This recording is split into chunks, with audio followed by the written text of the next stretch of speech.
Well, hello everybody, and a very, very warm welcome to Buckmore Park Kart Circuit in Kent. A very warm welcome to the start proper of the 2019 British Universities Karting Championship. My name is Howard Mitchell, alongside Andrew Mather in the commentary box as ever. And a very warm welcome to the new season. And it's mercifully dry, and it's time to go racing at last. Andrew, how are you doing today, buddy? I'm pretty good, yeah. I think this is, as you mentioned, pretty much perfect conditions for what you could wish for on a mid-February morning down here in Kent. Really excited about today. I think we're going to have a fantastic day of racing. Do hope you can stay with us for most of it, but if you can't, don't worry. We are on a whole range of platforms. You can't miss us today. Can't miss us. It is impossible. You have no excuse. Just saying. So you can take us with us as well, because we are streaming, as you know, on Facebook and YouTube. Here comes the list of pages that we're going to say a lot today. On Facebook, we are on, of course, the BUKC page. We are on Alpha Live. We're on Club 100. We're on our page at Double Dash Motorsport Media. Also, hello to everyone on Karting Magazine's page and on Kart Pulse. I hope I've not forgotten anybody. There's lots of them today. Good. Hello to Kart Pulse, by the way. That's the first time we're going out there. So it's the guys in America. And also YouTube as well. We're on the Alpha Live YouTube page as well. So whatever your platform of choice, that is where you can find us as well. If you want to get in touch with us in the box, the best place to do so is on Twitter at Double Dash MM. It's the first round of the year. I'm very aware that there'll be a lot of new people today who perhaps won't have watched the BUKC stream before for a mains championship. Let's go through then what's going to happen today. Yeah, absolutely. Absolutely. So, and just sort of as a segue on that, interact with us. Get your questions in if you are new to watching and we don't cover something that we're about to, that you want to know about, let us know. So, round 1 of 8 of the championship. Rounds 1 and 2, sorry, we're going to do today. So we're here today for a sprint round and an endurance round. That makes up one race meet. Okay, so a race meet will consist of 2 rounds. So this morning predominantly we're going to be doing sprint racing. They're quite long as go-kart sprint races go. Some people even call them sprint duros. They're 25 minutes in duration. And each driver will do one of them. So we have teams of 4 here today. It's not the case that one uni has one team. Some unis have multiple teams, so you will see teams such as Cranfield A, Cranfield B, stuff like that. Generally speaking, the A team is the premier team from that university, but it varies. There are some well-established teams that have really good teams across the board. They're all good enough to make it to the main top flight of the BUKC, of course. But they're teams of 4, and each driver will contest 1 race of the 6, which means each team will also sit out for 2 of those races. So if you tune in for a race and you go, where's the team or uni I'm supporting? It's likely they're just not in that race. They'll be in the next one. Don't worry, stay tuned in. They're having a cup of tea. They're having a cup of tea. Because it's a bit nippy out there. Oh, you've made me want a cup of tea now. So, each team will compete in 4 races of the 6, with 1 driver contesting 1 race. Those are the sprints. A race win gets you 60 points. Second place gets you 59, third 58, and so on and so forth. It's a fairly simple points system. Grid sizes are around about 35-ish karts. So, nice packed grids. Rolling starts as well, we should mention that, of course, if you've not watched the series before.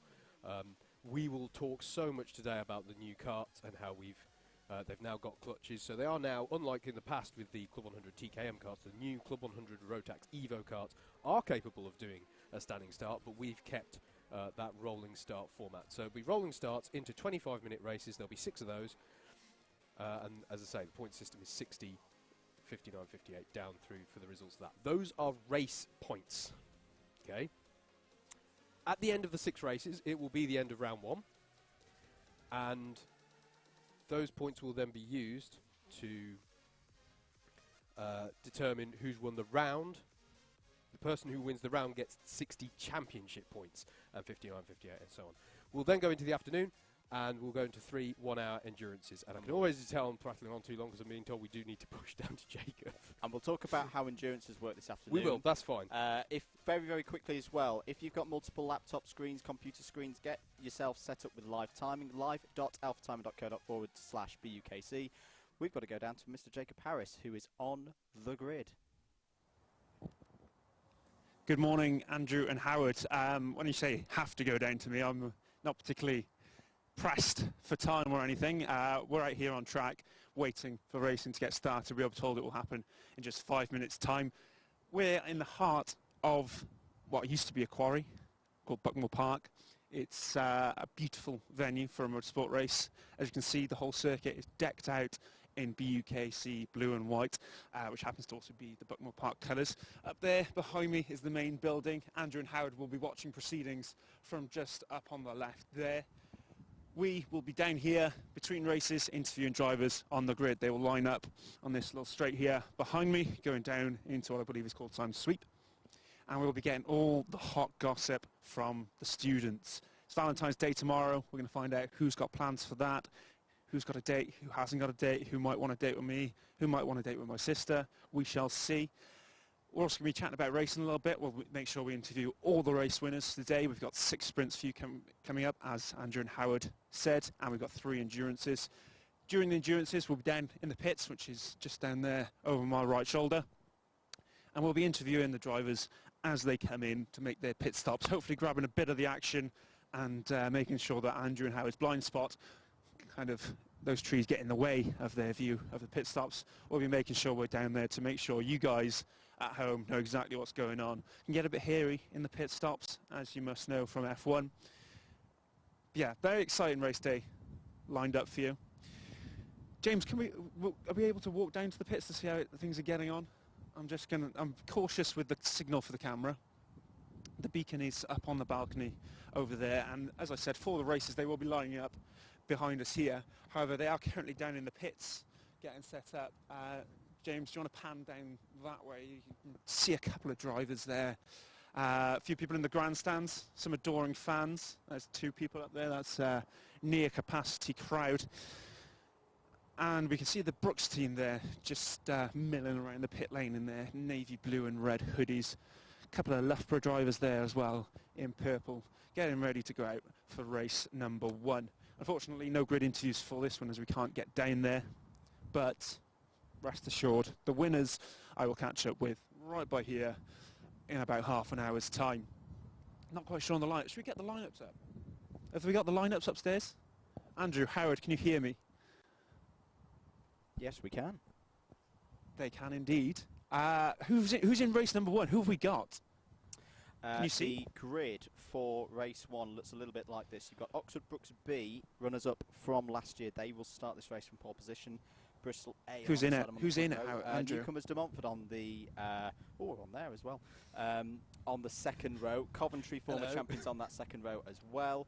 Nottingham Derby on row 3, Nottingham Trent A and Nottingham A on that third row. Reading this, look, the spreadsheet of doom, ladies and gentlemen, is working. It's live, it's charged, it's ready to go. Well, you know how to get me going, Andrew. Lots of Brooks teams, as Howard mentioned. Watch out for universities with multiple teams. Oxford Brooks have 4 teams here today. Their C team starts from row 4 alongside Huddersfield B.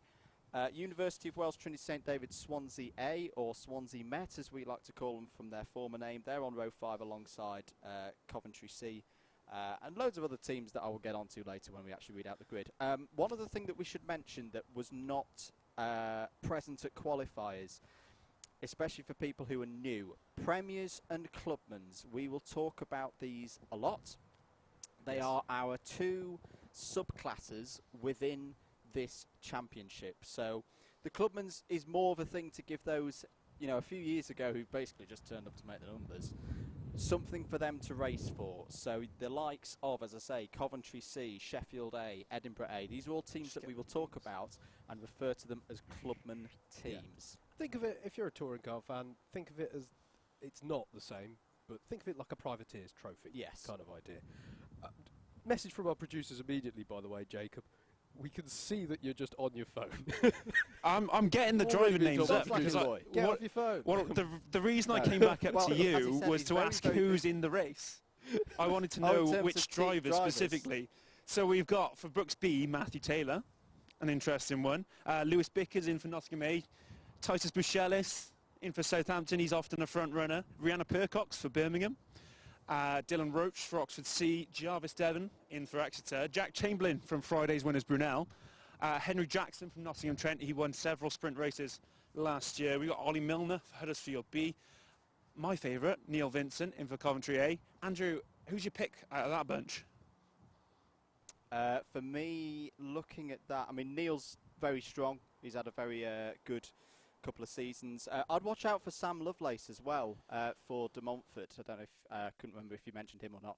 Howard, get out of the way of my shots. Sorry, I'm sorry. Yeah, Sam's very Soundboard. quick round here. Very, very quick round here. Very interesting to see how De Montfort get on today. Yeah, I'm going to go on a bit of a wild card here and go for Sam Lovelace. Yeah, good shout. Good shout, I think, there.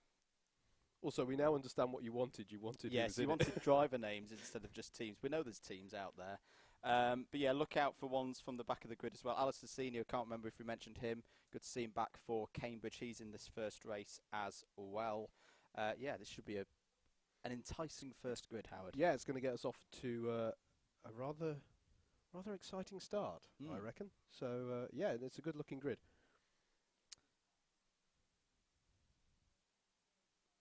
Lewd going on in the background is there because James and I are in the middle of the track, which is a little bit of hindrance to the motorsport event. Well, don't stand in the middle of the track then. Yeah, it's problem solved. We've got from a safe distance, you know. But never mind, you will hear when this field of karts starts up. So, you know, that's quite a good safety warning. Whilst we're doing some filler, let's talk championship because technically, well, not technically, the championship has already started. If you were with us back in November, seems like such a long time ago, we had our qualifiers event at Wilton Mill, 2 days, Friday and a Saturday. So we have joint championship leaders at the moment. So as Howard mentioned earlier, if you win a round, you score 60 championship points. So there's currently 2 teams on a tally of 60 points from qualifiers. That is Brunel A and Birmingham A. And we're staying calm. We're staying not biased. calm. Formerly No, of that as parish. I said on the BUKC radio podcast, Birmingham are rubbish around Buckmore Park. They're not going to win today. So let's not get excited about that at all. See what he's done there? Because now if they do well, it's... never mind. Yeah, so there's 2 joint leaders effectively of the championship at this time because we had those 2 days of qualifiers. So it's round 0.5, no, and 0. Anyway, so that all counted. And it also counted in the Inters champ that's running tomorrow as well. Yep. Don't forget that you can get in touch with us as well. We mentioned Twitter, but I didn't mention the hashtag. Hashtag BUKC 2019 is the way of getting in touch with, well, not just us. At Double Dash is the way to get really in touch with us, but hashtag BUKC 2019 is where the conversation's happening for today. I was mentioning earlier about links before we had to pass down to Jacob. So, as I say, if you've got a tablet or multiple screens and you want to keep up, if you want to go full nerdfest, live.alphatiming.co.uk/BUKC. Here it is. I'm doing it right now. You have the live timing in front of you. If you want to check out the results as well, results.alphatiming.co.uk/BUKC, and you will see all the race results as they all start to come through across the day. There is a kart out on circuits, but I think it's a test kart.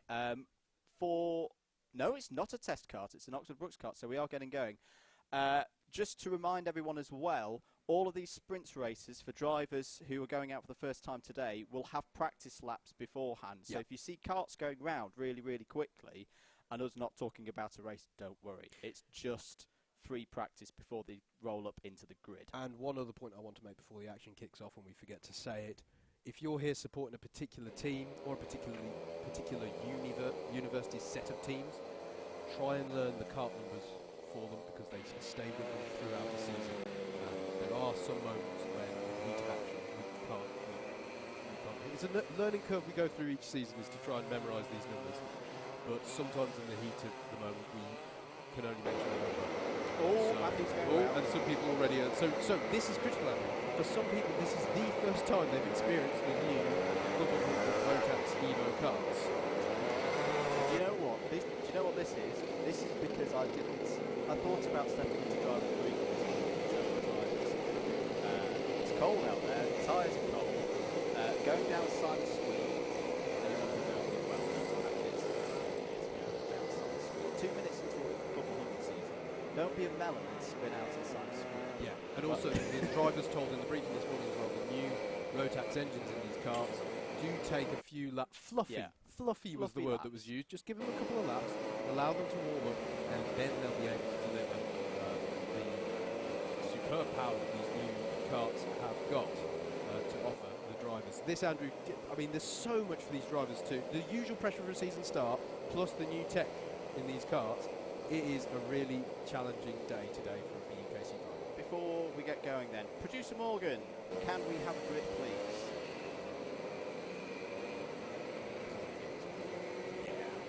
So as you say, just looking at the drivers practicing at the moment. Here we go then, round 1 of the BUKC 2019 Major Championship. This is the grid for round 1, heat 1. On the front row, Oxford Brooks B, piloted by Matthew Taylor and Bristol A's Jack Lockhart. White row 2, Democratic A's Samuel Racing, Coventry A's Ian Row 3, Nottingham A's Henry Jackson, Nottingham A's Lewis Vickers, 2 big hitters there. Row 4, Oxford Brooks C's Dylan Roach and Huddersfield B's Ollie Milner. Row 5, Swansea Met A's Luke Mason and Coventry C's Dylan Paddison. Let's move on to row 6 then. Brighton A. All Brighton row here on row 6. Nathan Little for the A team and Patrick Arias for the B team. Row 7, Nottingham B's Ben Brewster and Huddersfield A's Sam Turn. Row 8, Sheffield A start their season with Callum Barnett at the wheel. Swansea B's Jeremy Todd alongside him on that row. Row 9, Edinburgh A all the way down from Scotland, probably the longest travellers today. Liam Howell starts for them. Harry Farnhill, who has a good record around Buckmore Park, starts for the University of Wales Trinity St David Swansea B team. Row 10, Exeter A, very strong last year in the top 10 overall. Jarvis Levin will kick off their 2019 season. Brianna Percox goes for Birmingham A. Moving on then to row 11, Southampton C and Isaac Channing start in the middle of the pack. 22nd, Cranfield A, Bradley Appleton. Row 12, Kieran Harrison for Leeds B and Bowden Bauge for Exeter B. Row 13, Matthew Ryder for Loughborough C and Benjamin Ryan for Nottingham C. Row 14, Ollie Anscuff for De Montfort B and Jack Burgess for Manchester A. Row 15, Alistair Senior for Cambridge A and Callum Hopkins for Coventry B. Getting towards the back end of the grid now, we've got row 16, which is Titus Pichellis for Southampton A and Jack Chamberlain for Brunel A. Row 17, Matthew Allington for Bath A and Jaco Sullivan for Birmingham B. And last but not least, row 18, Alexis Picard for Newcastle A and Lewis Bracewell for Oxford Brooks D. Well done, mate. That's the first of many this year. That's a new helmet. Quite jealous of it. It's got a bit of. It's got a lacy feel to it. I need to give a plug for that, and I will give the plug later when I've remembered who made it. Yes. Yes, I'd do the plug as well, but yes, we'll do that later. So, practice laps, as we said. They'll then go into rolling up laps behind the pace car, get into grid formation, and then once everybody's in position, the pace car will pull to one side, and we will be underway for racing for round 1 in the British Universities Karting Championship 2019. So as we mentioned, 25 minutes. If the time expires within a given lap, the drivers will finish said lap to see the checker flag. And now some formats we have time plus 1 lap. No plus 1 lap here. It's just time expires, drivers cross the line, and that will be the end of the race. But we're talking about the end of the race already, and I don't like that, Howard, because we've got a very exciting first sprint Duro sprint race to see this morning. Absolutely. Start of a new era for the BUKC. It is going to be clutched karts, And that does mean there have been certain changes to the rules about how drivers are recovered. And also penalties. Penalties are now done by position, not time. That's presumably based around the idea that you lose less time now as a result of spinning out, because the kart doesn't have to be recovered like it used to be. So you can just see the drivers forming themselves into the correct grid positions. So we're waiting for Matthew Taylor on the Brooks B kart and Jack Lockhart-White for the number 33 Bristol A kart. They need to be at the front of the field to start off with. I didn't see the Brooks B kart at the front on that last go-around over start-finish. A gentleman said to me this morning, at least it's dry out there. I mean, he was right to an extent. Yeah. Now, what you will find around Buckmore Park, especially the top end of the circuit, as Jacob mentioned at the top of the show, we're in an old quarry, so the trees overhanging provide a lot of shade. That top end of the circuit won't really be dry today. It'll be a little bit of dew on the ground, and it's very, very hard to get it dry. So expect to see a couple of drivers running wide at the first corner. We're going to go round again because well, I was about to say, oh, that's going to be the new swear jar, isn't it? The pusher cart. That is not a pusher cart. That is a pace cart. That is a Buckmore Park corporate cart. One of the best corporate carts in the country, if you ask me. Very good job done here at Buckmore Park by the team that keep that fleet together. But we're looking pretty good now for the start, Howard, of a new BUKC season proper. Difficult to stress how difficult this will be for some of the drivers, Andrew, as it looks like we might be good for a start this time around. As I say, the new tech, and some of them were here for the test day, but others have just had a few laps to get up to grips. They all have a BUKC race licence, of course, but now we're good to go.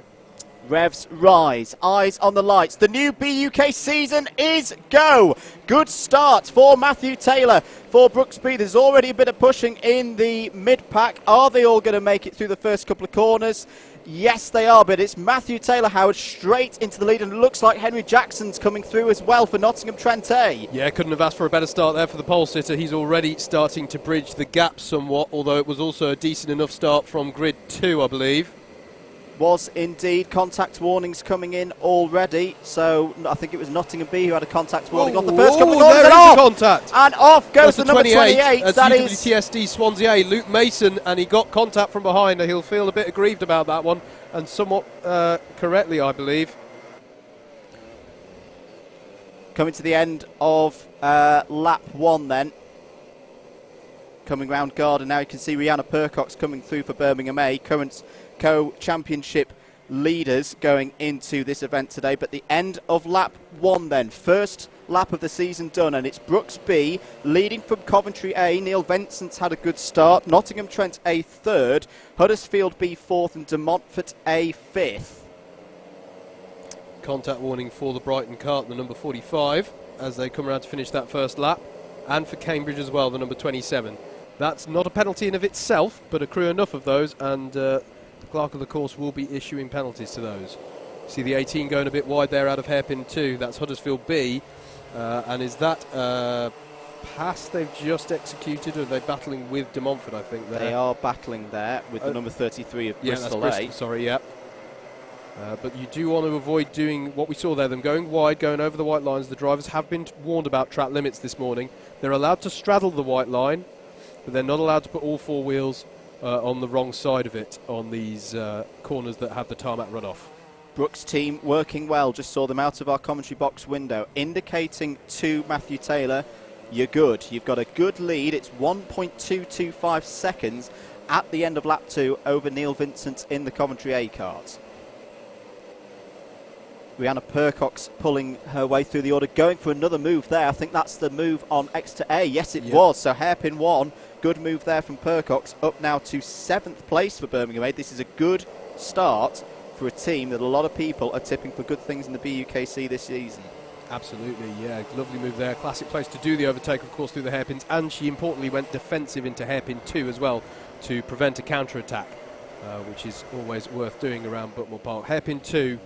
The natural racing line leaves you open to attack. There's a bit of argy-bargy there going on between Bristol, Exeter and Birmingham A, and Bristol was out wide there, the number 33, and has lost out there. So where once it was Bristol, Exeter, Birmingham, it's now Birmingham Exeter Bristol. And there's been a place change for second as well. Henry Jackson has got past Neil Vincent, so it's now Notty Trent A up into second. And Sam Lovelace has gone through as well for De Montfort A. So De Montfort A, in their first experience of mains action in the BUKC, up to third in their first ever race, Howard. Yeah, absolutely. De Montfort were a uni that impressed us a lot at qualifiers, and they seem to be picking up where they left off. Sam Tierney is on the move for Huddersfield A in the number 3 car. Just coming up onto the back, you can see in there quite a bright suit and helmet combination there in the number 3. But we're looking just slightly further up the road from them. This is still the battle for 5th. And Rihanna Percox goes for 5th and takes 5th at Garda. And looks like she's going to hold on to that as she goes through the centre S's and up the hill towards Cafe. Nice move there from Rihanna Percox of Birmingham A in the 8 kart. She gets past the Huddersfield 18 kart with Ollie Milner at the wheel. So Birmingham A on the move there. Bit wide into 1 is that though, Andrew. Might be an opportunity back again there. But that's the line you want to take in these conditions. True. We mentioned it on the BUKC radio podcast. I was just looking at the 41, having a look at the 106. That's Swansea B having a look at Swansea Met. So that's a local derby there. Number 3's coming through as well. That is Huddersfield A, who need to have a good day today. They were a little bit disappointed with the performance at qualifiers. Was still good, very good by most team standards, but they were a little bit disappointed to not take victory at Wilton Mill back in November.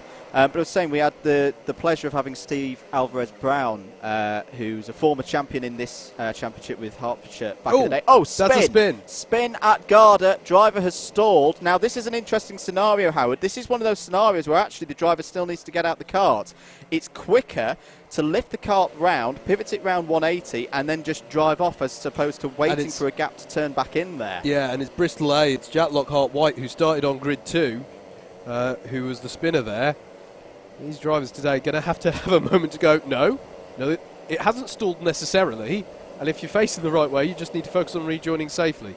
But you can pick the car back up and spin it round. That is the crucial thing. I found that a couple of weeks ago when we were here for a test race, that, and it's still within the rules, you're perfectly allowed to do it, and it's still safe to do so as well. Yeah. It is quicker, and unfortunately Bristol are going to lose a lot of time there by just panicking a little bit when that spin occurs. Yeah. Should also mention as well, you might see fewer flags here today. That's because we're using a light system around the circuit today, so look out for those.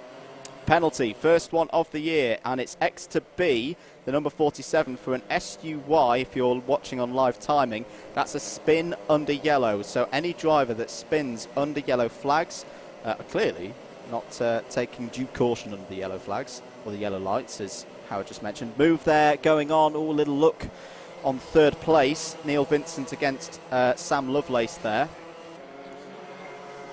Now Vincent is a very accomplished driver for the Coventry squad,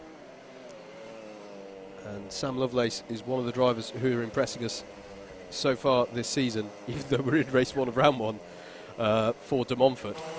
So good battle this, and there's the 66, the blue suit and helmet combination. That's Sam Lovelace, and he's chasing down the 13 Nottingham Trent A car with Henry Jackson at the wheel. Henry Jackson's such a strong driver at Wilton Mill, Andrew, where we did the qualifiers, and where we will be going back to, of course, for the finals weekend this season. But certainly one of the Nottingham Trent squad's premier talents, and at the moment absorbing the pressure well from De Montfort and Coventry A. We'll just wait for them to come round turn 1 and 2 just to finish the points on racing lines that you see around here in these cold conditions.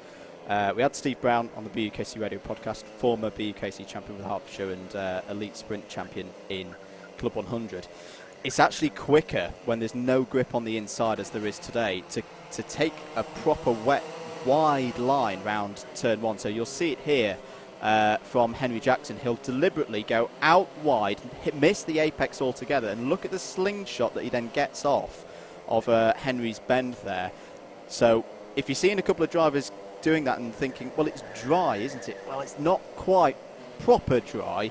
There's still a lot of dew on the inside of turn 1 that makes the normal racing line of taking the full apex and taking that curve that you can just see on the screen there taking that curve fully is actually not what you want to do in these conditions, Howard.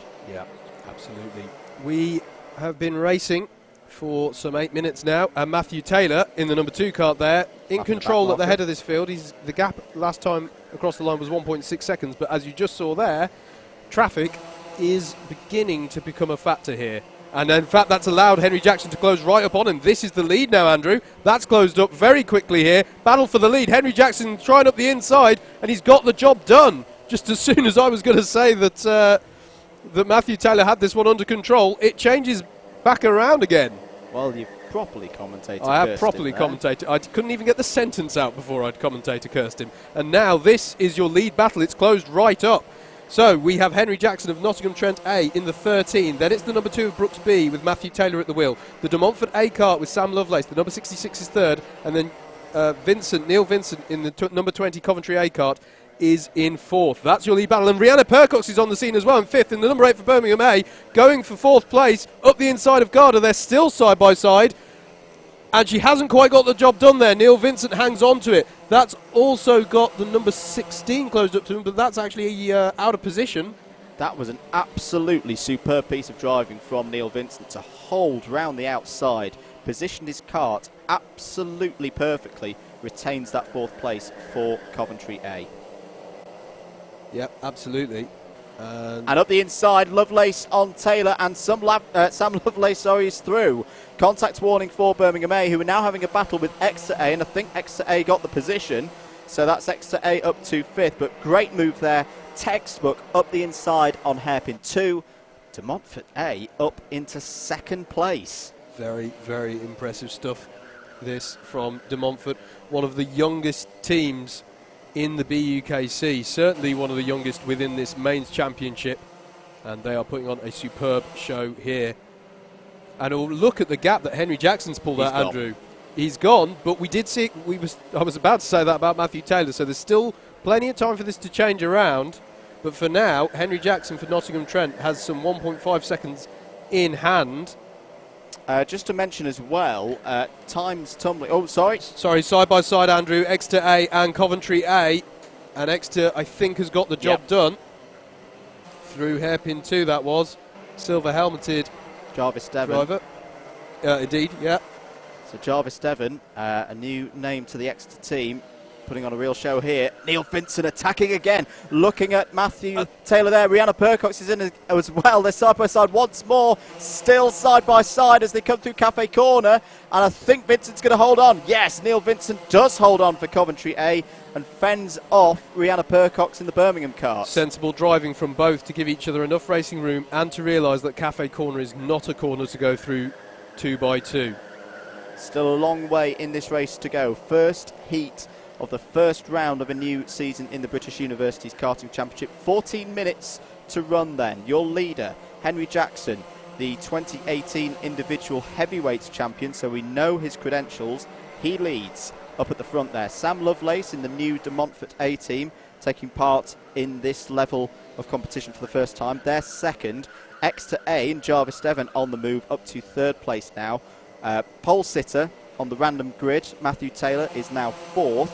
5th, still holding on there, Neil Vincent, and I reckon he could still go forward here in that number 20 Coventry A kart. He's 5th, and Rihanna Percox for Birmingham A in 6th.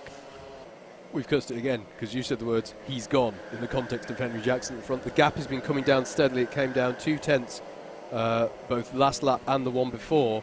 Sam Lovelace in the 66 De Montfort car is doing his utmost to try and get onto the back of Henry Jackson. This one I don't think is over yet. Looking a bit further back in the field, there we saw briefly. There are some fantastic battles going on. There's a brilliant battle going on over 11th place. Leeds B, UWTSD Swansea B. Chance for Neil Vincent. He's going for it again. Really putting a lot of pressure on Oxford Brooks B. Remember, the team that finished in 2nd place in the championship last year. Yeah, absolutely. Brooks B, I mean, people often think A is the top flight team of a particular university's entry. In the case of Brooks, it's not really a useful way of thinking about it. Brooks B are an incredibly strong team, and make no mistake, if Brooks A's championship bid falters, Brooks B, their job is to be right there, ready to take over the reins of that championship bid. We are getting tweets now in the box. Penalty for Swansea B for contact. So 41 will be demoted a number of positions at the end of the race. Yeah, that'll be for multiple contact warnings most likely, unless it's a particularly severe offence. That's at turn 1. That's a bit of an odd one, to be honest. Driver, I think, may have been encouraged into that. Couldn't quite make out the number. We'll look for someone having a slow sector 1 in a moment. Yellows will be out covering this incident. Just to get people used to the new penalty system, that'll be a 2-position drop at the end of the race. As look at this battle still between Neil Vincent and Matthew Taylor. He goes for it, and Coventry A get themselves up to 4th place. And back comes Matthew Taylor, though, side by side out of hairpin 2, and he might just make that one good. Neil Vincent has to go wide onto the tarmac, and it's back to how they were, still with Rihanna Percock hovering around behind them, looking for any opportunity that she can take to get involved with this. Meanwhile, this is the battle for second. De Montfort A and Exeter A, Sam Lovelace and Jarvis Devon. And if they need to stop battle, there was a little gesture there, I think, from Lovelace to say, well, let's not fight too much. And the reason for that is if they start battling, they're going to lose time to the leader. The idea at this point that Lovelace is trying to get across is let's work together to catch up. Nottingham C, number 50 was your spinner, Howard, at turn 1. They are up and underway once more. Lovely stuff. 10 minutes and, well, 10 and a half minutes almost to go in this first heat of the day for BUKC 2019 round 1. What a battle this is at the front of the field with last year's runners-up against former champions Coventry and current co-championship leaders Birmingham. Percock's going for it through Garda, and I think she's got it this time. Yes! Finally, Rihanna Percox and Birmingham A have got past Coventry. There's been several attempts to do that, and Percox is up to 5th place. And another new factor on that battle, Andrew, Lewis Bickers for Nottingham. You'll see the 5 car is just catching up onto the back of Coventry here. So Neil Vincent now not only needs to think about, how do I get back past? He's got to think, what's coming up behind me? Henry Jackson dealing with more traffic at the head of this field. It's allowed the lead gap to go down even further by the looks of it, although it does depend how Sam Lovelace deals with the traffic. Here they are, trying to put a lap on the 60, and then here's the other battle that we've been following. So there's a battle effectively going on.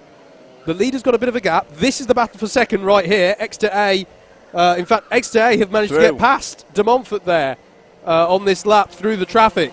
So Jarvis Devon up to 2nd place in the 10, and then here is the battle over 4th place. Matthew Taylor now has Rihanna Percox right behind her.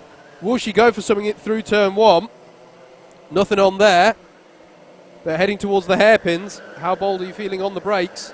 Currently it's Brooks B ahead of Birmingham A, Coventry A, and then Nottingham A have arrived on the scene in the 5 cart. Little gesture there from Taylor to Percox to say let's work together through this traffic. And I think that's the right call, because they could lose touch with the drivers further up the field as they navigate this tight pack. And this is one of the things that we thought about. Oh, as the number 60s run wide. Yeah, that was through Exeter A being through very paddock. Forceful in the way that they put a lap on them. Oh, and Bickers is through. Bickers has got past Neil Vincent, so Lewis Bickers and Nottingham A up to 6th there as they're coming through the traffic. But we did think about this, Howard, that these new Rotax Evo karts, you know, and whether we'd see periods where the racing starts to change. I think this is the first sign of it, where the traffic, when you get to it, because everyone's a lot close together, is a lot thicker and a lot harder for the leaders to get through. Yeah. Should just say, further down the road from this battle we're watching, Huddersfield A currently running 8th. They're some 5 seconds down the road from the battles we've been following. And they've got Huddersfield B just behind them. Cambridge A round out the top 10. And then UWTSD Swansea B still leading a fantastic battle over 11th place. Mere 10th separating those cars. Chance for Bickers through, past Taylor, and Percox is going to go through as well. Neil Vincent is all over the rear bumper of the Brooks B kart now. Can he get the slingshot up out of the final corner? He has a little look up through Cafe, but that's Brooks B down another couple of positions. And I have to say, Howard, I did not expect this when I saw this grid. I know I tipped Sam Lovelace at the start, but I was thinking, well, Brooks B, you've got to put the money on him. And up the inside, Neil Vincent again. And he's got past. Coventry A have gone past Brooks B, and it's another position lost for last year's runners-up. This is not what Brooks B would have wanted at the start of the day. No, absolutely, Andrew. If you have a pole position this year and you're a team who really want to stake a claim to this championship, you have got to convert these into decent results. And, hey, a seventh place, where he's currently sat on the road, it's not a disaster, but considering he was leading this one in the early stages, he might be, at the moment, thinking this is one becoming a case of what might have been come the end of the race. Jackson is through the traffic. He's got 7 minutes to go and now really needs to get the hammer down to stave off the charging Jarvis Devon. There he is in the silver helmet and the, I can't quite tell, is that a black suit or a navy suit? Yeah, it's black. It's a black suit. But he really has got to get the hammer down now. This is a crucial couple of laps. Here we are again, Percox and Bickers and Vincent in there. There's a bike marker involved as well. This is all coming out of hairpin 2, and Neil Vincent, I think, has gained 2 positions there, he Howard. Has opportunity there, read the situation well, saw it was getting a bit messy, and just took the title line on the exit, and has now got himself tidily up to 4th place. Meanwhile, back with the leader here. This is really closing up here. Jarvis Devon, a man on a mission in the number 10, chasing Henry Jackson in the number 13. Well, that was really heads-up driving again from Neil Vincent. We spoke to him and the commentary team on the BUKC radio podcast in the week, and they said how much they were up for this and how confident they were going in that they were going to have a good year. At the moment, the captain is leading from the front here, and that's now them up to 4th position. Back with the battle for the lead. What the lap time's looking like? Ever so slightly quicker at the moment, Howard, for Jarvis Devon, 47.354.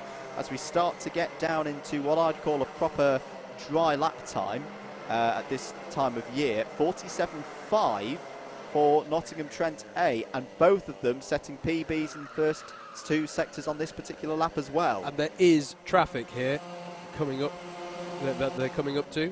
I just want to give a quick mention that UWTSD Swansea B battle that I was talking about between them and Leeds B. That is for the clubman's lead within this race.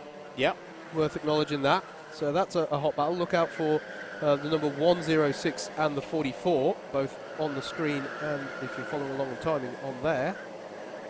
But all eyes have to be at the moment, or our eyes at least, have to be on this lead battle here as we enter the closing 5 minutes to this first race of the season proper, if you like.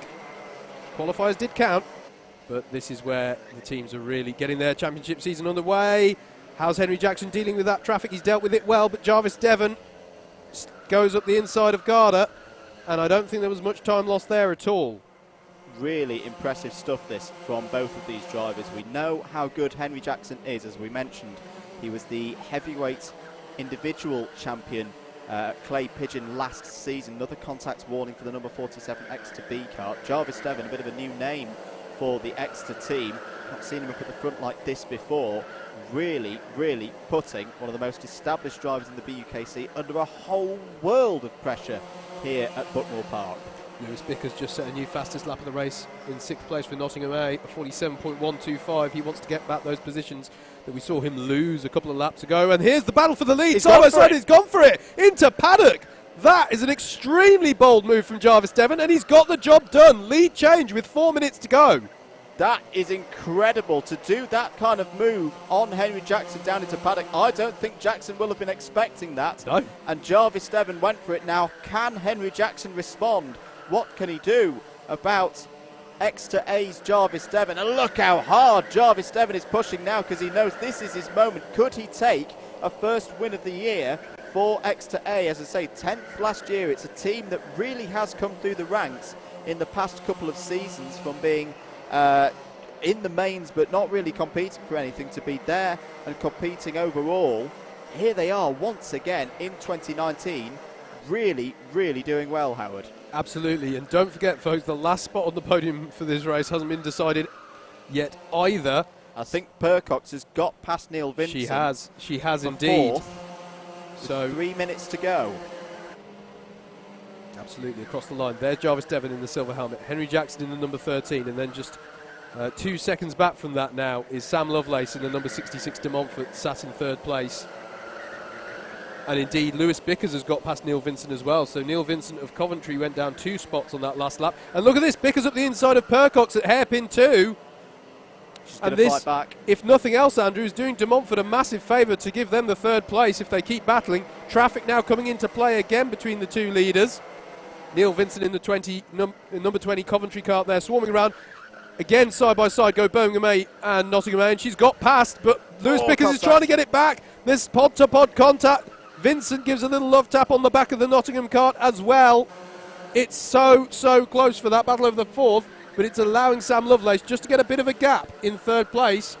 It's gifting him the third place, and now fourth, fifth and sixth are arguing over the scraps. And Sam Lovelace is playing this perfectly. He's just set his personal best of the race so far of 47.315. He is the quickest driver in the top 7. He needs this to guarantee this third place. Meanwhile, Sam Turn has found a bit of pace, 47.035. That's the fastest lap so far today for Huddersfield A there in 8th place. One thing that'll be interesting is how the De Montfort kart, Sam Lovelace, deals with the Coventry C kart, which is currently the kart that they're putting a lap on. Not running too badly on pace, actually, though, so it's not slow traffic. That's them just flashing through shot there. Contact warning for Neil Vincent in Coventry A. Just looking a little bit further down the order, which teams have made good pulls through the grid. Titus Pacellis has made a good one for Southampton A in the number 7. So he's up to 14th place, as we say. UWTSD Swansea B. Oh, side by side. This is the Huddersfield and Brooks B battle. Sam Turn trying to get past Matthew Taylor. Side by side through the sweep. Oh my goodness, boys, Garmit. It's only the first race of the year. That was bold stuff there from both Brooks B and Huddersfield A. Back with the battle now for 4th place between Rihanna Percox for Birmingham A and Lewis Vickers in the Nottingham A kart. We are on the last lap. Last lap board has been shown to the leader. And Jarvis 7, well, what a performance this has been for Exeter A. They didn't have well, I said they've had good previous years. Qualifiers was a little bit of a disappointment for them. They finished in the top 10 in their qualifier, but are currently 17th in the championship once you take both days of qualifiers into account. This is going to be a fantastic start to their season, Howard. Yeah, absolutely. A couple of years ago, they were our most improved team, were Exeter A, and since then they've established themselves as one of these teams that are really at the top flight of the sport. Can this be the year, if they can keep this consistency going forward, to mount a challenge? 19th on the grid, Jarvis Devon wins the first race of the year at Buckmore Park in the BUKC for Exeter A.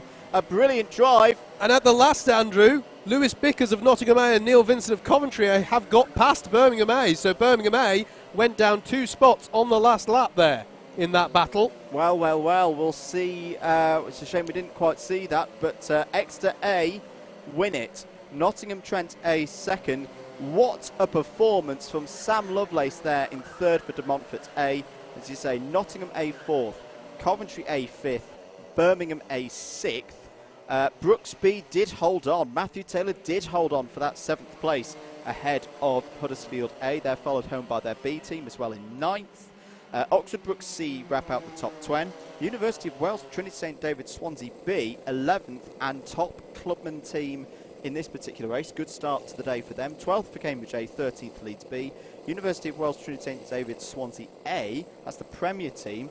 They finished in 14th. Brooks D were 15th, 16th for Brighton A, Southampton A 17th, Birmingham B in 18th, 19th for Nottingham C, Southampton C in 20th, Brighton B 21st, then it was Sheffield A, Swansea B, Bath A, Loughborough C, that's your top 25, Newcastle A, Bristol A, Edinburgh A, Coventry B and Coventry C, that's your top 30.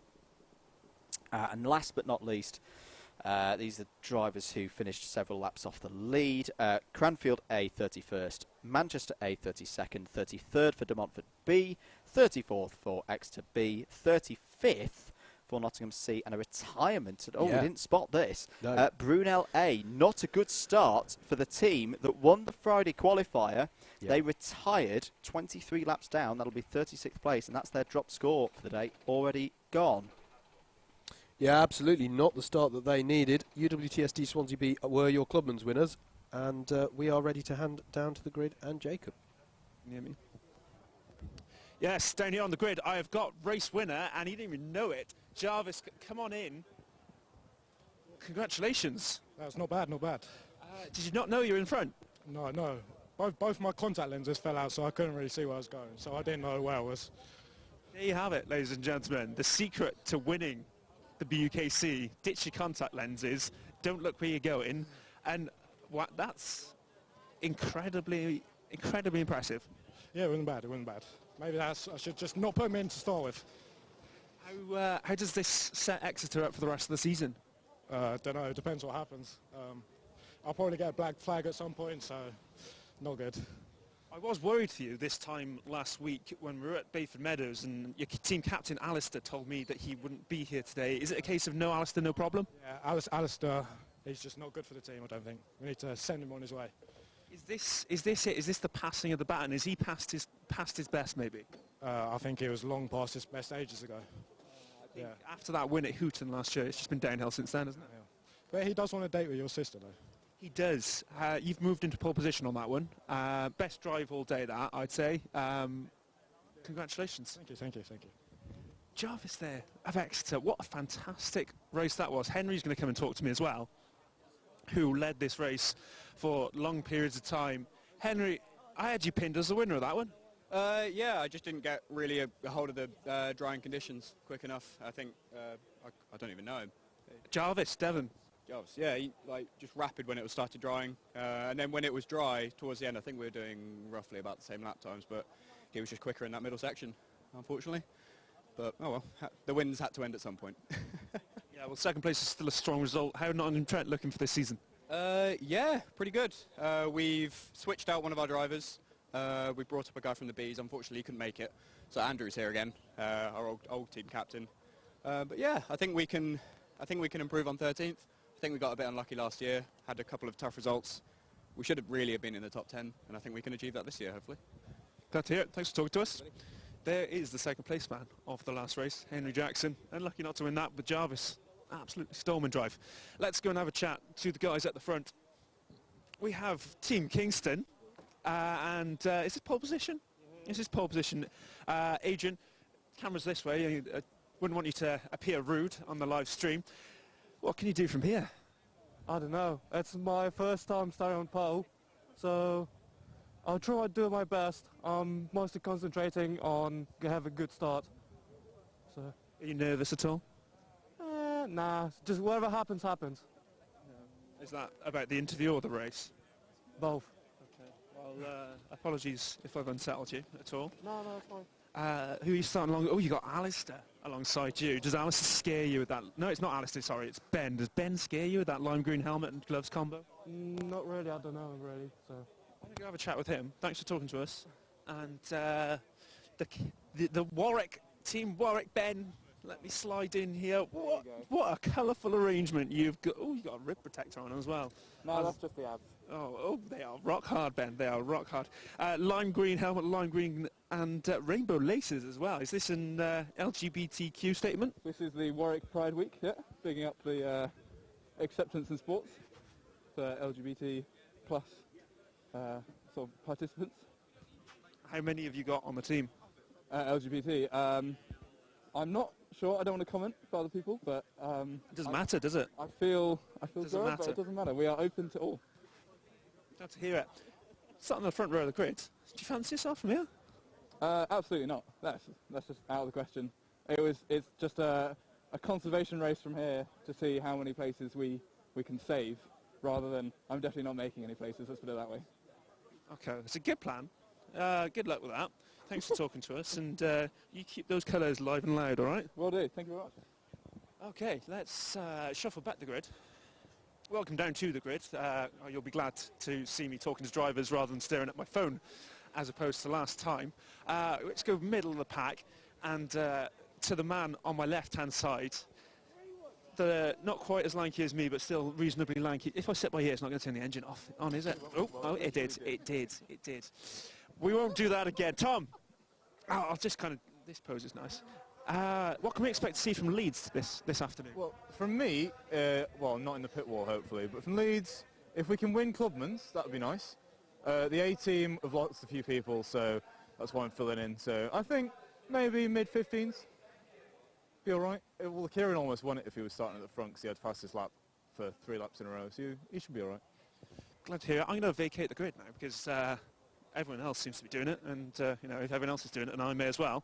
Kirk, you're looking... what's going on here? Someone forgot the pin, so Well, I don't want to lose a number plate on the way around. That's some terrible, terrible captain in there from Kirk Langley of Southampton. Have we got time to get over that side of the grid, James? Do you reckon we can do that? Gabby, get out of the way. Quick chat here. Mr. Cuthbert, what can we expect to see from you in this race? The Bessel.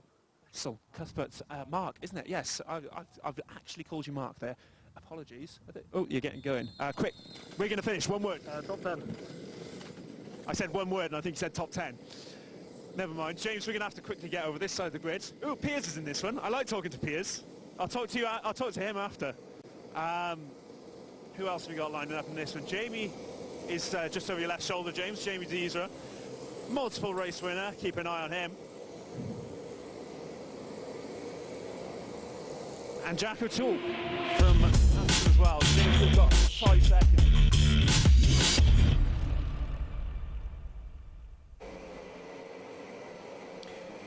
That's a funky new tune. It is, yeah. Sorry, I didn't tell you they were going to do that. There's a funky new tune that the producers want to play.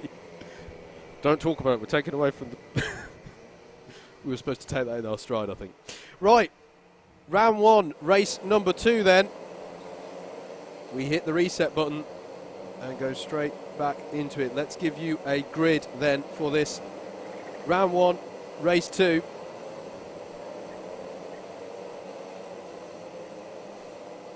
On the front row, on pole position is Kingston A, the number 26 with Adrian Jarrich at the wheel.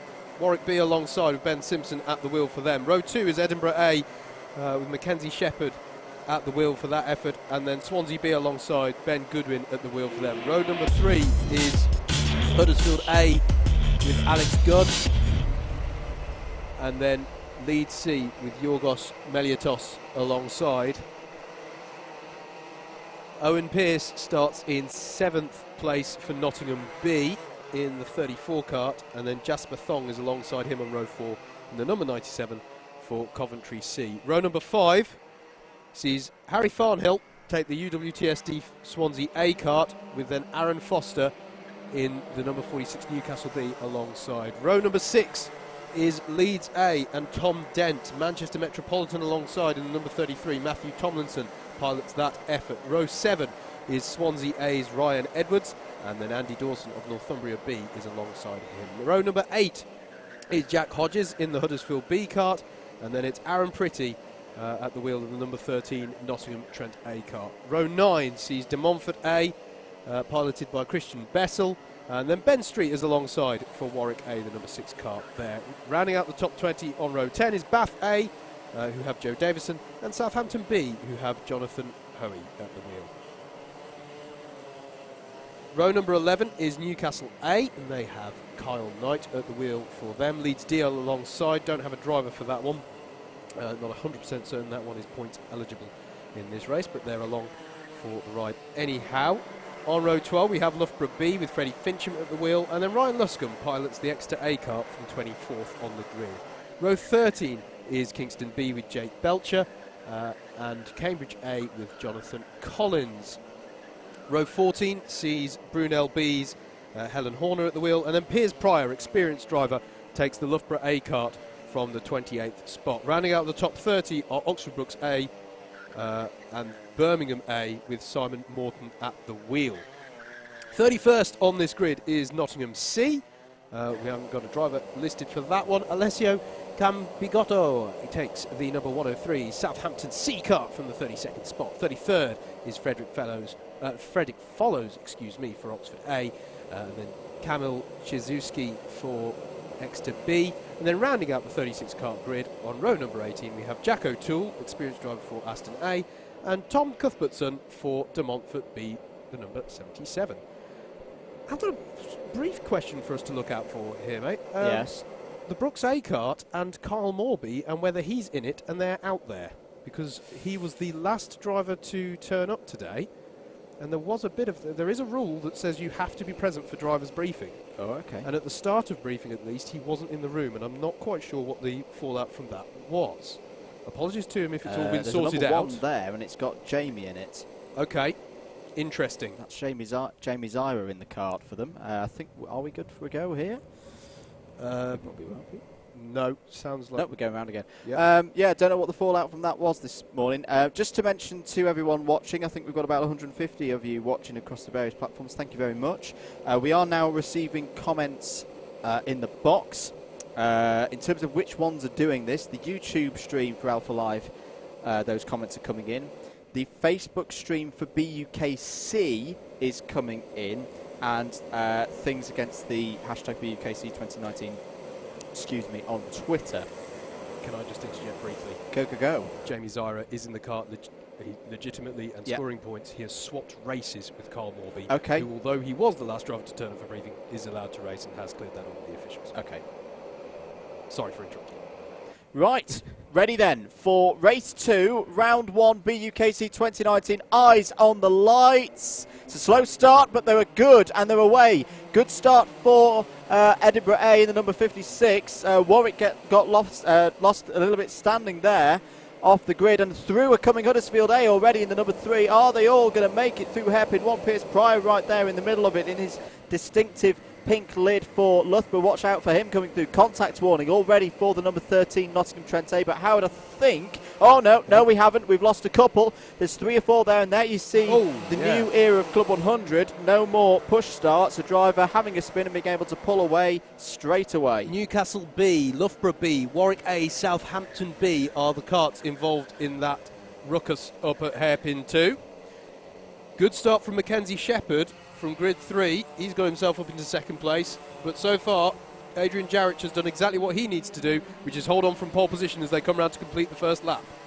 25 minutes on the clock then once again for this one, and Mackenzie Shepherd has a little look there in the number 56. Good number 56. As there's a mechanical flag for the number 47 X to B kart. That's tough luck for them unless it was induced by an incident of some sort. They'll have to report to the pit lane. Was that one of your karts that span down at hairpin 2 on the first lap, Howard? No.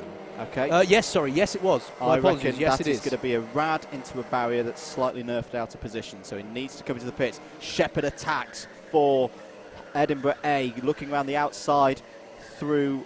God, oh my goodness me! Round the outside there, what a move by Mackenzie Shepherd, and he takes the lead here at Buckmore Park. A fantastic move round the outside of Adrian Jarrich. There's not many overtakes over the years of doing this, Howard. Oh, big hit! Big hit on Henry's Bend. Can't quite make out who that is. Driver looks okay. He's just trying to find a gap back to make his way through. I think that was from like the top 10, Howard. So look out for someone in the top 10 not coming through. It's Swansea B. Yeah. Swansea B have not come through Sector 1, so they're in trouble. Kingston A now on the attack. In second place there, now challenging Mackenzie Shepherd in the Edinburgh kart, and Huddersfield are on the attack as well. The number 22 of Warwick B, who squeezed into this mains championship at the death at the end of the qualifier on the Saturday. They are starting to fall back. Here is your battle for the lead, though, at the end of lap 2. Jarrich on the tail of the Edinburgh A kart, piloted by Shepherd.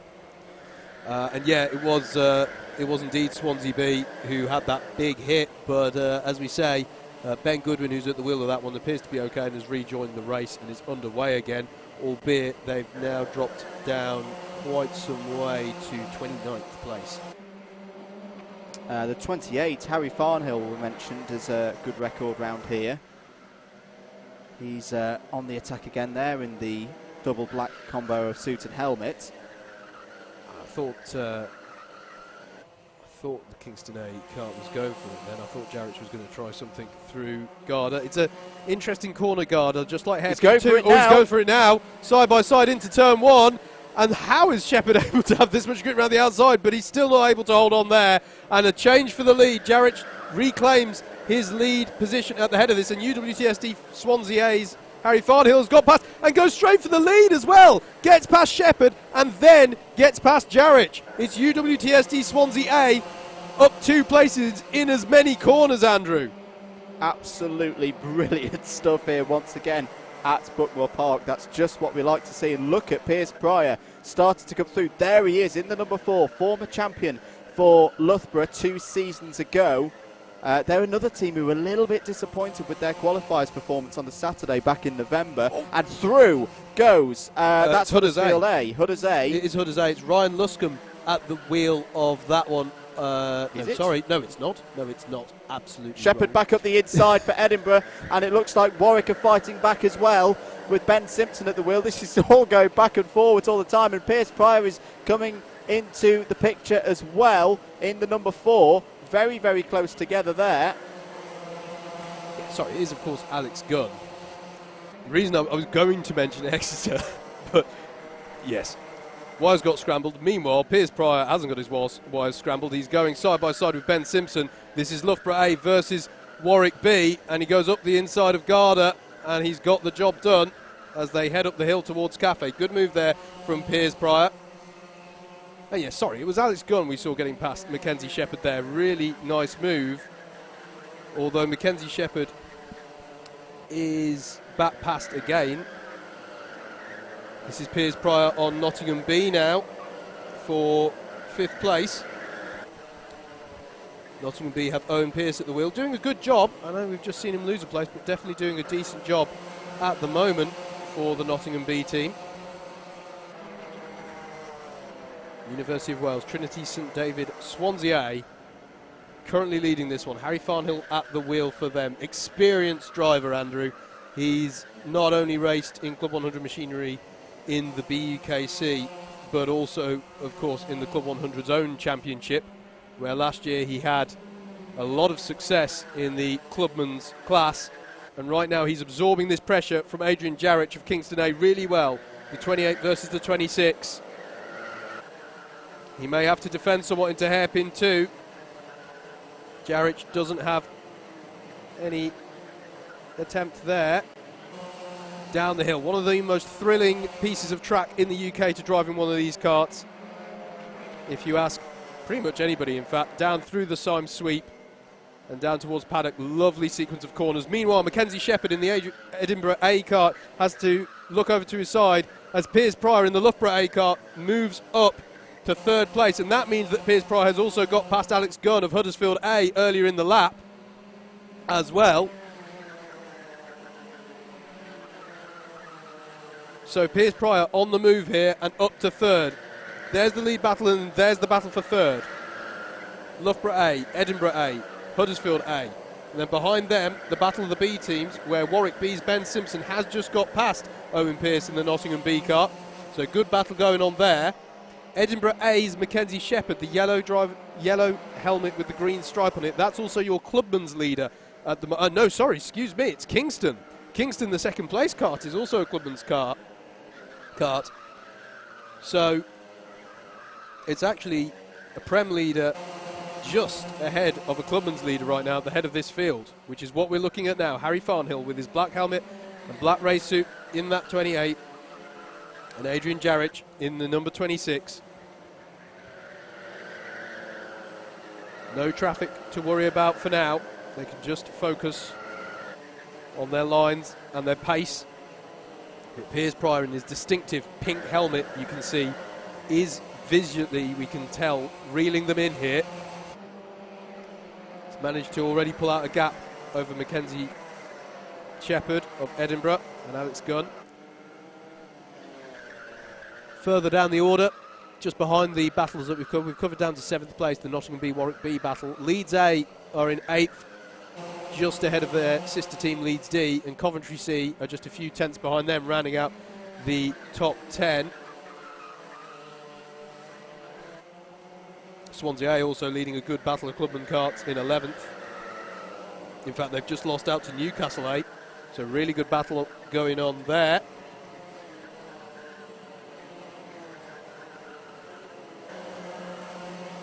It's Kyle Knight out for Newcastle A, as there's a contact warning for Southampton B, and I'm not sure we covered as well just a moment ago a contact penalty issued for Aston A. They were trying to come from the back of the field, were Aston. Another one of those teams who really come forward in the BUKC in the last couple of seasons, but they want to be picking up too many more of those contact warnings. They've already picked up enough to get a penalty, as there's a contact warning for Exeter A as well. So plenty of good battles going on out there, but everyone's just got to keep it clean lest they risk getting a 2-place penalty. Piers Pryor now right onto the back of Adrian Jarrich for second place. It's now a 3-kart race for the lead. And Andrew, you wouldn't bet against the idea that Loughborough A, as there's a cone penalty for Nottingham Trent A in 18th place. They're currently locked in battle with Exeter A, so who's just got a contact warning. As Piers Pryor looks up the inside, Loughborough A goes past Kingston A for second place, and that was as neat as you like. Textbook overtake for Buckmore Park there from Piers Pryor, and now he's hunting the leader. Yeah, absolutely perfect there from the very experienced Piers Pryor. Does a lot of owner karting. He's a reigning senior champion at Wilton Mill Kart Club, which I'll just say, whilst we mentioned Wilton Mill Kart Club, you can catch round 2 of the Wilton Mill Kart Club. And up the inside, Piers Pryor now going for the lead. Nope, not quite that time. That would have been bold. But yeah, Wilton Mill Kart Club, end of the month, always the 4th Sunday of the month. All rounds covered by Alpha Live and Double Dash Motorsport Media this season. Not today, but at the end of the month on the Sunday. It'd be great to have you with us for that one as well. Yeah, part of the extensive suite of championships being covered by the Alpha Live crew this year.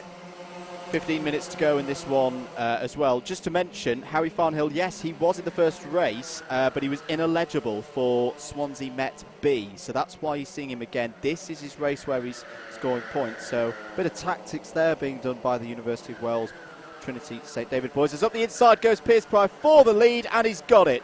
Brilliant stuff from Piers Pryor. He leads Loughborough once again up at the front in the BUKC.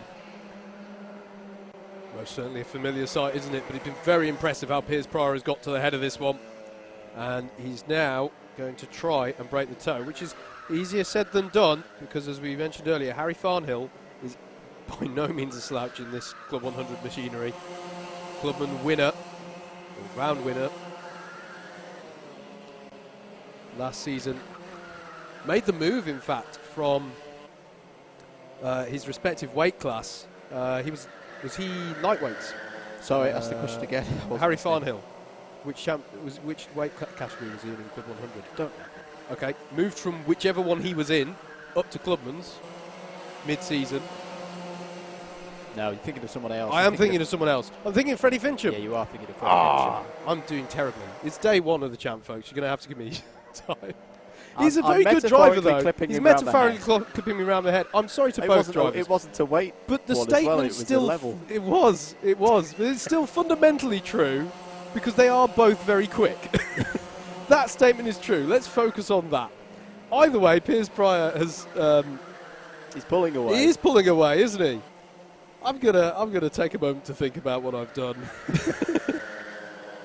Piers Pryor leads the race for Loughborough A, and it's not the first time that I've said that in the BUKC. Here's the battle still for second place on the road, and just looking at the gap as well, Kingston A looking very good here for a Clubman class race win. They are now 5.5 seconds clear of their Clubman class rivals Edinburgh A, who are in 4th overall. I don't need a swear jar, I need a bucket. Anyway. Battle going on here, 22, 34, 72. This is all over 6th place. And actually, Ben Simpson's got 2 positions up there because he was 8th last time around. So the number 72 leads D cart, which is another ineligible cart, because the eagle-eyed amongst you will recognise that race helmet, because I'm pretty sure that that's Tom Fox. As through goes to 34 of Nottingham B. 72 is going through as well. Ben Simpson may as well let that cart go. So that is effectively a ghost out on circuit. That's not actually scoring points, and also not taking points off the other teams and drivers. Yeah, absolutely. Did this at qualifiers, didn't he, Tom Fox? Yes, but he's in a completely different uni now. He is. That's a Leeds kart as opposed to his normal Aston karts. Who I don't think we officially measure it, because we shouldn't really measure it when they're not points eligible. But I feel like he's going for a record of most universities he's actually driven for in one season, because he's already up to 3. So there's Alex Gunn for Huddersfield A, now up to 4th place. So that's a move that's been made in the last couple of laps. So Huddersfield A, former champions, got back onto the overall podium last year. They're definitely one of the teams that's in the mix for a championship tilt this season. Got a long, long, long way to go here before we start talking about that with any kind of seriousness. Loughborough A still leading then by 1 second. Still this battle raging on circuit, at least for 7th place. And the Warwick B team, as we mentioned earlier, did not have a good day at qualifiers, but a little bit lucky, perhaps, with some incidents in the very last race of the weekend, which they weren't actually in. There were a couple of teams out there who needed to get particular results. Penalty for the champions, the reigning champions, Oxford Brooks A. It is a contact penalty, so Howard, if you could confirm for me in the new age of position penalties what that is for. I was expecting two. Okay, and then two more positions for each subsequent offence. Okay, so that's 2 positions to be demoted for Oxford Brooks A, and Oxford Brooks A currently down in 14th place. Jamie Zyra, who's come from the back of the field. I should say, if we haven't covered it as well, there is. Did we cover the bump and pass penalty for Cambridge A? No, we did not. And I thought I saw a cone penalty, but it's gone off my screen at this point. So somebody out there, there's a 1-place deduction for a cone penalty. And I will get back to you regarding the bump and pass, because I don't know yet. Contacts warning for the ineligible Leeds D car. Oh, contact there with the 97. I think that was the 27 as well. I think that was contact again for Cambridge A. The number 1's involved in there, and the number 13. Oh, this is quite a scrap coming through the high-speed chicane and down into Simon Sweep. Freddie Fincham's at the back of it as well in one of the Loughborough carts, the 23 Loughborough B cart. And the number 14 there of Tom Dent, completely unaware, blissfully unaware of what's going on behind him. Tom, don't look around. Don't look around. It's absolute chaos behind you. 8 minutes, 50 seconds to go in this one. This is all over about 11th place. Just to follow up, bump and pass has 4 position deduction to be applied for Cambridge. So somewhat expensive there, particularly being as they're currently locked into battle.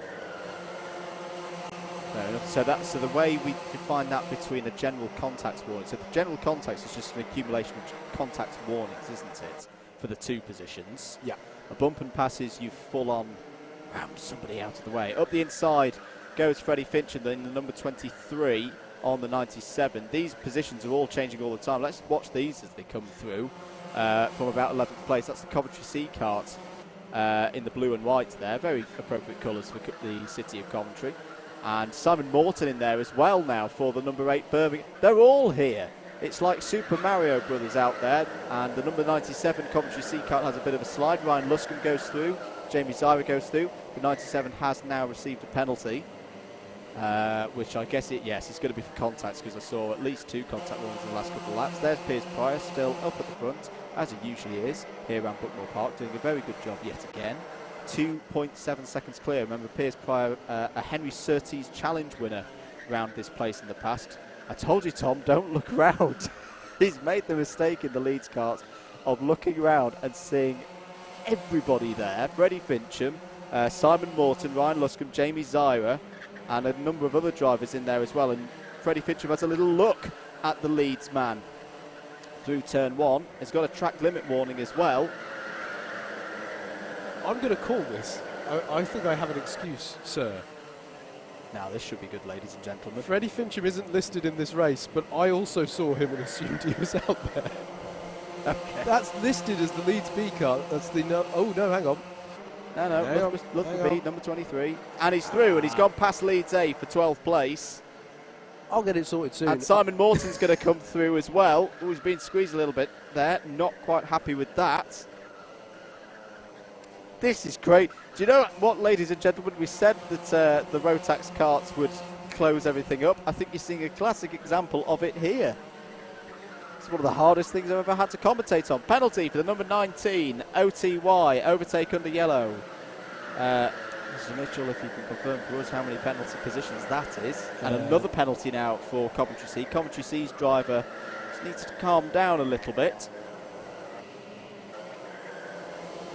Leader now 2.9 seconds clear here in Heat 2.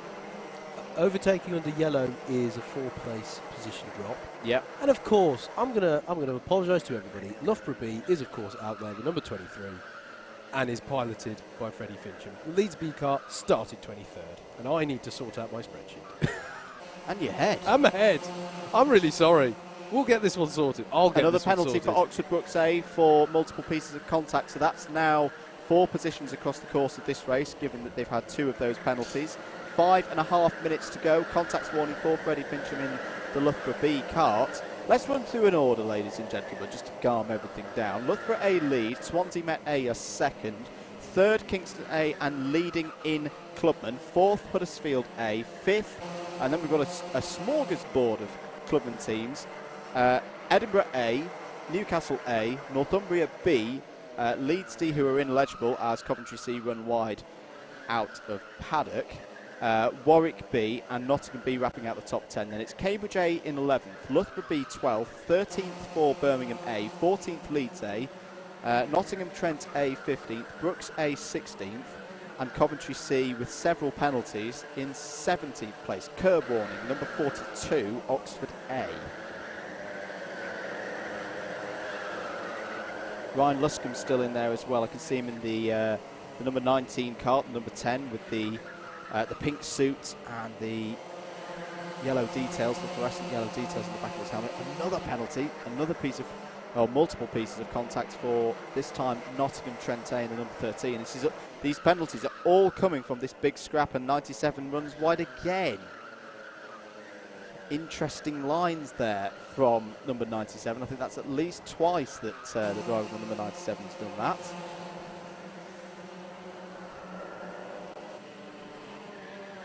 Four minutes to go. And it is a very comfortable gap that Piers Pryor has at the head of this field now, 3.8 seconds. He's got the fastest lap in his pocket as well, 46.393.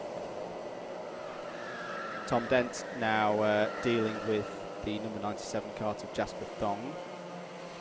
Trying to go through, make a move through the chicane. It's not going to work this time, thankfully, for everybody. This group's starting to break apart. Well, the number 50 of Nottingham C starting to come through now as well, as you saw in the background. Number 66. That's Chris Bessel, who Jacob spoke to very, very briefly on the grid. Doing a solid job there in the top 20. Number 6. Oh dear! Now that was contact. That was contact through turn 1, and quite substantial contact. Again, I'm going to have to say, oh dear, the first Mr. Mather rant of the season's coming out, folks. Driver number 97 just needs to calm down a little bit, because for me, that was a turn in, a massive turn in on Warwick A and the number 6. Penalty for the number 18 of Huddersfield B. Bump and pass, 4 places. Change of position for second place, Andrew. UWTSD Swansea A have got past Kingston A. More battling going on involving Leeds A.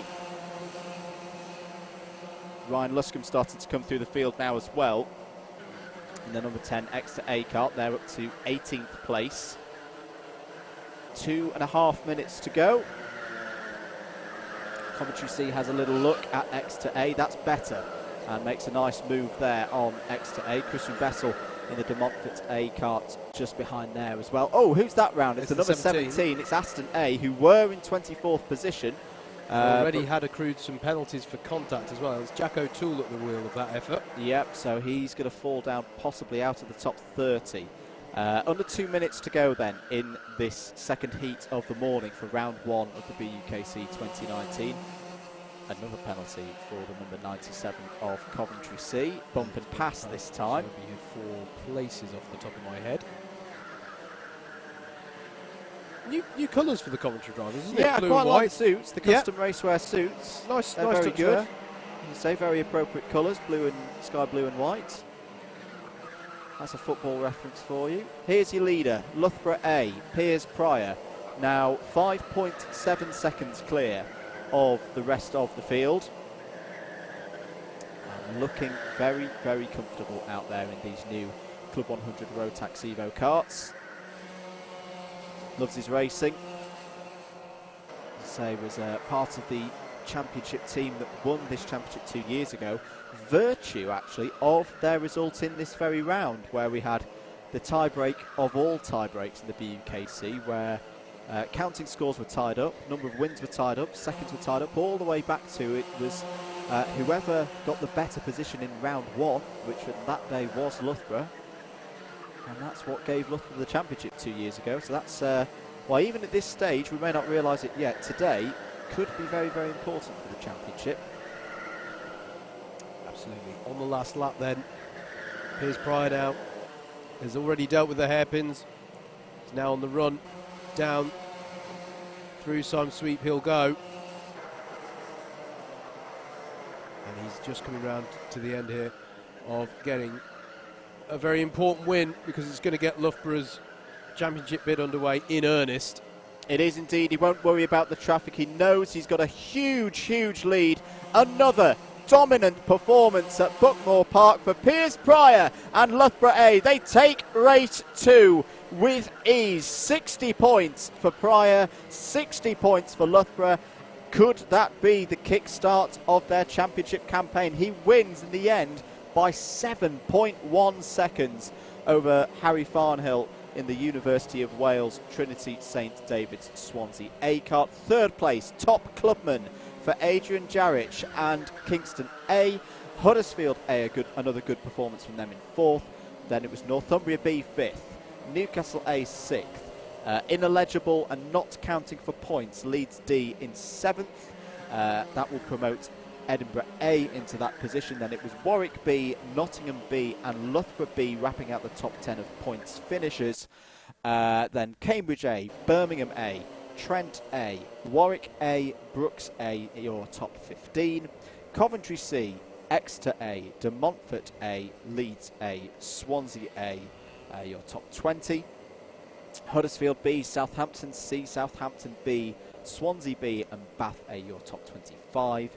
Nottingham C, Manchester Met, Aston A, Leeds C and Oxford A, your top 30. Brunel B, Newcastle B, De Montfort B, Kingston B and Exeter B wrapping out the 35 karts that will score points in that race. And I'm going to give that a good audible asterisk. That is a provisional result before any penalties are applied, ladies and gentlemen. Yeah, and there were quite a few there. Not least, I've definitely incurred a penalty. I've definitely incurred a penalty. I'm going to go and find myself some reading glasses. Meanwhile, I think we're looking to pass down to the grid. Just going to get the confirmation. Are we good to go? We are good to go. Down to Mr. J. Harris on the grid, who's going to interview some drivers. Thank you, Andrew. That was very formal of you. I'm just waiting for Piers Pryor to collect his transponder and number plate. Then he's going to have a little chat with me about that stellar drive from right at the back of the grid. Not quite sure how far back he was, but I remember seeing him drive off and think, wow, Piers, you're starting far back. And then there he was at the front. He's got a seat insert. He's got a load of lead. He's not the bulkiest of chaps. Quick hug off Captain Ollie Wedden. In fact, I'm just going to jump in. Guys, there's no time for hugging. Yeah. God, camera's over there. We got a bit of an issue with the timing screen, but Piers, great race. That went all right, didn't it? Yes. Where did you start there? I was driving around and I was like, oh, I must be somewhere near the front. And then I had a look at the board and I was like, oh, I am at the front. It was quite funny. Good race. New karts are that rapid. They go really nicely. I'm glad to hear it. JV will love that. Yeah. I mean, I like it. They're very nice to drive. Very nice. And your overtaking manoeuvres. Straight up the inside of hairpin too. Is that a Piers Pryor special? It's quite a nice move. You know, they're going out the way. You just go to the inside. It's not too bad. Yeah, it's a good race. I enjoyed that. All the chat on Twitter is about how much you love pizza. What's the deal there? Who's chatting on Twitter about me loving pizza? I mean, I do. I'm not disputing the fact. Twitter sphere is going crazy for Piers Pryor loves pizza. Buy me a pizza, and you never know. You know, I mean, I do like pizza. So if you're on Twitter wondering about buying me pizza, then that would be much appreciated. Are you a Papa John's or Domino's type man? Domino's, yeah. I've never actually had a Papa John's. Never. Wow. I should. I know. Maybe you should give that a try. Thin base or deep dish? No, I like a deep dish. Like a deep dish pizza, like a Chicago town sort of thing. Stuffed crust? No, not really, no. I just like the plain crust, bit of pepperoni. You know, if I'm feeling adventurous, I'll dash a bit of jalapeno on there. Steady on now, Piers. Steady on. You're a race winner, but we'll see how the endurance goes. If it goes really well, jalapenos. Good man. Mark my words. Well, good luck for those. I shall see you this afternoon. Yep, good luck to Tom in this one. He's in, I don't know, he's over there somewhere. Yeah, there you go. Lafray, we're going to do well again, hopefully. I won't go find him because he doesn't like being into the No, grid. he really doesn't, don't find him. I'll find him afterwards and ask him all about his new girlfriend. Yeah, that sounds good. Right, see you in a bit. That's from Piers. Ben! What happened? Come here. Come and tell me. What happened there? Got a bit caught up in a first lap medley on a hairpin too. Just a bit unlucky really, in the wrong place at the wrong time. Then fell back to the back of the grid. You've not only disappointed me, but your mum's come to see you race as well. What can you do this afternoon to make it up to her? Well, we're starting on pole for Enduro 1, so hopefully that'll be a clean start and do well from there. Valentine's tomorrow, any plans? Yeah, I think we're going to start baking. We might bake some Scotch eggs or something, just have a chilled night in. Who's we? A girl. That girl? You haven't mentioned a girl to me, have you? Yeah, she's lovely. What's her name? I'm not going to disclose this on the stream. Why not? I want a Facebook stalker when we go offline. I don't think we're quite there yet to make it public on... Are you friends with her on Facebook? No, I'm not actually. How am I going to find her? That's the idea. You don't find her until I tell you her name. Damn it. Right, get out of the way. Someone's calling my name, I think. James is calling my name. He wants to go further up the grid. Sorry, Sam Cobb in pole position. We're going to have to go further up the grid. I might be because we're losing signal. Might not be. Let's just go right in the middle. Who have we got here? Harry Jones. Harry.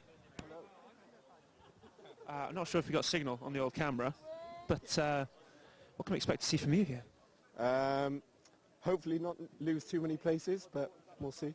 Well, I was thinking more gaining them. What do you reckon on that? It would be nice, but be realistic, isn't it? So, don't know. We'll see. Penalty for Newcastle in the last race. Are you going to abide by the rules yourself? I'll try. So.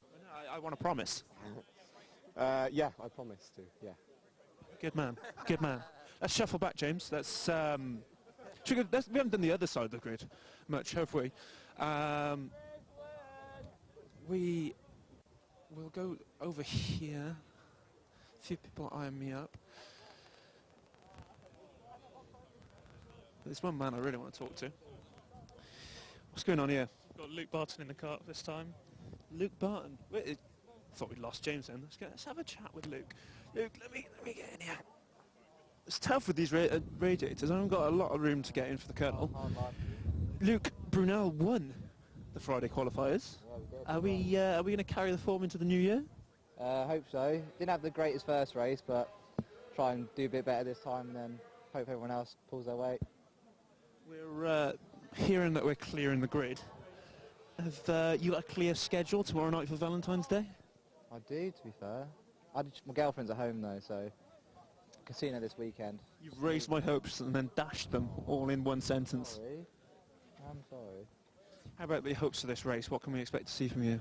Don't know. Let's find out. Wow. Wow. I'll definitely be interviewing you again, Luke. Sorry. Have a good one. Thank you. Oh, Luke Barton there, who says we'll just see. Oh, Kirk. You still got a missus? You doing something tomorrow night with her? Oh, mate, all I know is that these seats are getting smaller. I swear to God. No. Actually, we ordered in bigger seats this year. Are you still not fitting in them? Oh, mate, no way. No, it's like square. We ordered square holes. We ordered in faster carts as well, so if you go slower... I'm going to need that, mate, tell you that much. Yeah.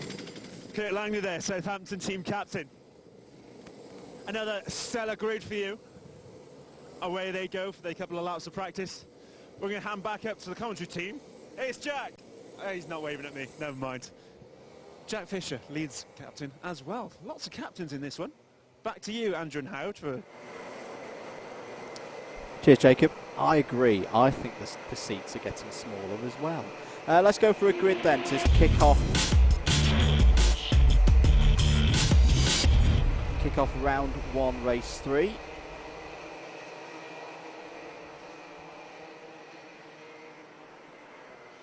So once again, the drivers will do form-up laps.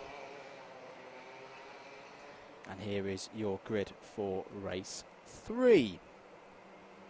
On the front row then, the very experienced Sam Cobb for Warwick A in the number 6 alongside him on the front row. Julian Couch for Leeds A. Row 2, Harry Grundy goes for Swansea Met B, and Martin Matchak goes for Brighton A. Row 3, Bradley Caps Jenner and Aidan Charity for Manchester Metropolitan and Swansea A. Row 4, Nathaniel Gollin for for Brighton B, apologies, and Roman Haskett into the Swansea A carts now. Look out for him coming through the field. Row 5, Newcastle B's Harry Jones alongside Joe Fowler for Coventry A.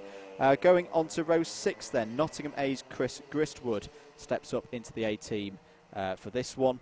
And Jack Ransom, Rookie Driver of the Year last year in the BUKC, he goes from 12th for Oxford Brooks B.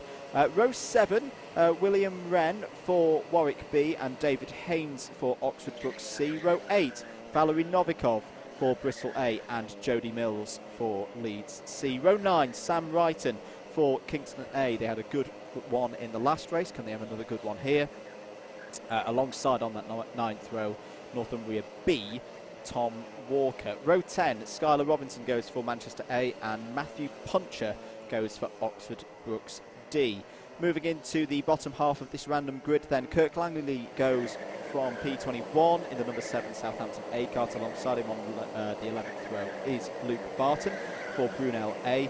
Row 12, Callum George goes for Coventry B and Tom Thickpenny looking to follow up teammate Piers Prize winning the last race goes for Loughborough A. Row 13, Sam Rowling goes for Birmingham B, Daniel Cohen for Aston A. Row 14, Alex Lade and Oxford A, and to be confirmed driver in the Oxford Brooks A carts, because I have Jamie Zara on my list and we know he's already been out there. Row 15, 2 Loughborough carts, Sam Dickens for the C team, Andrew Graham for the B team. And let's move down on to row 16 then, Kingston B and Justin Schulson goes for that one, and Southampton B's Sten Pirimagi goes from P32. Jack Fisher goes for Leeds B alongside the ineligible Leeds D cart on row 17. Then it's Oliver Price and Nikita Milyakov for Brunel B and Cranfield A respectively. That is your grid for race 3.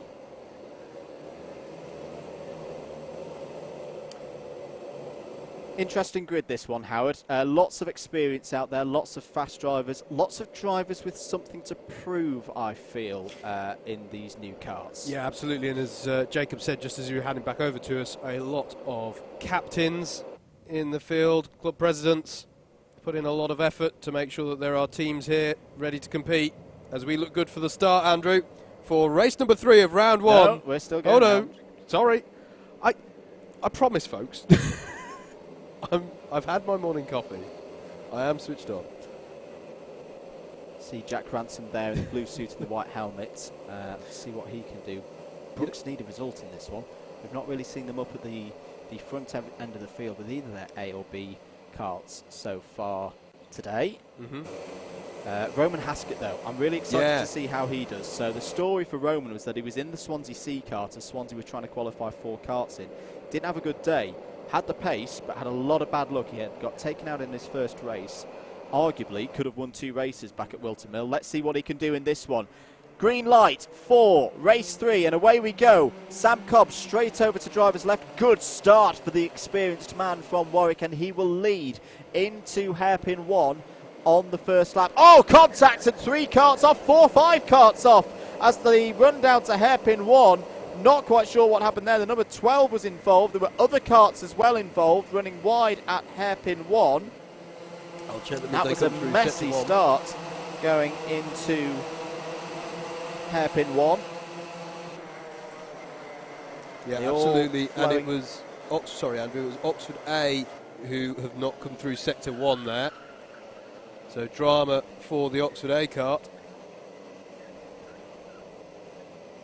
as they come through Garda for the first time. But it has been a great start from Sam Cobb as he leads them across the line for the first time. Warwick A lead, and then Julian Couch for Leeds A is second. UWTSD Swansea B are third, and then it's Brighton A, Manchester Met.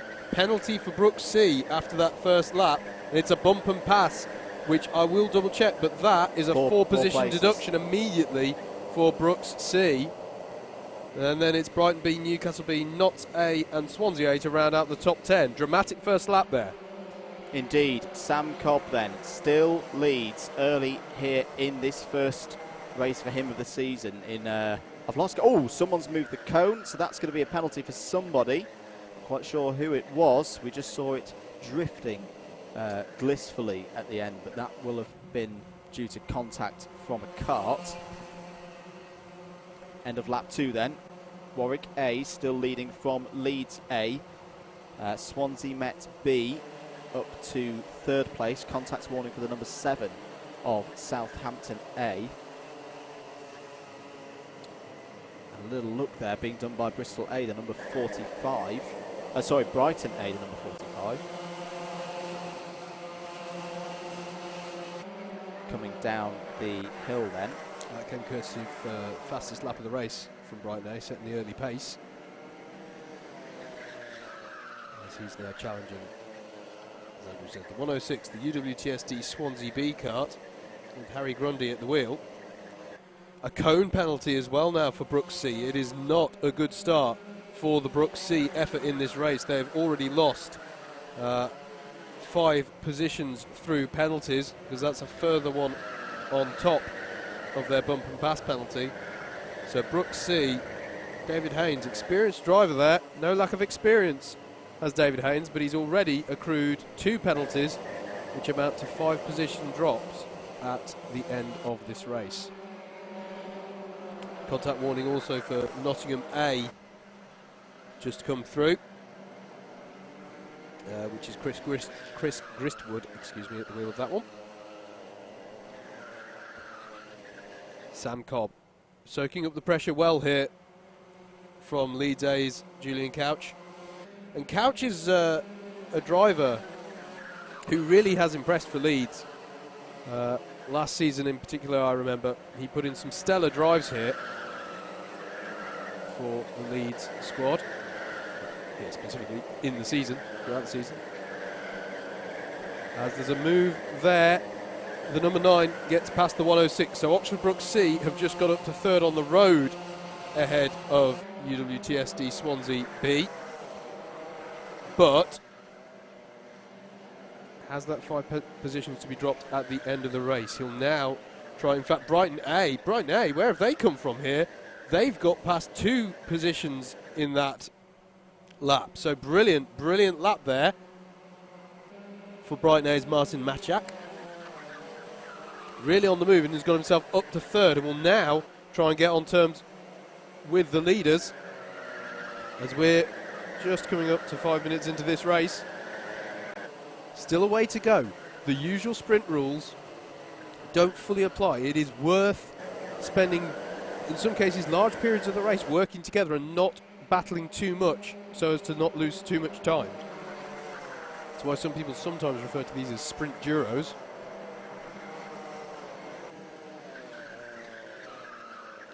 Lovely move there.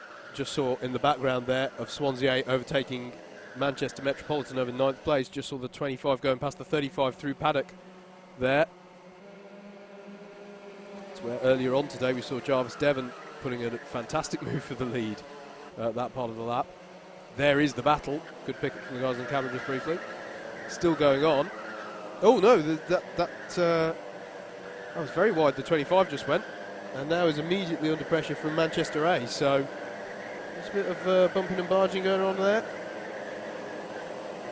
Sam Cobb has opened up the gap slightly. Here is that lead gap, and now, as you can see, the 14 of Leeds A actually has Brighton A to worry about a bit more than Warwick A at the front of this one. Martin Machak's pace for Brighton A in the 45 has been impressive. Sam Cobb here, your race leader, with the distinctive flame design. Meanwhile, behind him, Brighton A does go for 2nd place. You just saw in the back of your shot. Julian Couch takes a look over his shoulder, and well, he might. Machak is right with him now in the battle for 2nd place. And as I was just saying, if they battle 2, and he goes for it. Brighton A up the inside at hairpin 2, but doesn't carry a lot of speed, and Couch is able to hold on around the outside for Leeds A. Well held there by Couch. Well judged. But as I just said, that battling loses them time, and immediately Brooks sees David Haynes is right on their tail now. And he has to negate his penalties as much as he can. No more are we talking about pulling out time to negate those penalties. He's got to do passes. As they come up the hill through Cafe, Matchak almost looked defensive then through Cafe. And the number 2, Brooks B cart, is also on the scene.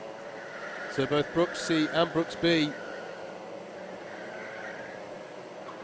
prowling around here at the back of Brighton A's car. Jack Ransom at the wheel of that. Another highly successful BUKC racer. Several race wins under his belt at this point. And Ransom is going to pull to the inside and go up the inside of David Haynes there. So Brooks B takes Brooks C. And there are contact warnings aplenty, I have to say, actually. Contact warnings being showed to the 3rd place Brighton A kart as well as the 4th place Brooks C kart as the battle continues through Henry's Bend there. Oh, and Brighton A put out wide there on the entrance into hairpin 1, and he's just got mugged by both of the Brooks karts through the early part of the lap. Brooks B moved himself up to 3rd place. I'll double check where Julian Couch has gone in all. No, Julian Couch is still ahead there in the number 14 Leeds A kart. So Julian Couch is still in 2nd. Jack Ransom, though, right on his tail immediately. Brooks are on a charge here. In particular, Jack Ransom. Blue race suit, yellow gloves. Very fast driver. As you say, the Brooks B team finished the season 2nd last year. As they come through the first few corners. Mr. Harris has materialised next to me. Hello, Mr. Harris. Oh, that's a move there for 2nd. Hairpin 2, Jack Ransom up the inside, gets up the inside of Julian Couch. It's now Brooks B to 2nd place. And now Leeds A have to worry about Brooks C, who are right with them. But they're going to have the inside line through Symes Sweep. And I think he'll be able to hold on into paddock. Indeed, he does. Oh, indeed he doesn't. There's Stu Stretton doing his thing. Good morning. Lovely kart photography that he does. And indeed, Julian Couch has been taken by both Brooks karts through the Garda part of the lap. So now it is Leeds A versus Brighton A again, but this time it's over 4th rather than 2nd. Brooks are on a charge here. Hello, yes. Jacob.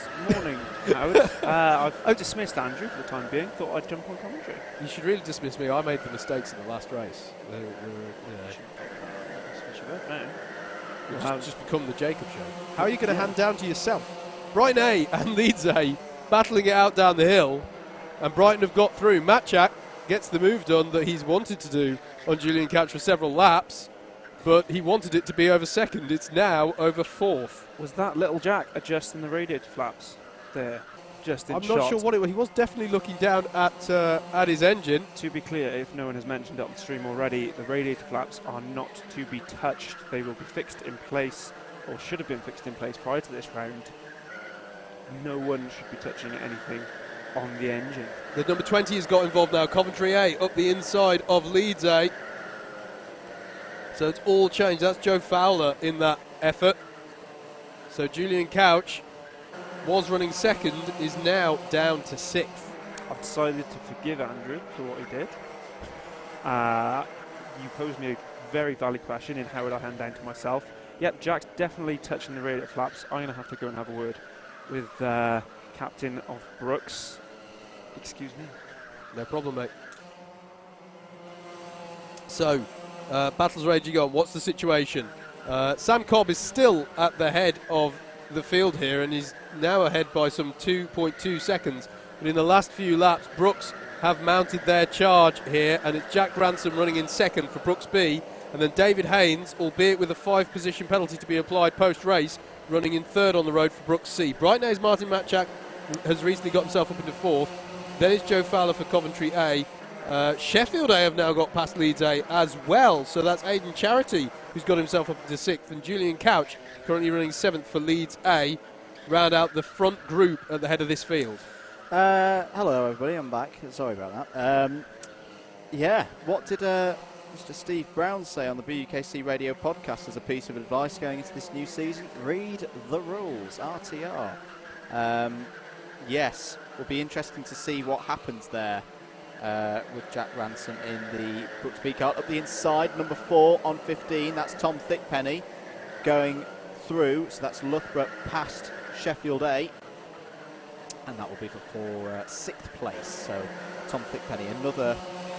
This makes me feel old, saying that Tom's an experienced driver now in the BUKC. I remember when he came as a young whippersnapper in Loughborough's championship year. Actually, he was a very key part of it. He stepped up from the B team to the A team, remember, at Glanny Gores, and performed brilliantly and was an integral part of that A team and has stayed an integral part since. I might be showing some ignorance here. Has he added something to the top of that lead? He might well have done. He's got another one of these lovely custom racewear suits, so that's new-ish. But yeah, no, I think you might be right. I think he's added a bit of details there to the lid. Lovely stuff. But another good lid. We like Mr. Thickpenny's lid because it's nice distinctive, and easy to distinctive for us to see. Which, as everyone can attest, I definitely need help with today. Yes. So I was saying Jacob should have dismissed me, not you, from the. So sometimes you've just got to do what you've got to do. Yeah, it's indeed. A long day. Jack Ransom then, still leading the Brooks charge here. Hasn't yet got onto terms with that man who just came through your socks, Sam Cobb. In my defence, I don't get a break. No, it's between true. races. I'm busy doing the spreadsheet of doom. And that's got to be done. Anyway, so Warwick A leading then in, we've just gone past the halfway point of this third heat of the morning. David Haynes has got an important job to do at the moment. He's effectively the Brooks rear gunner. Although I have to say, by the way, if Brooks are listening, if it's like this in 10 minutes' time, does it make sense for them to switch the karts? Because Haynes has a 5-place penalty to be applied. I see where you're going, yeah. I'm extrapolating massively. We've got a long way to go in this race. You wouldn't do it yet. But I'm just saying, theoretically, under the new, this is what we talk about, read the rules. Theoretically, under the new system, I'm going to reference BTCC again. It's like when you get a point for leading the race. So if you're out in front in a 1-2 situation, you switch the karts to allow each to score points for that. Anyway. Long way to go yet. Jack Ransom, how's he doing? He's reeling in. Penny on the move. Sorry, Howard. Just a set of 46.4, one of the fastest laps we've seen so far today, and I think he's just got into the position as well. Black flag, he's taken number Brighton 25. 25 Swansea A. That's their second ABC bump and pass, so they're going to have come and have a little chat with Jimbo and the boys down in the pits. It's the first one I can remember seeing today, actually. It is. Not sure if that's an accolade they wanted to have, but it's what they've got. So, yeah, indeed, Tom Thickpenny on the chart. He has taken Matchak in that lap. Do you know what? That's expensive for Swansea. That's going to take them out of Clubman's second place. Yep. Here comes Tom Thickpenny again up the inside of Oxford Brook C and through now into third place. What a drive this is from Tom Thickpenny. We mentioned on the grid, could he follow up the win for Piers Pryor in the second race? Well, he's doing exactly that right now. He's absolutely on a charge. He's now trying to challenge Jack Ransom for second place on the road. Will he have a chance here into Garda? No, not quite that. Oh, no, he's going to go for it. What a move that is by Tom Thickpenny. Such confidence on the brakes into Garda, and Tom Thickpenny and Loughborough are up to second place. Well, Loughborough are the traditional rivals of Brooks in this, Oxford Brooks as a whole, indeed, in this series, and he has just stopped what was the Brooks charge. And now look at David Haynes up the inside of Jack Ransom, and Joe Fowler of Coventry A, the number 20 car, he's going to try and buy into this as well. It's all change here. Jack Ransom's going to let him go. No, he's not. I thought he made a gesture there to say go through, but it wasn't on there. And look out for Aidan Charity in the red and white helmet.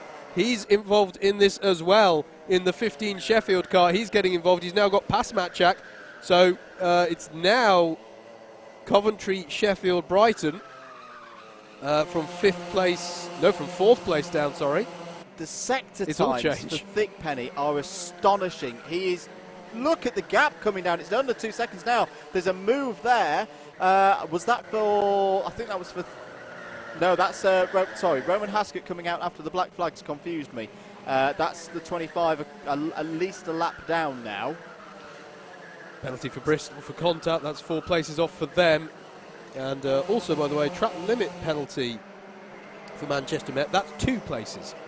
Just for those of you who are following along with the new rules. Half a second is what Thickpenny took out of Cobb on the way on that lap. At the moment, looks like Thickpenny's on for a Cobb salad here. He's eating up that time. Brighton is past Sheffield on the road. Matchak has got past Charity again, so it's changed there. So as they come across the line, it's Warwick A, Loughborough A, Brooks C. Remember, they still have 5 penalty positions to be applied post-race. Coventry A, Brooks B, Brighton A and Sheffield A. And then Julian Couch and Leeds A has now dropped some 4 seconds down the road. He's having now quite a quiet run in 8th place. Still on the pace, but just off of this group. Only 2 karts I can see on the timing screen are in the 46s. One is Coventry A in 4th place. The other is Tom Thickpenny there in 2nd place. Another half of a second has gone on the previous lap. Another 10th has already gone. Another 10th has gone there in Sector 2. There's more penalties coming in. A bump and pass for Manchester A and a track limits warning for their cross-city rivals Manchester Metropolitan. But this is what we're focusing on with 7.5 minutes to go. Another 3/10ths gone on that lap. But at the moment, it's Tom Thickpenny on the charge. Less than a second now between himself and Sam Cobb, currently leading this race for Warwick A. Further down the order, UWTSD Swansea B. I was about to say they're locked into battle over 12th, but have actually just lost 3 positions, which perhaps shows how close that battle is. Manchester A, Manchester Met, Loughborough B, Swansea Met B, Loughborough C, Brighton B. They're all in this battle, lots just mere tenths apart. There are some penalties that have been applied in that region of the pack, but really good battle happening in the clubmans in the teen positions. Another one as well, Northumbria B have just had a bump and pass penalty in the last couple of minutes. Start of another lap. The gap is now 0.7 of a second, and Cobb is starting to respond. He's just set his fastest lap of the race so far, 46.944, as a little check over the shoulder. He's aware now that Tom Thickpenny is closing in for Loughborough A.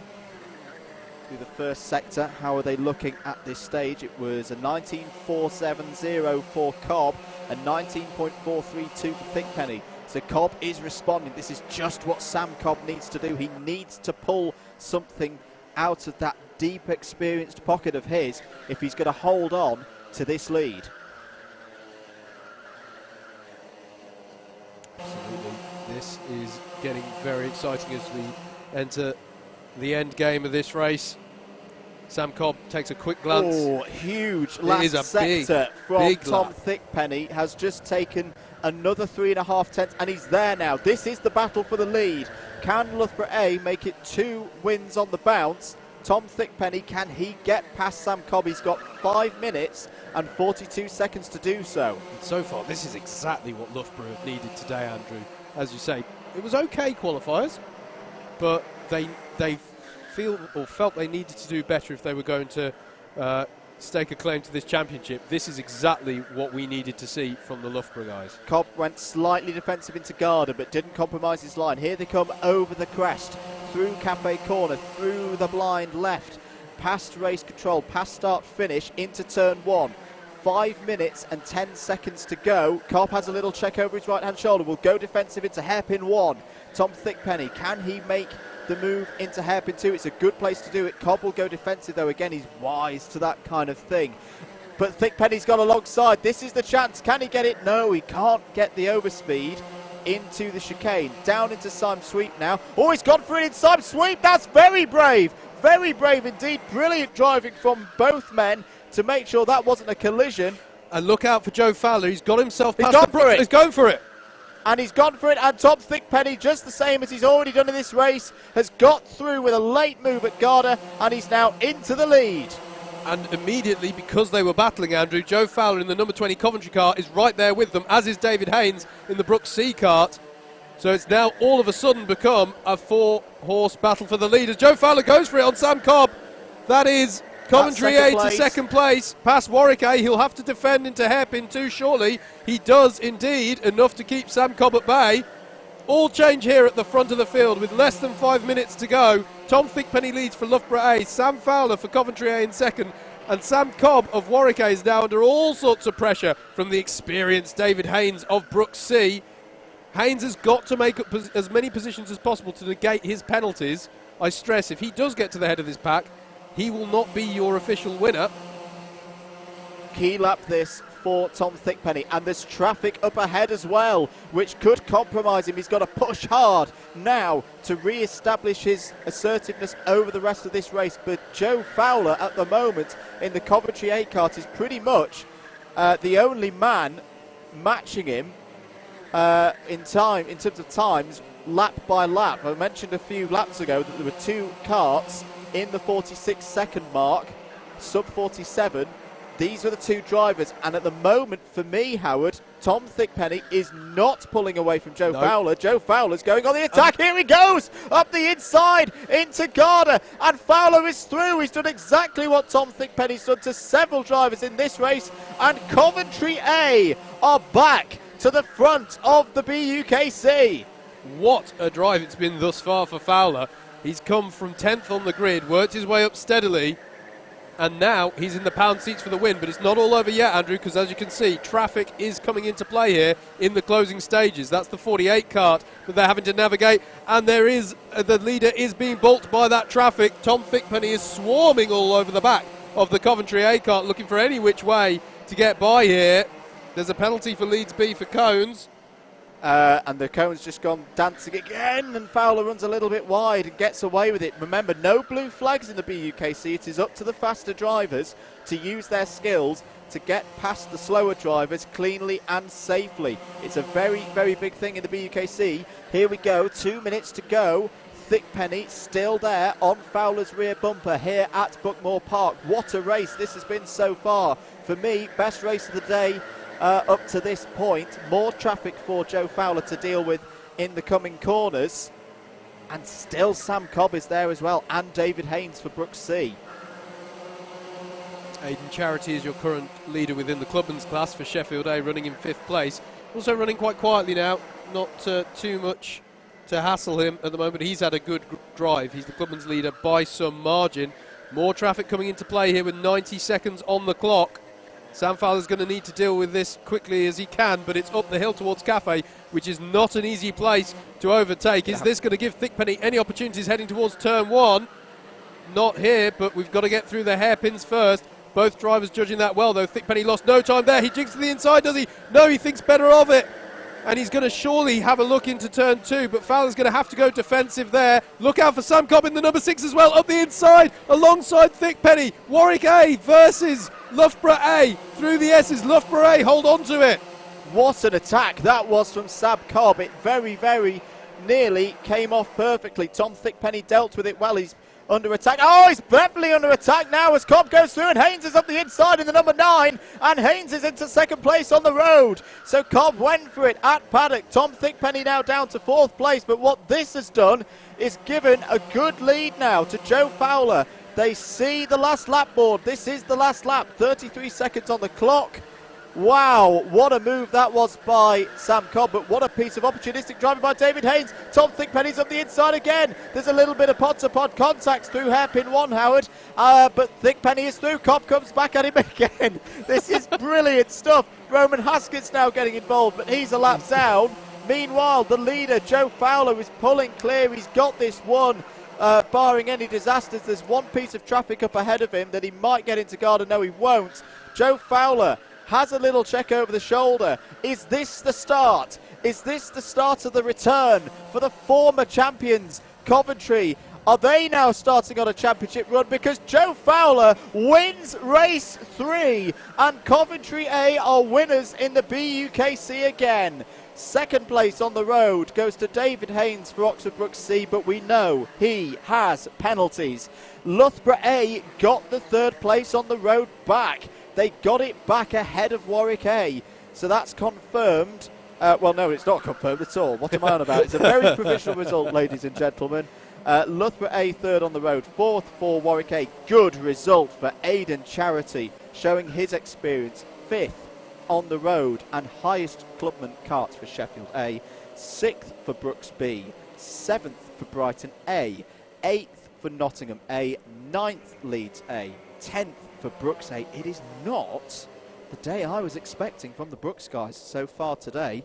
11th for Southampton A, 12th for Loughborough B, 13th for the ineligible all-day Leeds D kart, 14th for Manchester Metropolitan, 15th for Loughborough C, 16th for Newcastle B, 17th for Leeds B, 18th Brunel A, 19th Cranfield A, 20th for Southampton B, 21st for Swansea Met B, 22nd for Coventry B, 23rd for Brighton B, 24th for Northumbria B, 25th for Bristol A, 26th Kingston A, 27th Aston A, 28th for Birmingham B, 29th for Brooks D, 30th Warwick B, 31st Leeds C, 32nd for Oxford A. Big fall on the last lap for Manchester A, down to 33rd on the last lap, down 19 positions. 34th was Swansea A, 35th Kingston B, 36th for Brunel B. What a race that was. Yeah, race of the day so far for me. That was Andrew. Fantastic battling throughout. Exactly what we like to see. But, of course, what we also like to see. Oh, we don't like to see Jacob. Not yet. Not yet. Sorry. Hello, everybody. Hello. I've got a cup of tea in my hand. That's us. I'll put okay. Yeah. We need a very different gesture for they're coming to us. Sorry. No. Race of the day, I thought, that so far for me. That was really, really good. Sorry, was that a weigh-in they're doing? They're doing a weigh-in. They're doing a weigh-in. They're doing a weigh-in. Now, this, just to explain to ladies and gentlemen at home, 75 kilos is the weight limit for the driver. Now, if you are lucky enough to weigh less than 75 kilos, you have to put lead on the card. So what is happening now, that you can see on the stream, the driver's walking down to a flat piece of ground where there will be a set of weighing scales awaiting them. Drivers who come in at less than 75 kilos and haven't got sufficient lead to then take them over that 75 kilos will be disqualified. So we always have a bit of a nervy hold now to see has anyone been DQ'd. And we did see this at qualifiers, that a couple of drivers did get caught out by it. We absolutely did. And, of course, you will not only be disqualified from the result, but you will incur our wrath. Because because it holds up and messes up the results that we're trying to post. Spreadsheet of Doom does not like two things. Actually three things. Ineligible drivers, bandits who get lots of penalties, and people who weigh nothing. And I've got to say, if I'm seeming a bit flummoxed at times today, folks, it's because today, for the first time, I am running a backup spreadsheet of Doom, and I'm struggling. So... kudos to this man here. Basically, what he's saying is I am better than a C++ program. So, yes. Weigh-in's going on right now.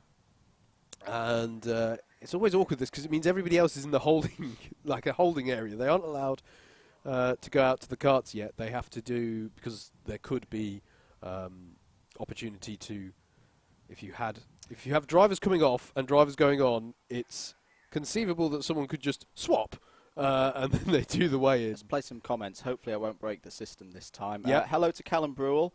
We're missing you, mate. He says, hold on, Cobb. So Callum, former teammate to Sam at Warwick back in the day.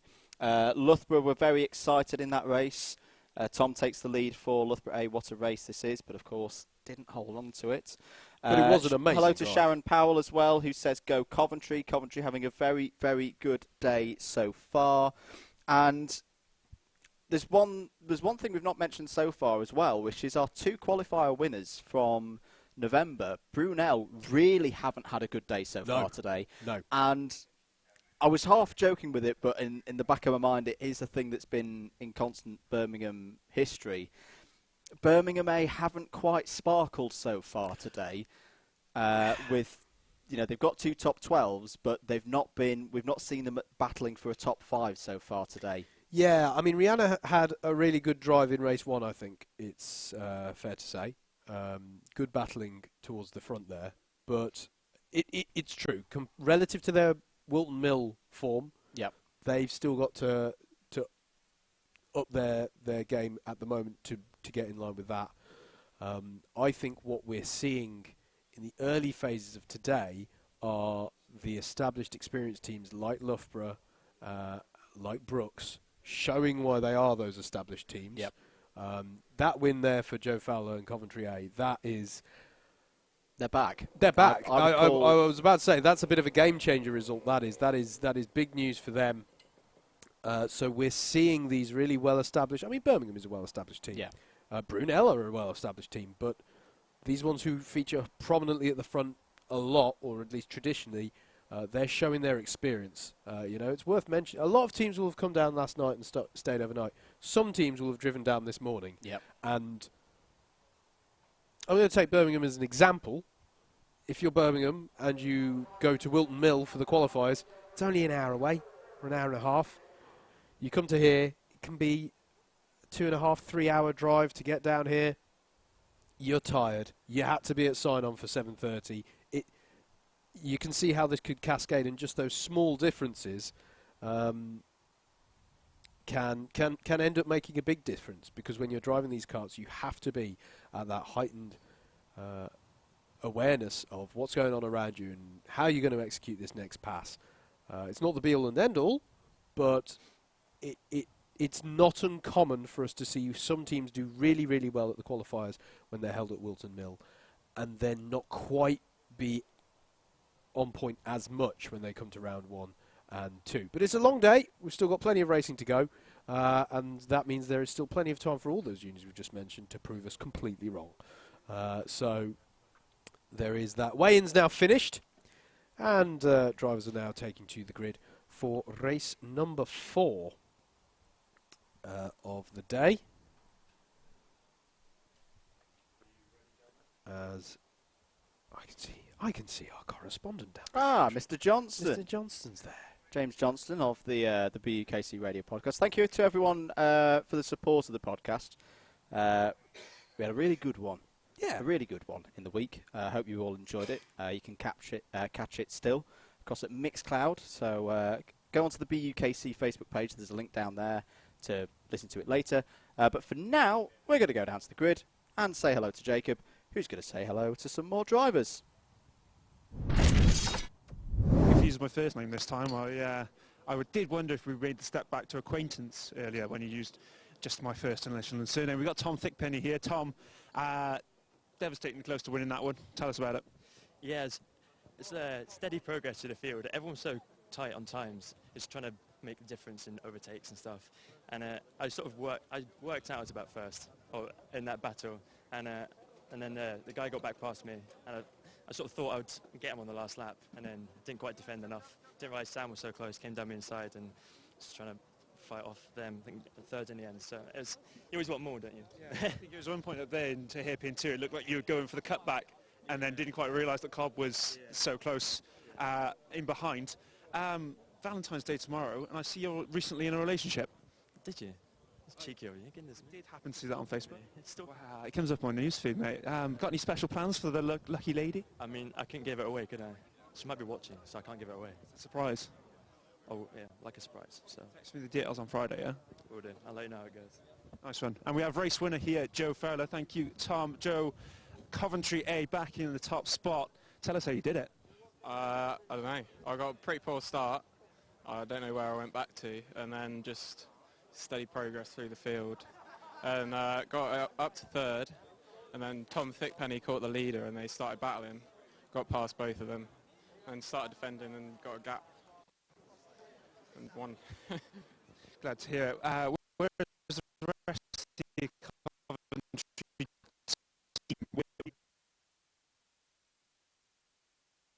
We're back in the comms box, and nobody called for me. I'm going to stand up. Howard's gone now. I'm going to press that button as well so I don't have to hear myself in my own head. Just going through the scores at the moment, I was saying Coventry looking like they are the leaders. No, they're not the leaders. Loughborough A are your leaders at halfway. The grid is now being cleared for...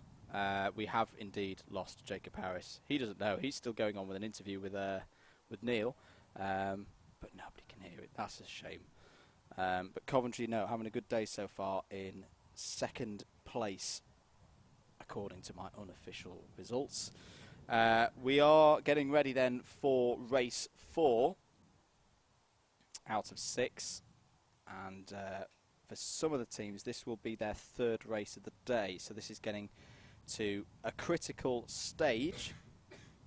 If we're ready for a grid, let's go for a grid.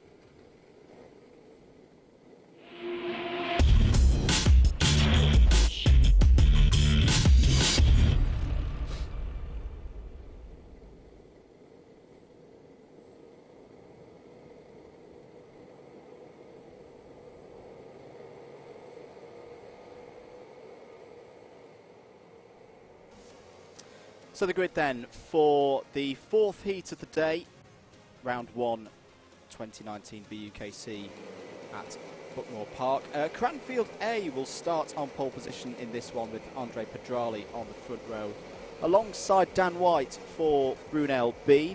Row 2 is an all Leeds affair. The Leeds D kart, as we mentioned already, is ineligible for every single race today. Tom Taylor goes in the Leeds B kart. Row 3, Pascal Brook for Southampton B and James Verity for Kingston B. Row 4, an all Loughborough affair. James Ireland goes in the B kart and Crispin Zoycher goes in the C kart. Row 5, Gareth Haynes goes for Oxford Brooks A and Oxford A's Louis Nicholson, who's got a lot of experience around here, alongside him on that 5th row. Row 6, Suzanne Gutsold. Oh, this is interesting. Suzanne Gutsold on row 6 for Aston A, alongside her brother Andreas Gutsold for Birmingham B. That's going to be a good one. Row 7, Ollie Wedden goes for Loughborough A, currently leading the round. Alongside him on that row is Matas Grigolauskas, who goes for Coventry B. Row 8, Rob Holland goes for Brunel A, really needing a result to pull himself back, and Diego Martinez de Luca goes for Southampton A. On the next row, row 9, Petri Zavanto goes for Brooks D and Ocean Black goes for Manchester A. Row 10 is Northumbria B's Louis Langlois and Kingston A's Andrew Hunt. Row 11, Rebecca Ravel goes for Leeds C and Fran Gomez goes for Bristol A. Row 12, Tom Geeney goes for Brooks C and Alessandro Brazzoni goes for Warwick B. Row 13, Joe Bleakley back again for the Brooks B team. He joins Stefan Kessler on that row, going for Nottingham A. Row 14, Rayan Williams drives for Coventry A. Ollie Underwood drives for Newcastle B. Row 15, Clubman's correspondent James Johnston for Swansea A, racing in the Clubman's, goes from P29. Ryan Denny, P30 for Brighton B. Row 16, Matt Brown drives in this one for Sheffield A. Stuart Mitchell goes for Manchester Met. Row 17, Stephen Howes goes for Brighton A and Ainsley Martin goes for Swansea B. And last but not least, row 18, Alex Harley drives for Leeds A and Sam Stevens goes for Warwick A. Howard is back. How are you doing, mate? I'm alright. I'm alright. My spreadsheet of doom is officially on fire. In a bad sense. So Mr. Harris nearly jumped in again. Oh, I saw. Did you rugby tackle him out of the way? Yes. No, I'm not even going to claim that. He's much bigger than you, and he's Welsh. So exactly. So rugby tackles are out as a strategy to defeat him. Another interesting grid. This, whilst you were out. Sorry. This is something that's very triggering for me at the moment. Tubbsy Malone, I'm an Aston Villa fan, so go Aston. Run away. I am not happy with Aston Villa fans at the moment. Anyone who understands what happened on Friday night will know why. We've got a very interesting 6th row whilst you're out. Oh, we do. Have a look at that. Oh, we do have a very interesting 6th row. Oh, okay. Cool. It's very cool. We're going to go round again. It's very deceptive, the tone as they accelerate up the hill here. Yes. Exactly where our comms position is. It sounds like they're all accelerating, but they're just up in the throttle input, so they get up the hill at the same pace. Nick Powell is here for the Gutsold Derby. Very yes. much so. I don't think I've looked forward to a 6th row of a grid more than this. Than this. No. There they are, 17 You can tell Suzanne in the black and pink helmet. Yeah, and the number 39 of Birmingham B. Anyway, we should probably concentrate on who's actually at the front of this one. We look like we're ready to go then for race 4 here at Buckmore Park. The stand is filled and we're ready to go racing here in the BUKC yet again. Eyes on the lights, green, away we go then for race 4. Good start there for Andre Pedrali in the 49. He will lead early, and look at his good grab that he's got already into hairpin 1 as the 38 goes up the inside. That's Pascal Pouk for Southampton B. Clean start there, Howard, for race 4. Yeah, great start from Pascal Pouk though. Grid 5 up to 2nd place in a couple of corners. Great start for Suzanne Gutsold up to 3rd place. Oh, round goes the number 9. That's one of the Brooks carts. And it's, I think it's Tom Geaney who's gone round in the Brooks C cart, so that's not a good start for them. The number 12 is off down Simon Sweep. But manages to recover it with the runoff that is there now. But really, really mixed up start. Oh, off! Ollie Wedden goes wide. 3 of them locking together, going through Garda, and that's not good news for Loughborough at all. Well, I was going to say it was a very clean start up to hairpin 1, and then it all kicked off for the rest of lap 1. Yeah, and there was a lot of contact down at paddock as well. Everyone got through, but in the mid-pack there was a bit of bumping and barging. What a start, though, for Aston A's Suzanne Gutsold. Well, I think we know who's won the Gutsold Derby straight away. Up 5 places to Meanwhile, 4th where's place. Andreas? He's down in 8th. Yeah. That's Paul.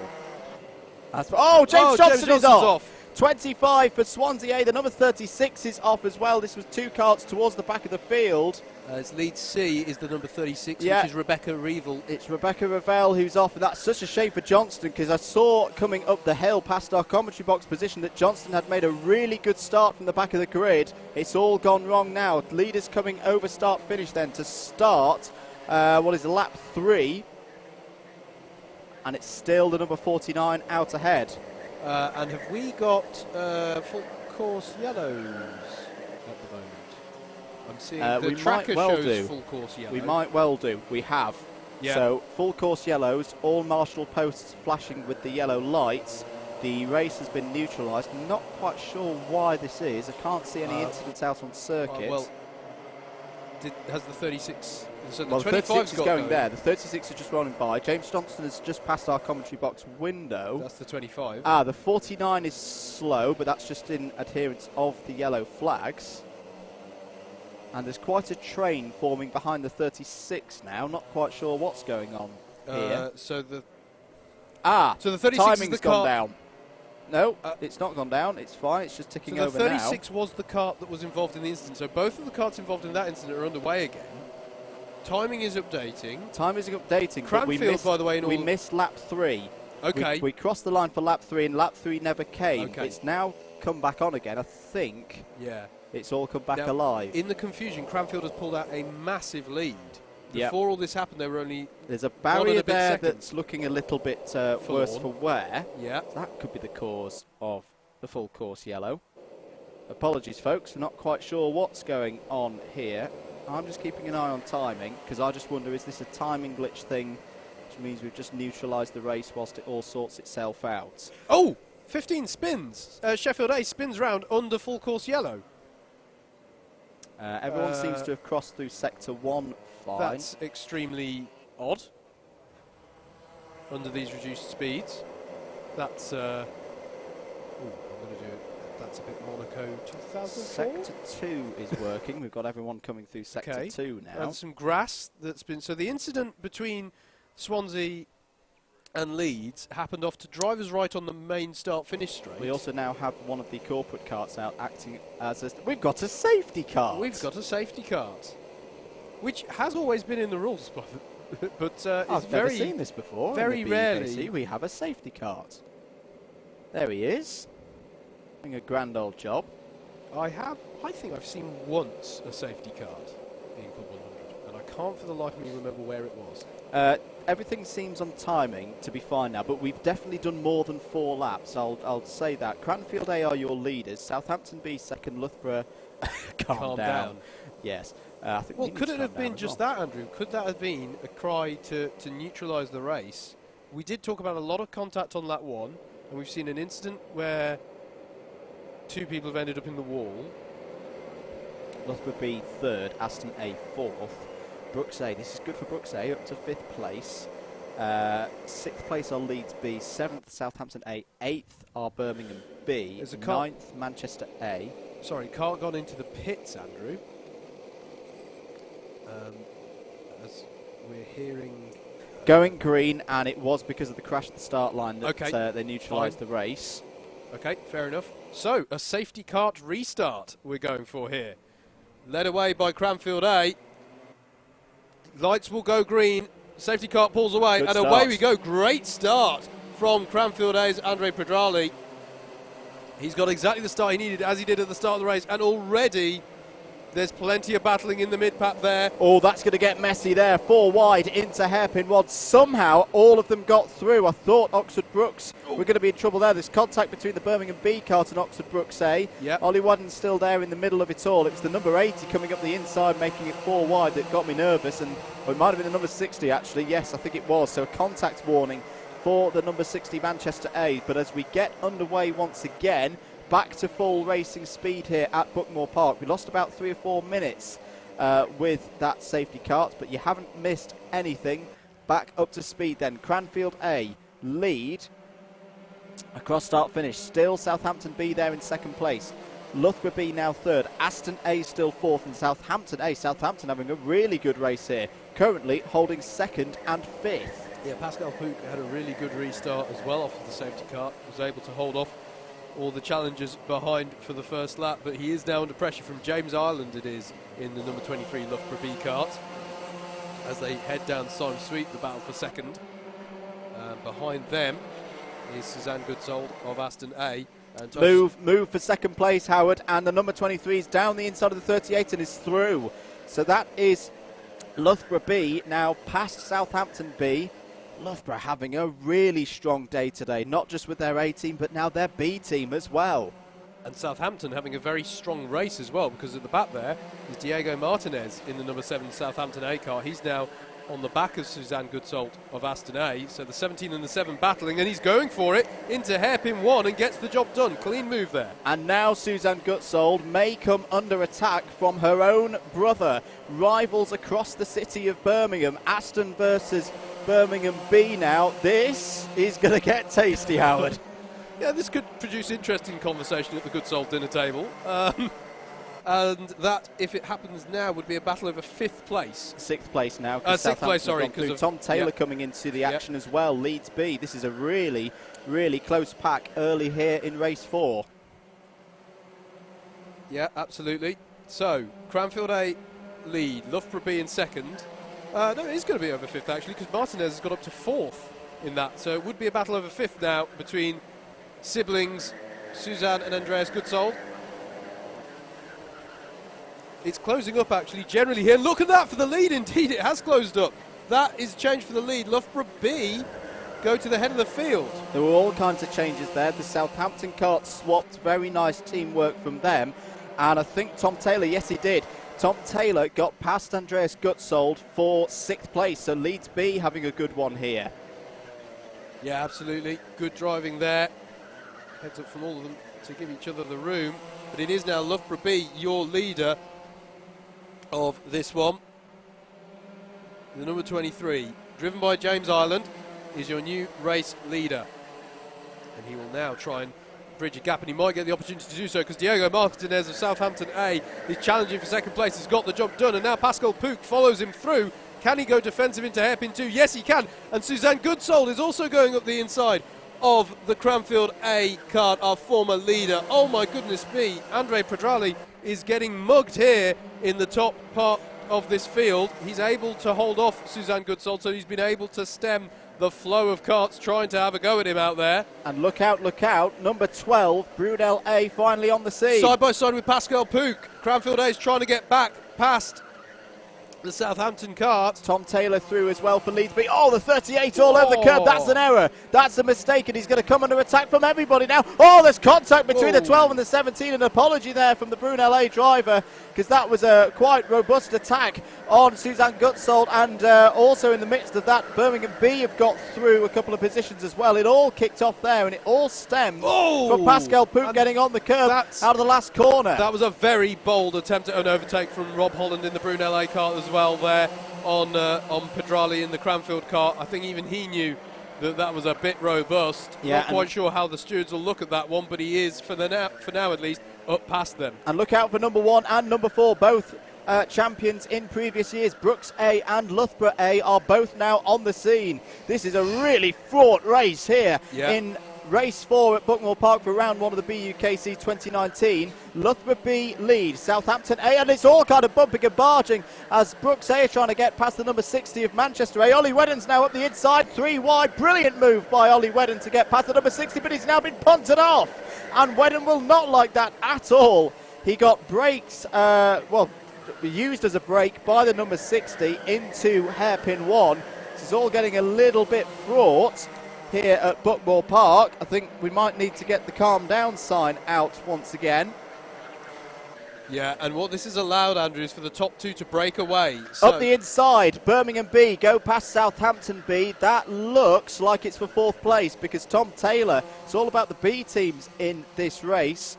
Tom Taylor for Leeds' B team is up to 3rd. Birmingham B now classified in 4th. Southampton B down to 5th, but Southampton B fighting back now. Rob Holland there in the Brunel kart. Southampton B back up the inside of Birmingham B and through back into 4th place. And it is a steady train of karts at the moment. If you blink, if you make a mistake, you are going to lose 4 positions, not 1. It's allowed the top 2 to break away, though. James Ireland still leads for Loughborough B, but Diego Martinez for Southampton A is right with him.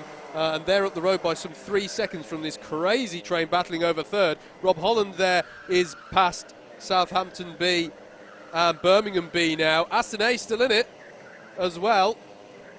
Running in, I think it's 7th, but I'll be honest, it's changing so quickly at the moment, I'm struggling. Let's give you a check as they come across the line. Leeds B are in 3rd, Brunel A 4th, Birmingham B 5th, in the 39, 38 of Southampton B 6th, and the 17 of Aston A 7th. And then, as you say, Andrew, comes Brooks A. Gareth Haynes at the wheel for them at the moment. Very experienced driver. Has a little look to see if he can get past Suzanne Gutsold, but Gutsold defends well. This pack, the pace of it as well is really, really high as they're coming through Symes Sweep now. And this is all going to be about who could just survive for the next 12 minutes and 45 seconds. The number 5's now coming through. That's Nottingham A. Another position for them as they go past Manchester A. Which is Ocean back at the wheel of the Manchester kart, having a good drive for them, which they need following on for some penalties I believe they received in the previous race they contested. Speaking of which, the penalty for Cranfield A, one of our top runners, former leader of course, now dropped back to 12th place, but bump and pass means they'll drop back a further 4 places come the end of this race in the official result. It's gone from, I don't think it's quite 0-0, but it's certainly not gone Cranfield's way these last 5 minutes. It hasn't indeed. We're past halfway then in this 4th race out of 6 for round 1 of the BUKC 2019. Live here, provided by Alpha Live. First of 8 rounds that will be broadcast across the season. Remember, round 2 is this very afternoon when we go endurance racing.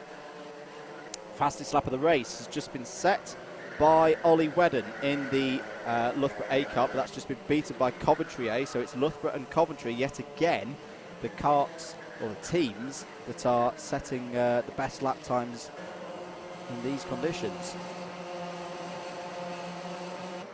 Still over 10 minutes to go, plenty of time for this to change, as if it hasn't had enough change already. Leeds B there, the number 44 kart, 3rd place overall, clubman leader, with Tom Taylor at the wheel. And Rob Holland of Brunel A in that yellow helmet and navy blue suit. Here's the battle for the lead. We've not actually been looking at it very much recently. Just saw it briefly then. You saw the Southampton A driver. There it is, in the number 7. Diego Martinez. Experienced driver. Distinctive helmet as well. Brazilian flag colours on there. Chasing the 23 Loughborough B kart. Separated by mere tenths. Driven by James Ireland. Doing a fantastic job at the moment is James. Absorbing the pressure well. Here they are. Working their way through the traffic. It's remained this all the time. We've been looking at the chaos happening from third place down. They've been mere tenths apart and pulling away from them at the front. And further back then, the 44, the 36 is a lap down after its incident near the start of the race, of course, with the 25 Swansea car. Then is the 44. That's Leeds B. That's your third place car. And then is the 12 of Brunel A, the 39 of Birmingham B, the 38 of Southampton B there, Pascal Pook.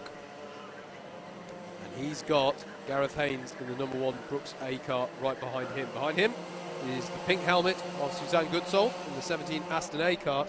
And then just behind her is the number 5 Nottingham A kart, which is running in 9th place. And yeah, Stefan Kessler at the wheel of that one. So all really tight as we go into the last 10 minutes here of round 1, race 4. And look at this. Ollie Wedden of Loughborough A goes for a move for 10th place. This is to try and get past the 26 Kingston A kart. And he's got the job done. So Loughborough A on a bit of a charge up the field here. Andrew Hunt is the Kingston driver. Back of his suit, helpfully, with that bright fluorescent helmet there. There's battles throughout the field, in fact. Cranfield now is now in 13th behind Manchester A. They're having a close battle, but Cranfield does have penalties to be applied. Coventry A have just got past Brooks D for 16th place. Battles going on at 23rd place, Swansea A. Swansea A always seems to be leading an amazing battle of clubman karts whenever I look at them today. They're running in 23rd. Good that they've recovered back from that incident early on. And Ollie Wedden continues his charge. He's now picked off Aston A's Suzanne Goodsold, who in turn will have lost a position last lap to Nottingham A. So it's now Nottingham A, Brooks A, Aston A, and Kingston A. The number 5 there. Stefan Kessler from Nottingham A. There's Gareth Haynes. Gareth Haynes has got past as well, has he? Yeah, Haynes has got past Pook. So Brooks A have moved past Southampton B for 6th place. And now Ollie Wedden is challenging the back of the Nottingham A kart. There's Hunt in his fluorescent helmet in the Kingston kart. Second within the clubman class. There's Haynes, Pook, Wedden. So that's the Brooks A kart with the number 1. Oh, and there's that. Somebody tagged the barrier coming off of paddock then as Hunt executes a move on Suzanne Goodsold. So that's Kingston past Aston now for 10th.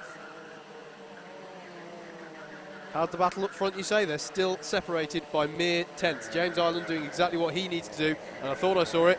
It was Kingston who hit that cone, so Andrew Hunt may have done a move there, but he'll now get that penalty position at the end of the race. So he's effectively negated the very move that he set up somewhat by hitting that cone. That bollard that's on the exit of that cone, that counts as a cone. So when you see a cone penalty, it's not necessarily that. There's that blue and white barrier is what got hit there. Stewards don't like to see that because it demonstrates that the drivers are using too much of that exit curb. And so even though it's not actually a cone, they'll still receive that penalty. Andreas Goodsold still on the tail of the number 12. In fact, this is closing up slightly here. The 44 of Leeds B still running in 3rd place. The 12 of Brunel A and the 39 of Birmingham B. There they are. Just closing up a little bit at the moment.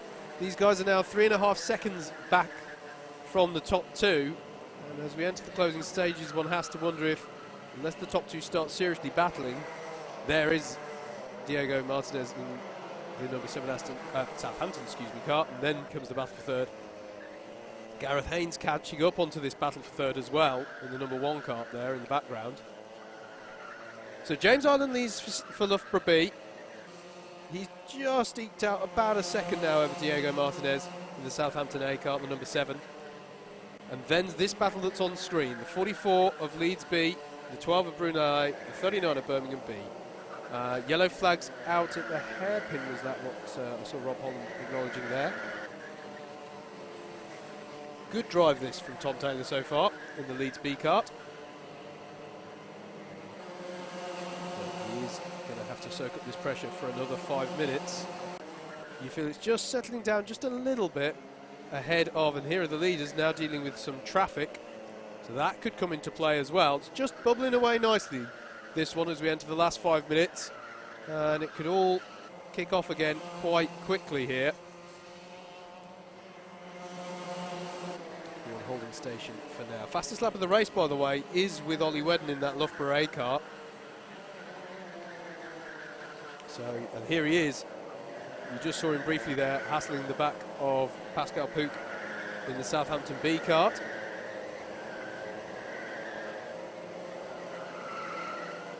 As the battle for third works its way through the S's and swooping down through the right-hander at Simon Sweet. Then it's a quick fast left and then braking into Paddock Bend. So Gareth Haynes was catching up onto the back of that battle for third. He's actually being caught now by Pascal Pook and Ollie Wedden. So there's a battle over first, and then there's another 3 karts battling over third, and then another 3 karts battling over 6th. There's the pack for third, and then you just saw in the background of your shot the battle for 6th. Again, all just holding station for now. They've got some traffic to work through, could provide some opportunities. Just like in any form of racing. You see Tom Taylor dealing with that traffic well. He's already got by, and Rob Holland's now got, in fact they've all now got past that cart that they were putting a lap on. Still more traffic though to work through on Garda, and this has allowed Rob Holland just to close up just a little bit as they work their way up the hill again through Cafe Corner. Still just there flashing out a shot, Diego Martinez hounding the back of James Ireland for the lead of the race. But James Ireland's doing a fantastic job in the 23 Loughborough B car. He really is soaking up the pressure nicely here. Very impressed with how he's driving so far. The battle for third works its way through the S's again. Really fun part of the lap this. Andreas Goodsold, I think, is beginning to consider putting Velcro on his front bumper and trying to stick to the back. They've just been nose to tail for the last few laps, really heads up driving this. As in the background, the battle over 6th is now hitting the traffic that we were seeing a lap ago. So now it's Gareth Haynes' turn to... In fact, Ollie Wedden's been on the move. Ollie Wedden has got past Southampton B, and this lap has got past Gareth Haynes of Brooks A. So Loughborough A past Brooks A for 6th place. And this is really key. I've just been doing some spreadsheets of dooming.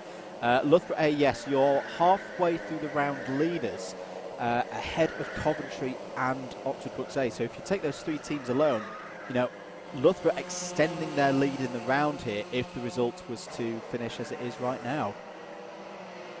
2 minutes to go then here in race 4 at Buckmore Park. Round 1 of the BUKC 2019 Mains Championship. This one started quite frenetic, but it's calmed down in the last 10 minutes. Loughborough B, your leaders, ahead of Southampton A, Leeds B, Brunel A and Birmingham B. And that battle for third is what we're looking at here, with Tom Taylor at the front of it, Rob Holland in the middle, Andreas Goodsold towards the rear end of it. Oh, a little bit of a squirm there for Goodsold, coming off of Henry's Bend into hairpin 1.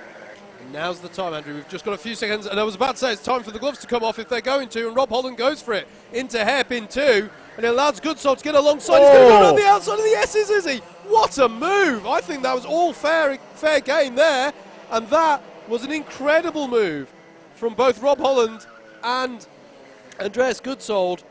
of Brunel A and Birmingham B respectively to get past Tom Taylor of Leeds B, although he does remain the clubman's leader. Now Goodsold is hounding the back of Rob Holland as they come up the hill. Diego Martinez has dropped back somewhat off our leader, so I think James Ireland just needs to hold it together for a couple more laps and he might be secure with the win. But the battle into third, heads into turn one. Rob Holland of Brunel A goes defensive, but Goodsold is going to try and find an opportunity to hairpin one. Again, Holland goes defensive for Brunel, and again Birmingham B doesn't have any choice. Again, Holland will go defensive, but look out for Tom Taylor of Leeds B, trying to capitalise, and he gets alongside Goodsold of Birmingham B. Goodsold's out on the tarmac, and look, Ollie Wedden has now caught up to this battle. Loughborough A are on the scene as well. So it's third, fourth, fifth and sixth as close as I can as quickly as I can say them, if not quicker, through Paddock Corner. Rob Holland looks over his shoulder again. Again he goes defensive. Goodsold now goes somewhat defensive against Ollie Wedden as they come round. Oh, and there's a contact there between Goodsold and Tom Taylor. And Ollie Wedden, a driver who knows how to handle a kart round this place. Remember having the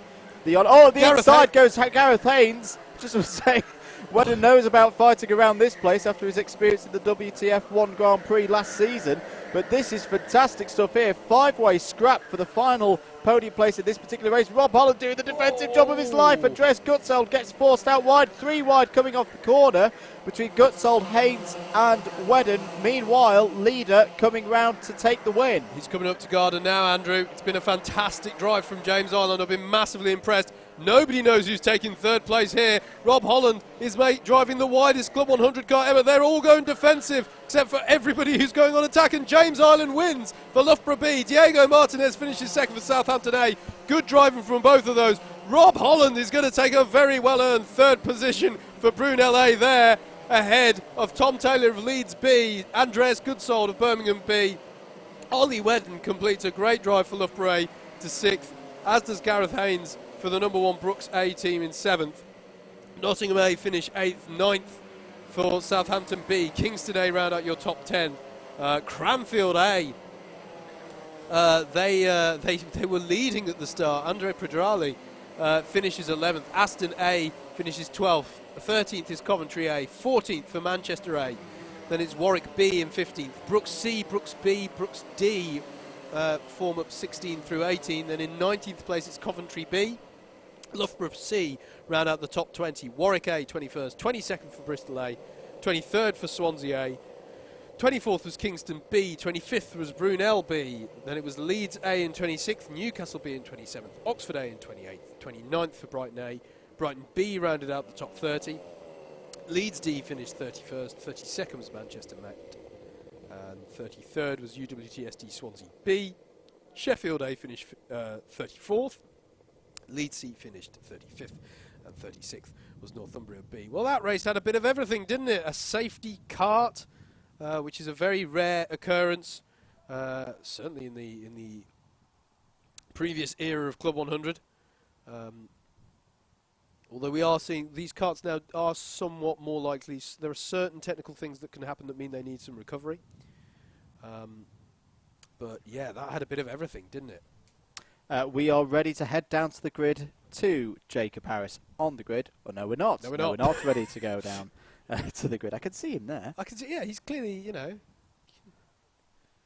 Just to say, that was a really key race for Brunel to get themselves back on track. Yep. Just checking, are we ready to go down? No, we're not ready to go down. I think it's signal issues with the camera. But no, Brunel A, really, really key race to get them, just get the day going. They've did not have a good start. It's not going to be the same level of performance that they had in terms of qualifiers. They're not going to win the round. But they're still going to, if they can have a good final race, which I think for them is the final race of the morning, they could still get decent points for the championship. Yeah, absolutely. Absolutely. As we're just waiting to get our hostess in position. They're just repositioning so that we can show you their lovely faces up close with the camera we've got down there as the drivers come out. Hello, they're going to show us instead for a bit. Yes. Now that's a sad compromise we have to give the audience, isn't it? That's not what you want to say. But yeah, that was a great. I loved the battle over third place there. The battle over first place, it didn't really ever come to. I don't remember seeing Diego Martinez ever actually attempting to go for the overtake, but it was just as close a battle in the set. They were so on it with the pace at the front. Really impressive drive from both James Ireland and Diego Martinez at the front of that one. So that was great. But the battle over third, Rob Holland's defensive driving there, and that's the thing that makes Buckmore Park so good for those little dogfights in karts, because the defensive line is so different in some parts of the lap to the fastest racing line that just everything builds up to a crescendo, and you get a lap like that last couple that we had there in that race. So that was... Just to say hello to Stu Stretton. He can't hear us, but he's there on the screen. Indeed. If you're not aware who Stu is, where have you been? Stu is our photographer for the BUKC. Does a fantastic job as always. Great to have him back for another year. Go check out his pages on Facebook. No, we're not good. No, apologies. I'll just keep checking with our producer to see if we're good. But I think we're having a couple of technical issues down there on the grid. But no, do go check out Stu Stretton Photography on Facebook. Does some fantastic work, not just in the BUKC, but across various kart clubs across the country. I'm just looking who we got in this next race, Howard. Oh, we're good. We're good to go down to the grid. Jacob. Jacob, hope you can hear us. Over to you, mate. Apologies for the technical issues that have delayed us talking to race winner James Ireland. James, how did you manage that, and what are you doing in the B team? I don't know, you'll have to ask Ollie. Yeah, no, it's just a good race really. Had a good start and then sort of just kept it from there really. Unusual instance of a safety cart in that one. Did that throw you at all? Yeah, I mean I was a bit confused because there were yellow flags, well yellow lights, but I didn't really know what was going on, and then it was only when the safety cart thing came out. I don't know what happened. What happened? Just trying it out, see what happened. Oh, fair enough. The racing kind of it got a bit boring, so I thought throw that out there, give it a curveball. No, there was an incident on the start-finish which concerned those in race control, and so we wanted to sort it out. Oh, okay. Bit of a pizza thing going on with Loughborough today. Are you a pizza fan yourself? Not really. Nah, I don't know, I'll see. I've promised to buy the whole Loughborough team a Domino's if you win both rounds. If you're not interested, then by all means decline my offer. No thanks. There we go. I'll keep my money in my wallet. Thanks for talking to us, James, and good luck for this afternoon. Let's jump straight on right at the back of the grid. Who's this? Charlie Hobson. Get out and come and talk to me. Why were you sat in your car so early? I'm eager to get started, Jacob. You haven't got any fuel in it. You're not going to start without any fuel, are you? Bit premature. There we go.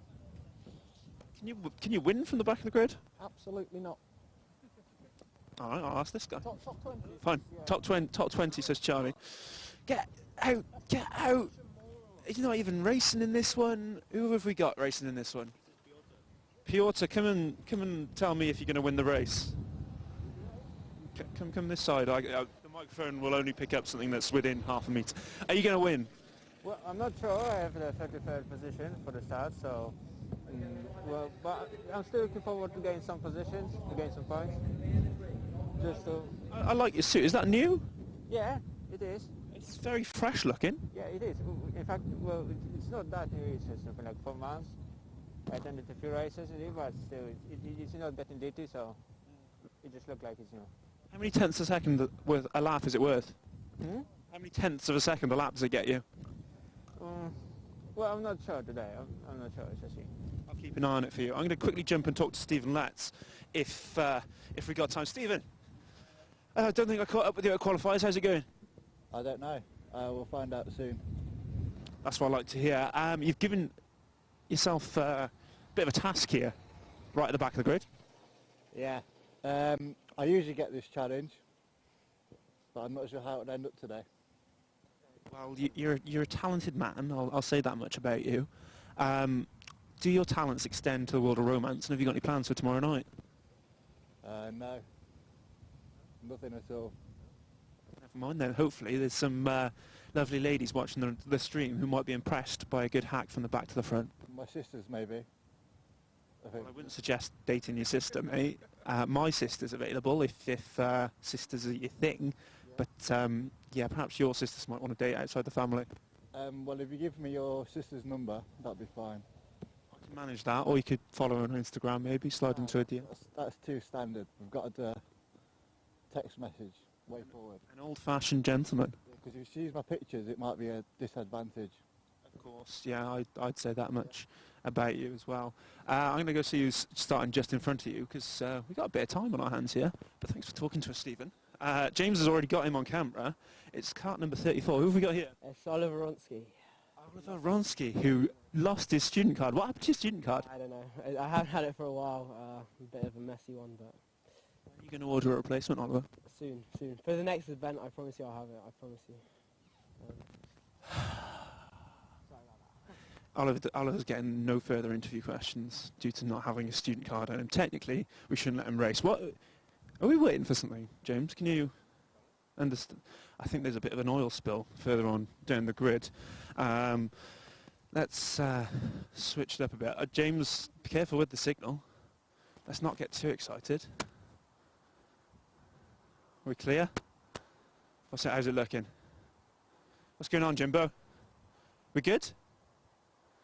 What's happened? Jimbo's got no comment to make on the subject at all. Okay. Diego there of Manchester Met wearing a hood. Jimbo's just making sure that that's not going to flap around. What are we waiting on? I can't find my whistle. Can't find his whistle. Do you want me to shout?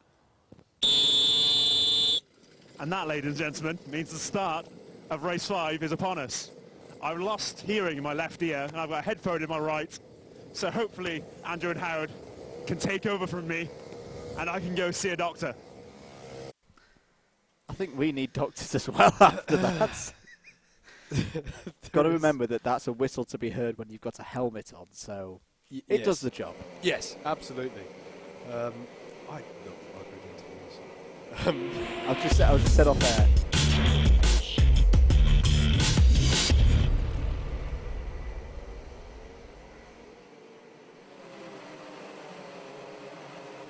We're just saying off air that I always, for the grid interviews, enjoy this round the best because of when it is. The one but near Valentine's Day. Yes. We remembered that they were playing the sound. Sorry, producers.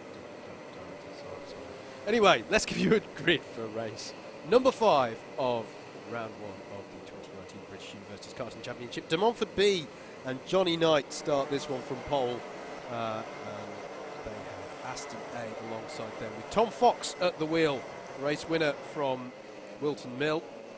So he will be one to watch in this one. Exeter B have Josh Craft starting for them from 3rd, and then Oxford A have Sam Faulkner from 4th. Row 3 sees Southampton C's Chandler Horsfield start with Patrick Kasarek alongside for Nottingham C. Row 4 is Birmingham A and Rory Smith, and then Brooks A with Matthew Lewis at the wheel. On row 5 we have Loughborough A with James Mills and Callum Young in the Brunel B kart. Row number 6 we find Cambridge A and Samuel Gerrard, and then James Woodthorpe starting alongside for Kingston B. Row 7 is Exeter A's Rory Cuff, and then Max Reed takes the Loughborough B kart from 14th onward. Row 8 we have Leeds D, the number 72. They're not eligible for points in this one, but definitely eligible for points is Adam Fleming in the Newcastle A kart starting alongside in 16. Row 9 is Southampton B's Christian Toma and Bath A's Sam Baxter. And row 10, rounding out the top 20, is Alistair Irvin in the Warwick A kart and Mark Cuthbert, experienced driver, starting for De Montfort A. Row 11 is Nottingham Trent A and Scott Jeffs, and then Huddersfield B and James Brickles at the wheel. Row 12 sees George Story piloting the Northumbria B effort with Adam Pugh alongside for Swansea A. Diego De La Torre starts in 25th place for Manchester Met, and alongside on row 13 is Leeds A with Alex Megginson at the wheel. Row 14 is Aaron Leishman for Newcastle B and Ben Gilbert for UWTSD Swansea A. And row 15 is João Pinto for Coventry C and Oliver Vronsky for Nottingham B. Row 16 is Leeds C's Theo Gwynn and Huddersfield A's Stephen Letts. He might be one to watch coming from towards the back there. On row 17, in 33rd spot, we find Swansea B with Peter Berzinski at the wheel. Hirsch Reddy starts alongside in 34th for Edinburgh A. And rounding out the 36 car grid on row 18, we have Warwick B's Archie Hobson, who, as we just heard him saying to Jacob down on the grid, considers that he absolutely does not have a chance of winning this race. And then alongside him is Andres Bedoya for Kingston A. That's your grid for round 1, race 5. There's a black flag shown for Manchester Met. I'm not sure if that's genuine. You can get black flags in rolling up situations if the cart isn't compliant. Or if the driver himself is not compliant, i.e. helmets undone, GoPros attached to chests. We had that one once. We have had that one once. Hoods hanging out of suits. Yes. If your suit's not done up properly, if anything like that is, or of course not, it's not going to be in this case, but if they spot a tinted visor in dark conditions, that's not a concern right now. Can we just say, this is the most glorious BUKC mains weather I have ever seen. I hope everybody's Buckmore appreciative of the fact that Andrew and I have deliberately been saying it will definitely rain so that our commentator's curse makes it all work. You see, that's the idea. That's exactly what we're doing. Though I will remember that a few years ago here, it was dry for most of the day, and then during, I think it was actually race 5, just biblical rain hit the circuit, and nobody had a rain suit on. So it can still change here, but at the moment, I would agree, it is an absolutely lovely, you couldn't wish for much better conditions at this time of year for the UKC. By the way, if anyone wants a Google version of the spreadsheet of doom, get in touch with us at Double Dash on Twitter. Just saying. Have you just put it up there? I've got one that's available, if anyone's interested. The spreadsheet of doom is strictly unofficial. By the way, we're starting with the race. Here goes race 5. No, we're not. We're going to go round again. Oh. It is deceptive. It is as they go up the hill, isn't it? It sounds like we're getting ready for a go. We had a question, a valid question, because I know there's been lots changing, asking about the road tax switch when it's happening. It's happened. This is the first competitive day of anything for championship points with the new Road Tax Evo Club 100 carts, and I think so far, Howard, they've operated very well. And they've provided us with great racing, which is what matters at the end of the day, it has to be said. Still, the pace kart driver's hand. Oh, the pace kart driver's hand was in the air there still. Oh no. Good for go. We are good for go. Pace kart pulls off to one side. Not Mark Cuthbert, sorry. De Montfort B's Johnny Knight's going to lead them away. Away we go into turn 1. Is it clean? A lot of karts going wide, but no, it is essentially clean, and it is good start from Aston A's Tom Fox, who's gone straight to the lead of that one. Up into first place. And it's a good start as well from Oxford A's Sam Faulkner, who's got himself up into second in his white and red suit. In the 42 kart. So good starts there from the left-hand side of the grid, which is the non-pole side, the anti-pole side of that grid. 3 wide on the exit of Syme Sweep. That's going to get interesting. Southampton C, the 103 is involved there. The 47, it looked like, tagged the bollards there, which is Exeter B's Josh Kraft. So it's not an entirely clean first lap. There is Mark Cuthbert, who was on the move up the field there. He looks like he's had a good first lap. Oxford Brooks A, though, have accrued a cone penalty. That's already a position dropped for them. Aston A lead, Oxford A second, De Montfort B in third, Loughborough A fourth, Brooks A in fifth, Exeter B, Birmingham A, Cambridge A, Southampton C and Exeter A round out your top 10. And it was a good start for De Montfort A. They were up 4 positions. Warwick A were up 5 positions on that first lap. So good starts in that field. Happy to say no incidents like we saw in last race. But plenty of battling, and there was a tag there. Somebody tagged the bollard on the inside of Syme Sweep, which takes some doing. So I'm not sure if maybe we'll see another cone penalty there. Battling here with Matthew Lewis of Brooks A. Does indeed. As we come round to finish lap 2 then, I've got to say Tom Fox doing another fantastic job at the head of a BUKC field. Contact warning for the number 19, which is Newcastle A. Just to say, I was chuckling, which you might have picked up on. I've just had a brilliant follow on the Double Dash Twitter account. I didn't even know this was a thing. We've been followed by at KartingDad UK, and his description is a mechanically inept noob enters the world of junior karting. Thank you for the follow. Well, I'm going to refollow that. That's a fantastic account. There we go, that's done. Anyway, there's a race going on. 78 goes up the inside of number 10. That's Kingston B fighting with Exeter A over 9th position in the early stages of race 5. It looks to me like the gap has gone out, in fact. Tom Fox, who's a race winner from Wilton, as who was that going side by side into It was the number 10 and 78. Again, they're having a fantastic battle over 9th place. They've switched back again, so that's Exeter A going back ahead. We had another question as well, which was the red and the black number boards. Yeah. That's the Prem to Clubman split. So if you see a cart that has a red background on their number board, that is a Premier cart. If they have a black background, that is a Clubman cart. So we should stress that the machinery they're driving is exactly the same. Yes. And they are all scored as part of the same championship standings. Yes, overall. But the highest finisher in those standings, who is a Clubman. Up the inside, number 4 on 77, that's Loughborough A going past De Montfort B. So that's a good move there into turn 1. And once again, this will be Loughborough's last race, remember. They could be your clubhouse leader, done for the morning in terms of sprint racing, and really put the pressure on going into race 6. It's been a very strong run for them, hasn't it? Aston A leads. That's Tom Fox at the wheel of that. Sam Faulkner in second in the 42 Oxford A car. Then is Birmingham A. They've had a good start. That's Rory Smith at the wheel in his red and white striped horizontally helmet. De Montfort B. We've just seen being demoted by Loughborough A, so it's James Mills in 4th for Loughborough A, and then De Montfort B's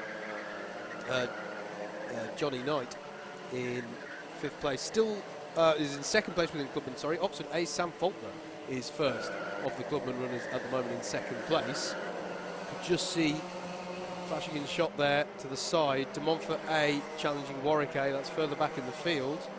In 12th place, but there's 2 very experienced drivers battling over that. It's Mark Cuthbert and Alistair Irvine, of course. Alistair Irvine always make that mistake. Too much of a night. F1 fans from a particular era. You can tell we grew up in the late 90s and early 2000s.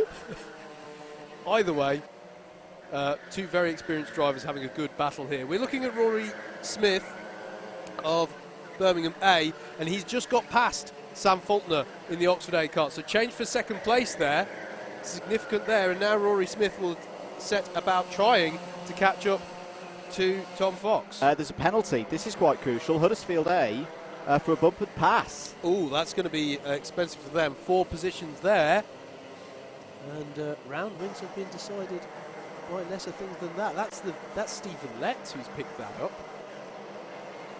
He's no inexperienced driver. The debate over fox hunting continues then in the BUKC, because they are all trying to keep on terms with Mr. Thomas Fox at the head of this field, but at the moment they're not quite able to do it. Rory Smith does have the fastest lap of the race in 2nd place at the moment. We're looking at Cambridge A, the number 27, who's defending hard against Exeter B at the moment. So there's Rory Smith in number 8 in 2nd. Then Sam Faulkner in the 42 Oxford A car. And behind him, not behind him anymore, is James Mills in the Loughborough A car, the number 4. Nice little clean overtake there into Garda, and Loughborough A move up another position. And that's key, because according to the unofficial spreadsheet of Doom, can't quite believe I'm saying this, that puts Loughborough, if the race was to finish right now, in a round-winning position with a race to go, Howard. As in an unassailable round-winning position. Cannot be beaten by anybody else. It would leave them on 177 points for the round. The only other team to be able to get anywhere near them would be Coventry A, who could only score 176. Very, very impressive if they can pull that one off. And see there, just came through shot was the 47 and Exeter B, which I think has got past Cambridge A in the 27. So they Mr. Harris is just writing a comment to him. He does have to buy a pizza. I'm sorry, mate. I don't think you've had so good on that one. I think you're going to be buying them pizza at this rate. Do you have to buy each of them a pizza or just a pizza? Or if they win both rounds. Oh, if they win both rounds, okay. That's actually not that much of a reward. Not that I'm judging your generosity, mate. It's very nice of you to say it. You can fair play. I take it back. I'm just saying it's got to be a nice pizza, 2 round wins is a big deal. Meanwhile, the battle for the lead has closed up. This is Rory Smith on the tail of Tom Fox. Aston versus Birmingham. Very local derby going on here at the head of this field. And they're coming up on some traffic to put a lap on, which is the 35, which is Manchester Met. Oh, Smith has a think about it, heading towards turn number 1, but nothing on there. Will this traffic come into play? Heading towards hairpin 2. He goes for it. Rory Smith launches an attack. That was bold, and it hasn't paid off there, but they have somehow both got past the traffic. So, no harm, no foul, I guess. But the battle carries on, and there you can see James Mills in the number 4 Loughborough kart in 3rd place. He's catching up to the back of them as well. Tom Fox goes defensive for the lead into Garda as they come at the hill. Birmingham A need this, to be perfectly honest, as a result. Obviously won the Saturday qualifier. Again, Tom Fox covers the inside, but it's not going to leave him open in the second part. Brilliant switchback from Rory Smith. Gets himself alongside and up the inside of hairpin 1. Birmingham A to the lead of this one. Beautifully judged that by Rory Smith for Birmingham A. And so Birmingham A to the head of the field ahead of Aston A, as James Mills continues to try and close this gap from 3rd place behind in the number 4 Loughborough A kart. Behind him is still our clubman leader on the road, Sam Faulkner, in the Oxford kart, the 42. He's driving very well, but I don't think this lead battle is over yet. Roy did give a bit of a gesture to Tom as he went by to say, now let's work together to pull out the lead. Now that we've battled, and the battle's gone either which way, gone my way, in this case, let's work together to pull out the lead again. But whether they'll follow... Oh, Rory Smith is in. Rory Smith is in for Birmingham. It's a mechanical flag. He's got a radiator problem. And Birmingham A, looking set for their best result of the day so far, have to pull in with a mechanical. Now, I didn't see any contact that would have led to that, Andrew, but he's had to report to the pit lane, and that'll be gutting for the Birmingham squad. And that's really, really bad for their round result, because they needed a good one, really, in this. And I'm afraid to say it's the Birmingham look again at Buckmore Park. They never, ever, ever seem to, they're like Rubens Barrichello at the Brazilian Grand Prix back in the day. They never seem to have the luck go their way here at Buckmore Park. So many times they've been in. I remember that had one for Rihanna Percox a couple of years ago where she was in the lead of a race, had a bit of bad luck, lost the race win. It always seems to happen to them around this place. UWTSD Swansea have picked up a bump and pass penalty, so they will receive a 4-position penalty come the end of the race. It's Ben Gilbert driving that kart, needs to avoid getting any further penalties. Well, okay, hit the reset button somewhat. It's Tom Fox back at the front again for Aston A. James Mills is in second, but he took 0.4 of a second out of the lead gap on that last lap. So make no mistake, we aren't denied a lead battle for the entire rest of this race, because I think it's heating up quite nicely. And what's more, we're getting a bit of a clubman's derby going on. 3rd, 4th and 5th are all clubman's teams. Oxford A, Exeter B, who have been on the move recently. It's a great drive so far, this, from Josh Kraft in the number 47 Exeter B kart. Kingston B are in 5th in the number 78, which is James Woodthorpe. So some really good drives going on here in the clubman's class, featuring quite high up in this field. We're looking at your race leader, Tom Fox, quite a distinctive helmet. And then there's James Mills with his green and orange suit, also quite distinctive. And you can see that the gap is coming down here at the head of the field. Fastest lap of the race just set by Stephen Letts in the Huddersfield A kart, now up to 10th place, but bear in mind he has a penalty to be applied post-race. Loughborough B are on the move as well. They've just got past De Montfort A for 13th. Warwick B have just got up into 17th place ahead of UWTSD Swansea A. who else is close together out there. The battle actually over 12th is really, really close, as is the battle for 16th place. Nottingham Trent A leading Warwick B, Swansea Met A, Northumbria B leading a good battle with Newcastle B over 19th place. So some really good battles going on throughout the field here.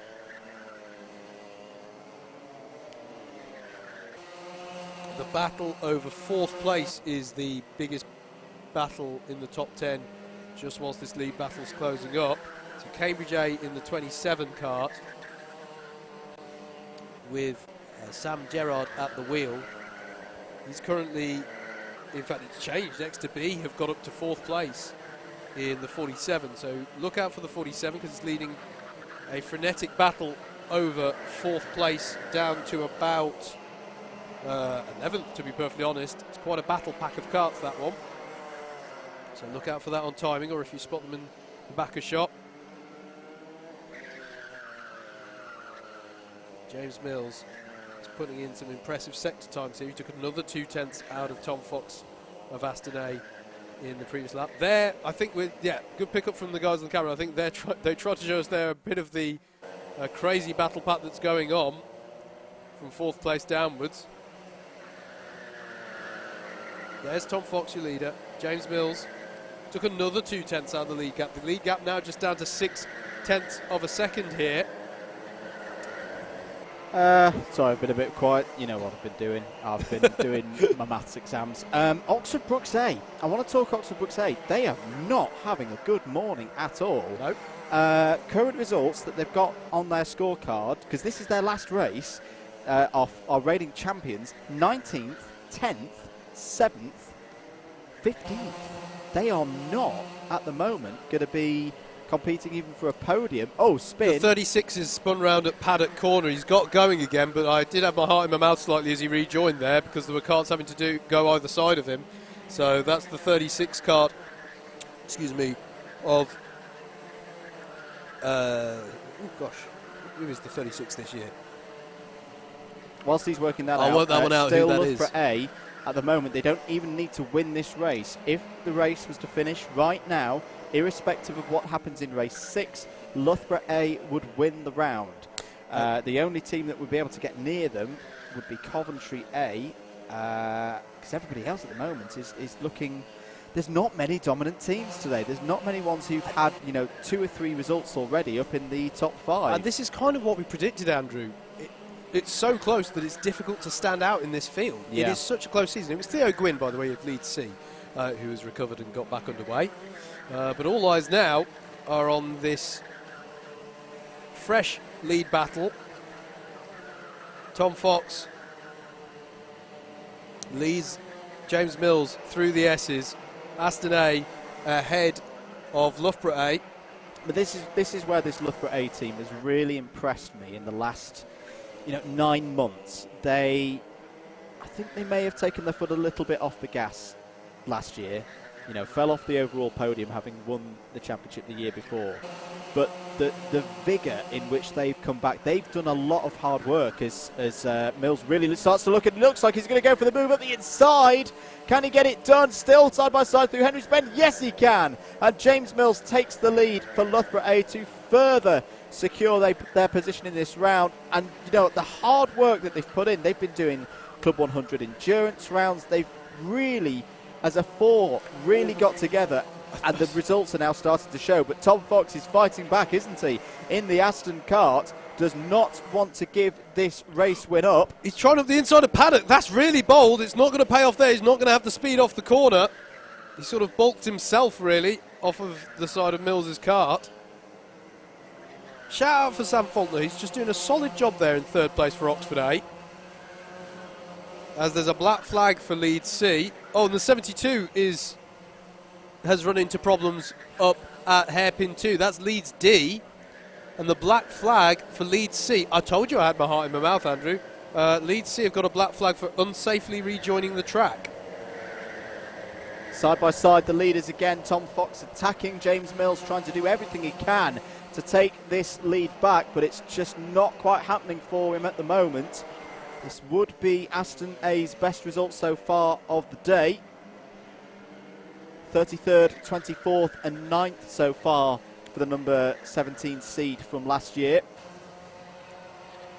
Coming up over Cafe Corner, start of a new lap, 7 minutes and 43 seconds to go. James Mills leads for Loughborough A here at Buckmore Park as they look like they are going to take a round victory just like they did 2 years ago in round 1. Huddersfield A have just got themselves up to 4th place, which is an impressive feat for Stephen Letts, who started 32nd. He has got a penalty to be applied, so it's not a genuine position, but it does show quite how much pace he's got in that kart round Buckmore Park. That is very impressive. As somebody has knocked the bollards on the exit of paddock out of the way because they're being replaced. Contact warning for the 27 of Cambridge A. They don't want to pick up too many of that. They're running well in 8th place at the moment. This will be some decent points for them.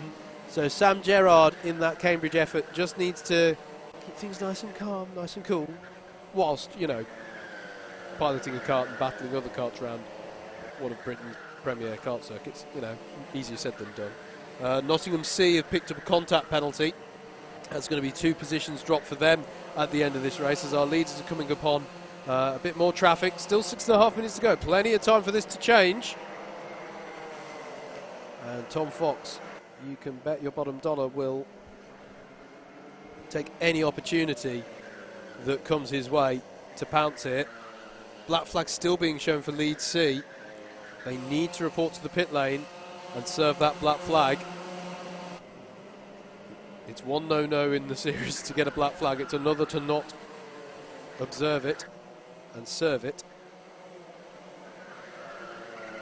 Loughborough A leads from Aston A. That's what you've got on your screens. Oxford A are running quietly but very impressively in 3rd place. Huddersfield A, Stephen Letts runs in 4th on the road. Exeter B are doing a fantastic job in 5th place with Exeter A in 6th at the moment. Kingston B, Cambridge A and Warwick A round out, and De Montfort B round out the top 10 as we enter into or head towards the final 5 minutes of the race. Cone penalty for Coventry C. That's going to be a position lost. Wonder if they're the ones who knocked the bollards. We saw the bollards getting replaced on the exit of Paddock Corner. You can see the drivers as they're approaching turn 1, straddling that white line, almost putting all 4 wheels onto the red tarmac, but crucially not putting all 4 wheels. They're allowed to do that. They're perfectly allowed. It's however you want to deem it, like tennis. You can have the ball on the line. That doesn't matter.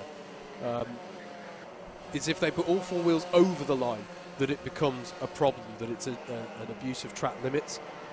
So what the driver's doing there is perfectly okay. Nottingham Trent A pick up a cone penalty as well. These drivers just need to rein it in a little bit. They're collecting these cones. It's a really, really simple way of losing a lot of positions. Here we go with the battle further down in the top 10. This is Exeter B in the 78 ahead of Exeter A in the 10. Cambridge A in the 27 and Warwick A in the 6. Alistair Irvin in that effort with the pink helmet at the back of this pack. This is the pack that I was talking about earlier. That it's pulled back a little bit from the mad battle over 4th, although there's still a battle going on between Exeter B and Kingston B over that. And side by side, coming out of hairpin 2, and a bit of wheels on the grass, and Exeter A have been the beneficiary of that. I think Exeter A have got past Kingston B there, as they've put a lap there on the 72 kart of Leeds D, who we did see have an incident earlier on up at hairpin 2, so they've got back underway again. Brilliant battle though up the hill this. The 27s made up positions as well, so Cambridge A and Exeter A are both on the move here, so it's now Exeter B in 5th, Exeter A in 6th, Cambridge A in 7th, Kingston B in 8th, and Warwick A in 9th. This is a great battle going on there as we cut back briefly to the lead battle. Coming down through the hill, James Mills of Loughborough A, as Andrew was saying, if he can hold on to this, in fact, to be honest, even if he can't hold on to this, Loughborough A will have secured the round win. And that is an extremely impressive display in a field that, I'm going to say, feels tighter than ever. Yeah. It is tighter than ever, isn't it? We're seeing quite a variety of teams featuring on the podiums and the top fives. It really is a tight field. The thing for me with this morning, it's the freedom that you can see James is able to drive at the moment. And that's been set up by his team. This really has been a team effort by each and every driver. To be honest, at the moment, the way the results are going, you know, he could potentially even pull in the pits, and they've still got Ollie Wedden's 6th place to back him up. That in itself could give them the round win. Of course, that's not going to happen. You know, James is going to keep pounding around there to be sure of it. But, you know, this really this has been the Loughborough of old. This is the Loughborough that we saw 2 years ago when they came out of nowhere to win the title. Up the inside of the 14, there goes the 78. The 14 is a lap down. It is. But that's all part of the big battle that's going on. Exeter B still ahead of Huddersfield A. Meanwhile, I said Oxford A were having a quiet race. Huddersfield A have just got past them. Yeah, but we know they've got penalties. They have got penalties, so Oxford A still in a net 3rd place. There's the 47 of Exeter B. It leads the 10 of Exeter A, Cambridge A, Kingston B and Warwick A. Still this crazy battle pack. So this is actually an intense battle going on between 2 Exeter karts at the head of this field.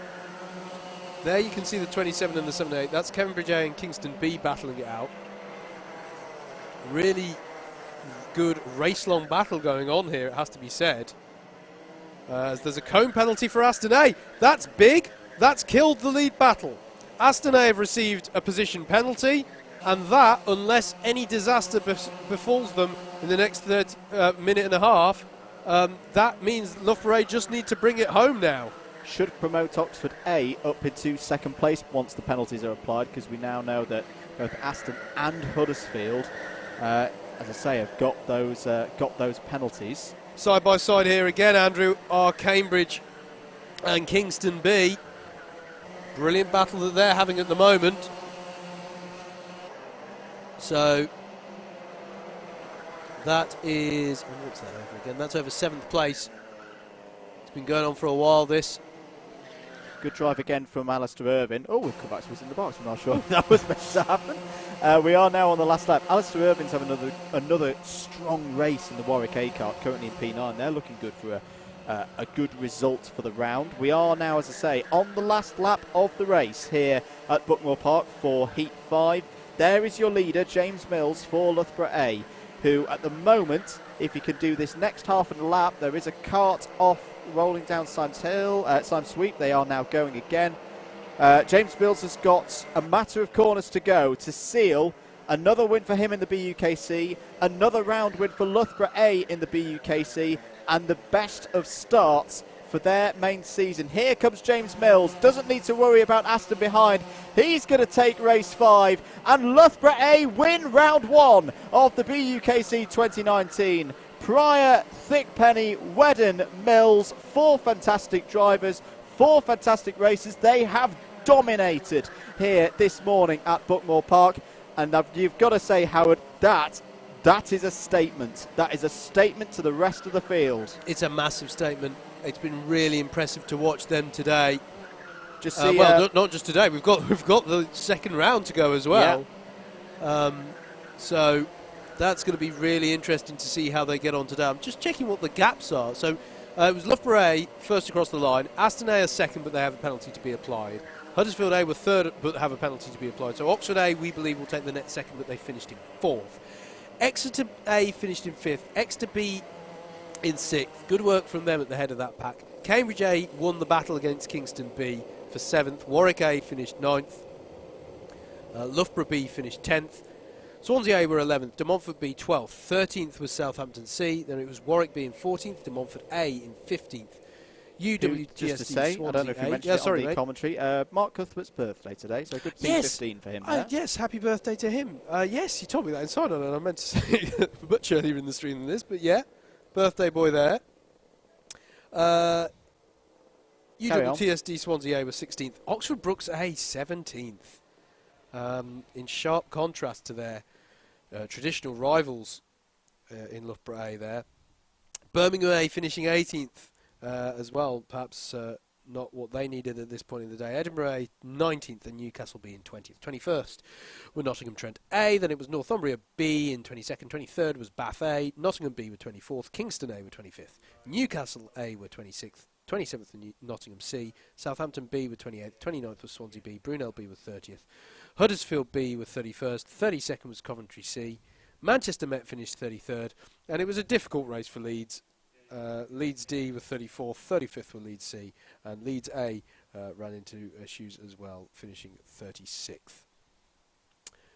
So, that was another cracking race. We've seen so much good battling throughout the field in these races so far. The new era of Club 100 has, well, I was about to say it has not diminished the battling at all, but I actually think it's enhanced it and brought more of it. So, fantastic stuff there. Quite a few penalties in that one, particularly for cones. So, the result I just read out is very, very much provisional. Don't forget.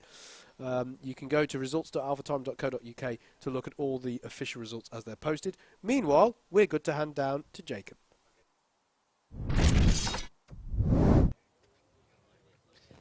Welcome back down to the grid. We're going to quickly dive in with...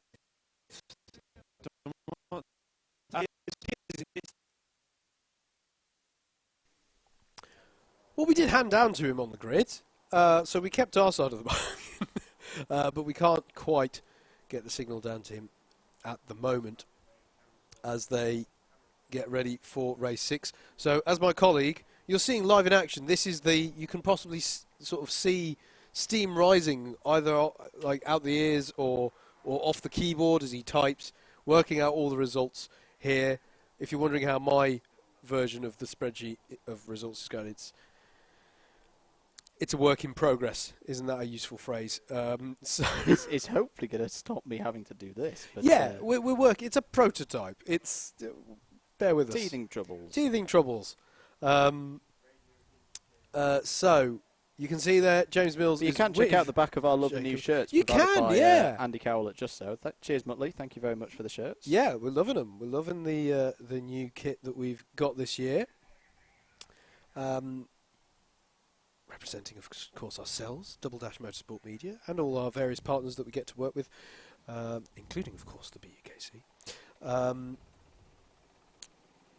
If you want to find out more about what we get up to, by the way, double-mm.com, or find us on Facebook at Double Dash Motorsport Media. Delighted to be working alongside Alpha Live to bring you today the coverage of this first round as we prepare for the final race of the day. Who have we got going out in this last race? Let's take a look at the grid. Just have a sneaky look here. Tom Constance is out there for Brunel A, I can see. Are we good to hand down? We're going to head down to the grid again. We're back with James Mills, hopefully for good. Well, not for good. I will wrap this interview up one day. James, tell us about your battle with Tom Fox at the lead of that race. Yeah, it was quite difficult because I was really slowly catching him, but eventually I managed to get past, and then I just made sure that I didn't make any mistakes and then got through the back markers as quick as I could. And I think I eventually got a bit of a gap on him, so yeah. Before we cut out, I was asking you, how does it feel to have Loughborough back on top spot? You've won round number 1. Yeah, last year we had a few difficult rounds. So yeah, this year we're coming out and hopefully get as perfect as we possibly can, and so far so good. Good man, well good, all the best for round number 2, although I'd rather you not win because then I'd have to buy your pizza. Thank you very much. James Mills there, winner of that race. We're having drivers clear the grid, but I'm going to jump over here and have a quick word with Mr. Mark Cuthbert. Mark, happy birthday. Thank you very much. How old are you today? 25, a quarter century. Oh, does he look 25? Comment on the stream as whether Mark looks 25. I expect a stream of no's. 25? Yeah, I know. I'm an elder statesman here amongst all these young bucks. You're still doing in the student championship? Don't know. It's the time you graduated, isn't it? Nah, I'm just going to keep going and keep going. It's the best way. Good man. Good man. That's what I like to hear. You're one of my favourites, so it's good to keep you around. Thank you very much. I appreciate it. Speaking of my favourites, Gabby's here for De Montfort. Gabby, what are you doing at the back of the grid? Sorry, what? What are you doing at the back of the grid? You're the captain. You can give yourself pole position, can't you? I know, right? Like, I'm just too nice, I think. You must be, because, well, Stephen Letts started one position back from here, 2 positions back from here, and came 3rd in the last race. Can you repeat that? I'll try my best, but I think that's going to be quite difficult. Well, it's quite difficult for Stephen, but he managed it. All right, I'll have a plan. I'll beat everyone, and I'll get first pole position. All right, I'll clear it with JV. See you later. Right, they are about to get going. Sorry, we've not got time to come to anyone else on the grid. Apologies again for technical difficulties. We are finding it, for some reason, a bit of a strain here at Buckmore Park. But the racing is coming thick and fast, and we're having no trouble bringing you that. Andrew, Howard, back to you in the studio.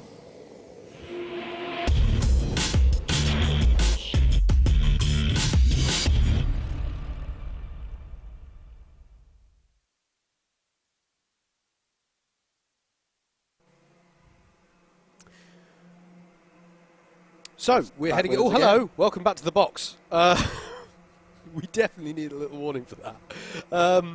So, as my commentary colleague continues to enter all of the important results, let's give you a grid for this final race of round 1. By no means the final race of the day. Don't forget, round 2's coming up after this. Brooks D are on pole with Lucas Sullivan at the wheel. Then it's James Grant alongside for Newcastle A in the number 19. Birmingham B have Ethan Herford starting for them on row 2, as do Bath A have James Bumy starting for them. Row 3 is Tom Constance for Brunel A, and then Rory Gills alongside him for Southampton A. On row 4 we find Jao Serau for Coventry B and Sam Massey for Cambridge A. Rounding out the top 10 on row 5, we have Michael Grebe for Manchester A and Phil Craven for De Montfort B.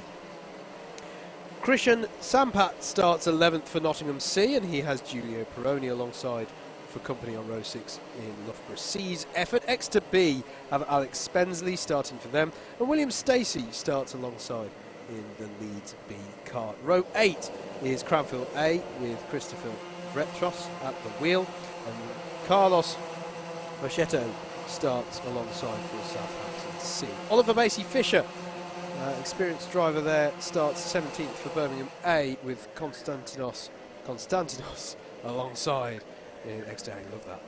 Love that name. Callum Evans starts 19th for UWTSD Swansea B, and then at Edinburgh A have Kevin Tang at the wheel. On row 11 we find James Derrick for Swansea B and Amy Yerger for Sheffield A. Row 12 is Huddersfield A's Jack Linus with Timmy Pickford alongside for Nottingham B.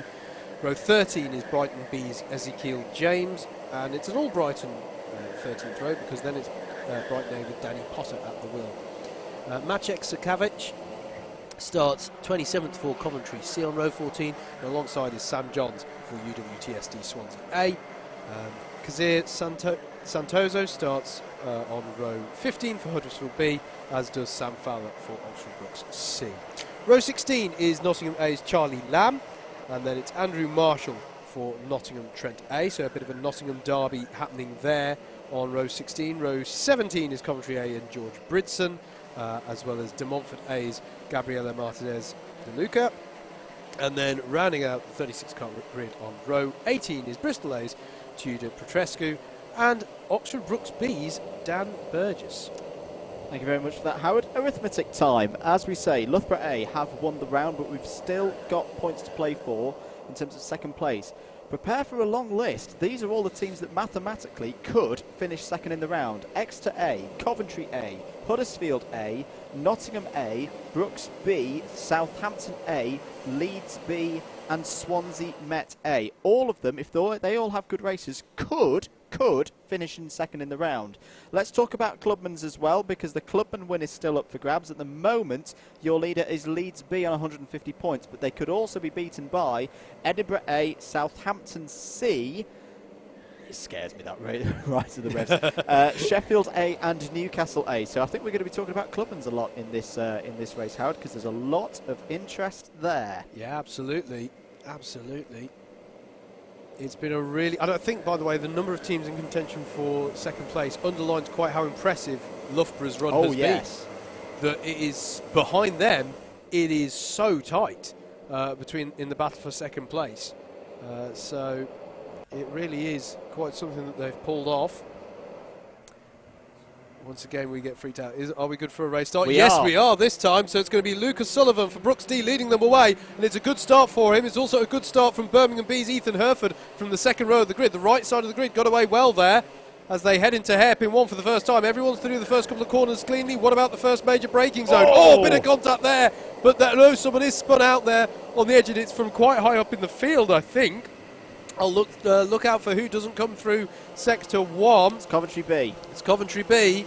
Black flag for the 103 Southampton C straight away. Jack Linus really dealt with that very well in the Huddersfield. Massive slide, and he's held it! What a hold that was by the driver of the number. Is that 56? I think it's Edinburgh A. What a save that was down Simon Sweet. But here we go, end of lap 1. Oh, big hit! Big hit coming through the centre S's. And that soft screen, don't worry about it. There it is. The number 15 is off. I think it's Amy Yerger. Yes, it is. So that's Sheffield A's chances of winning in Clubman gone. And I think there's damage to the kart as well. Yeah, apologies, folks. That wasn't on your screens, but I just caught that through the window out the corner of my eye, and that didn't look nice at all. I'm happy to say she's underway again, though. But is the kart okay, as you say? And is the wall okay? It just all bunched up.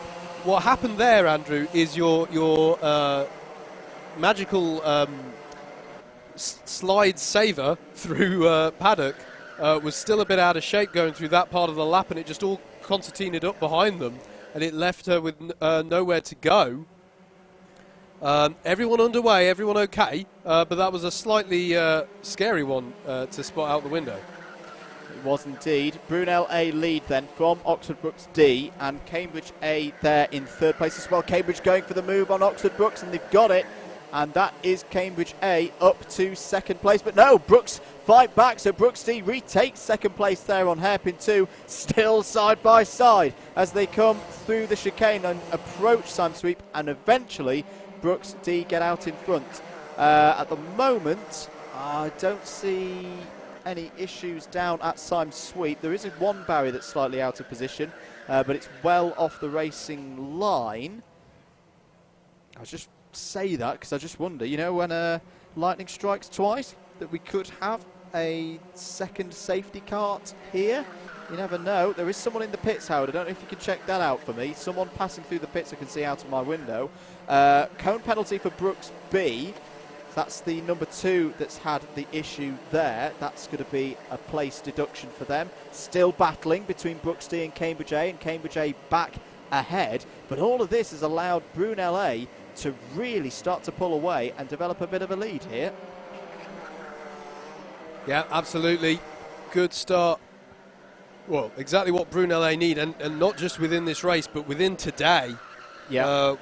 They didn't have the best start. Their first 2 races weren't quite to plan, but Rob Holland's brilliant defensive driving earlier on, and so far, obviously it's early days in this race, so far, as there is a penalty for Nottingham A.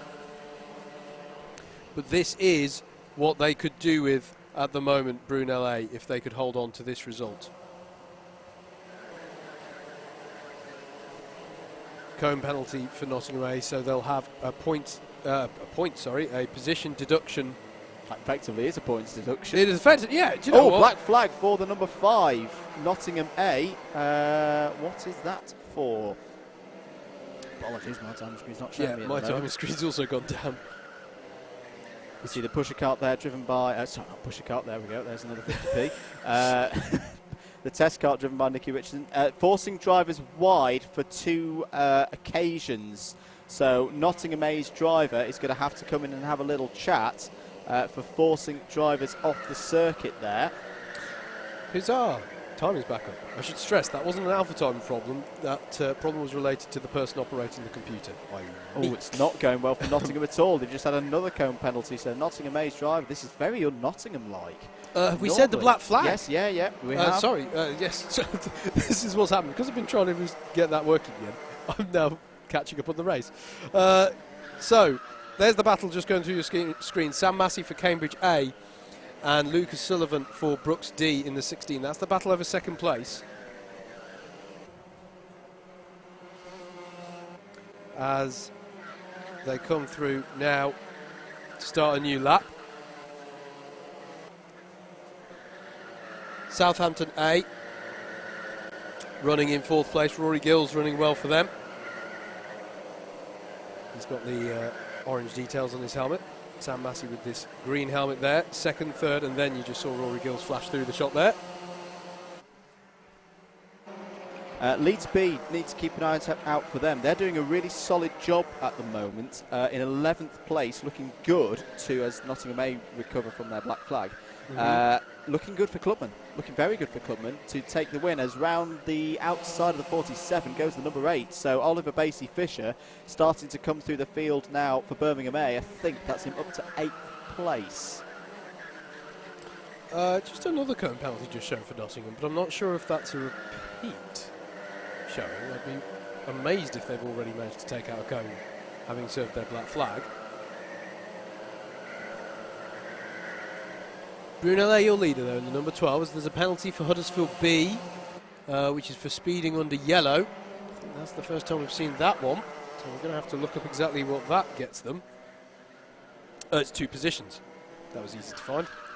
Meanwhile, this battle over second place, well, they're just navigating Nottingham A. Now, Nottingham A's driver needs to be savvy here because he's causing a bit of issue for some of the leaders. He is now well out of it in terms of this race. He's not obliged by the rules necessary to get out the way, but it is a courtesy. As Tom Constance continues to lead there. Sam Massey in the green helmet in the 27 Cambridge car. Side by side goes, it's Brooks D. Lucas Sullivan gets the pass on the Nottingham A cart to put the lap on them. But it was harder than perhaps they'd have liked, and it has meant that Sam Massey's got a bit of a gap now for second.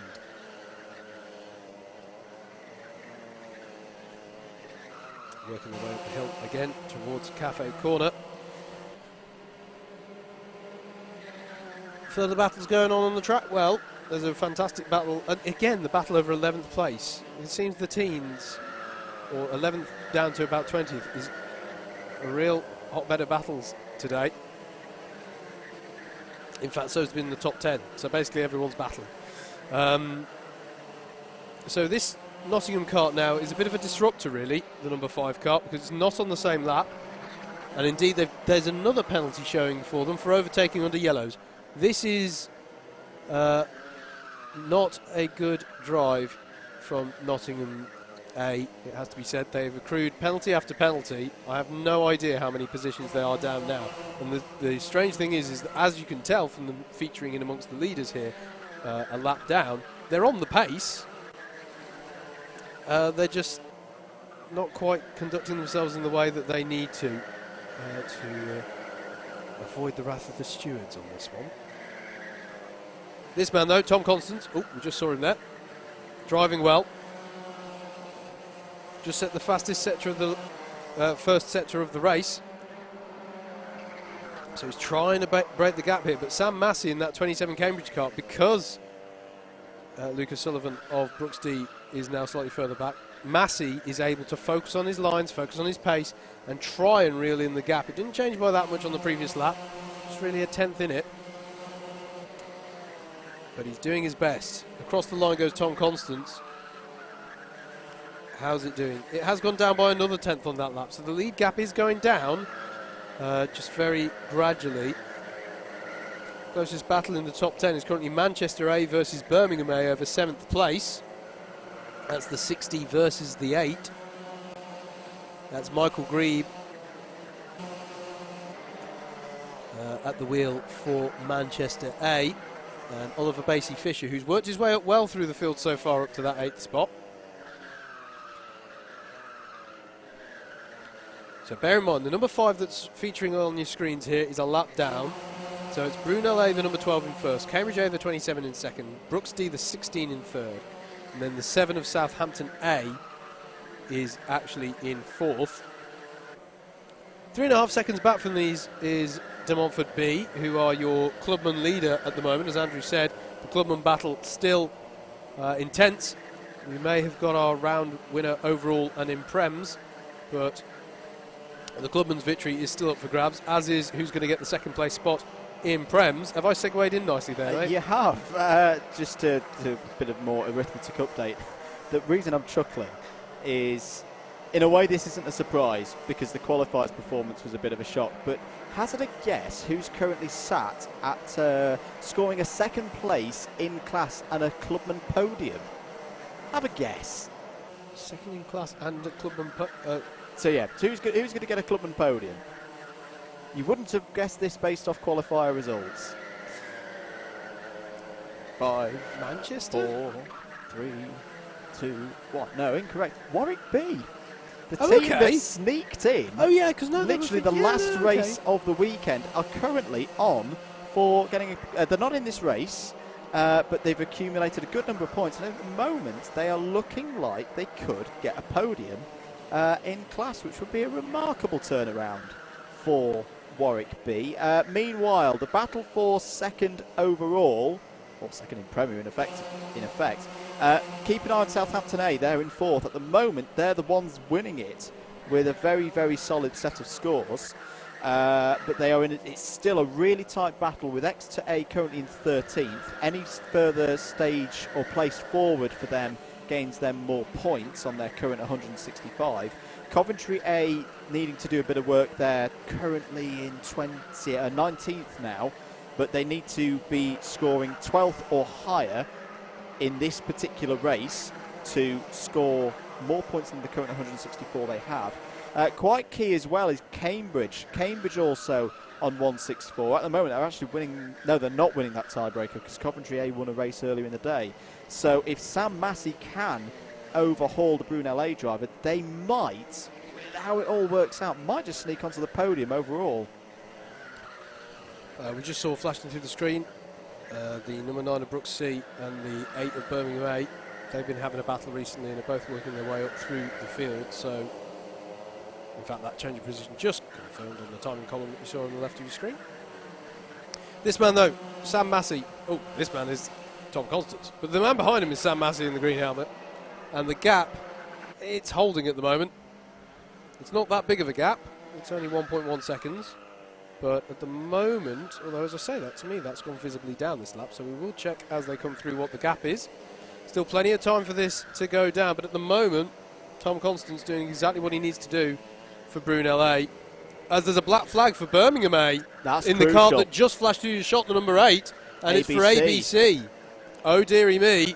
So that's a black flag for Oliver Basie-Fisher, the former Reading driver who debuts for Birmingham this season, and of course was part of that squad who won the Saturday qualifiers.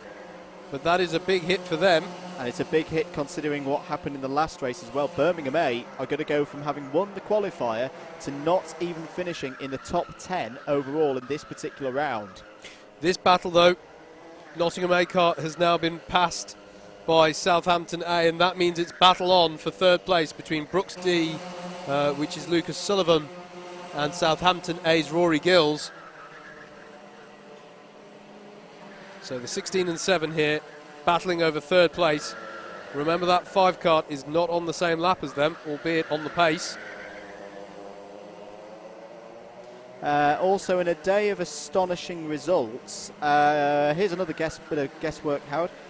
Who's going to be the top Brooks team? Brooks.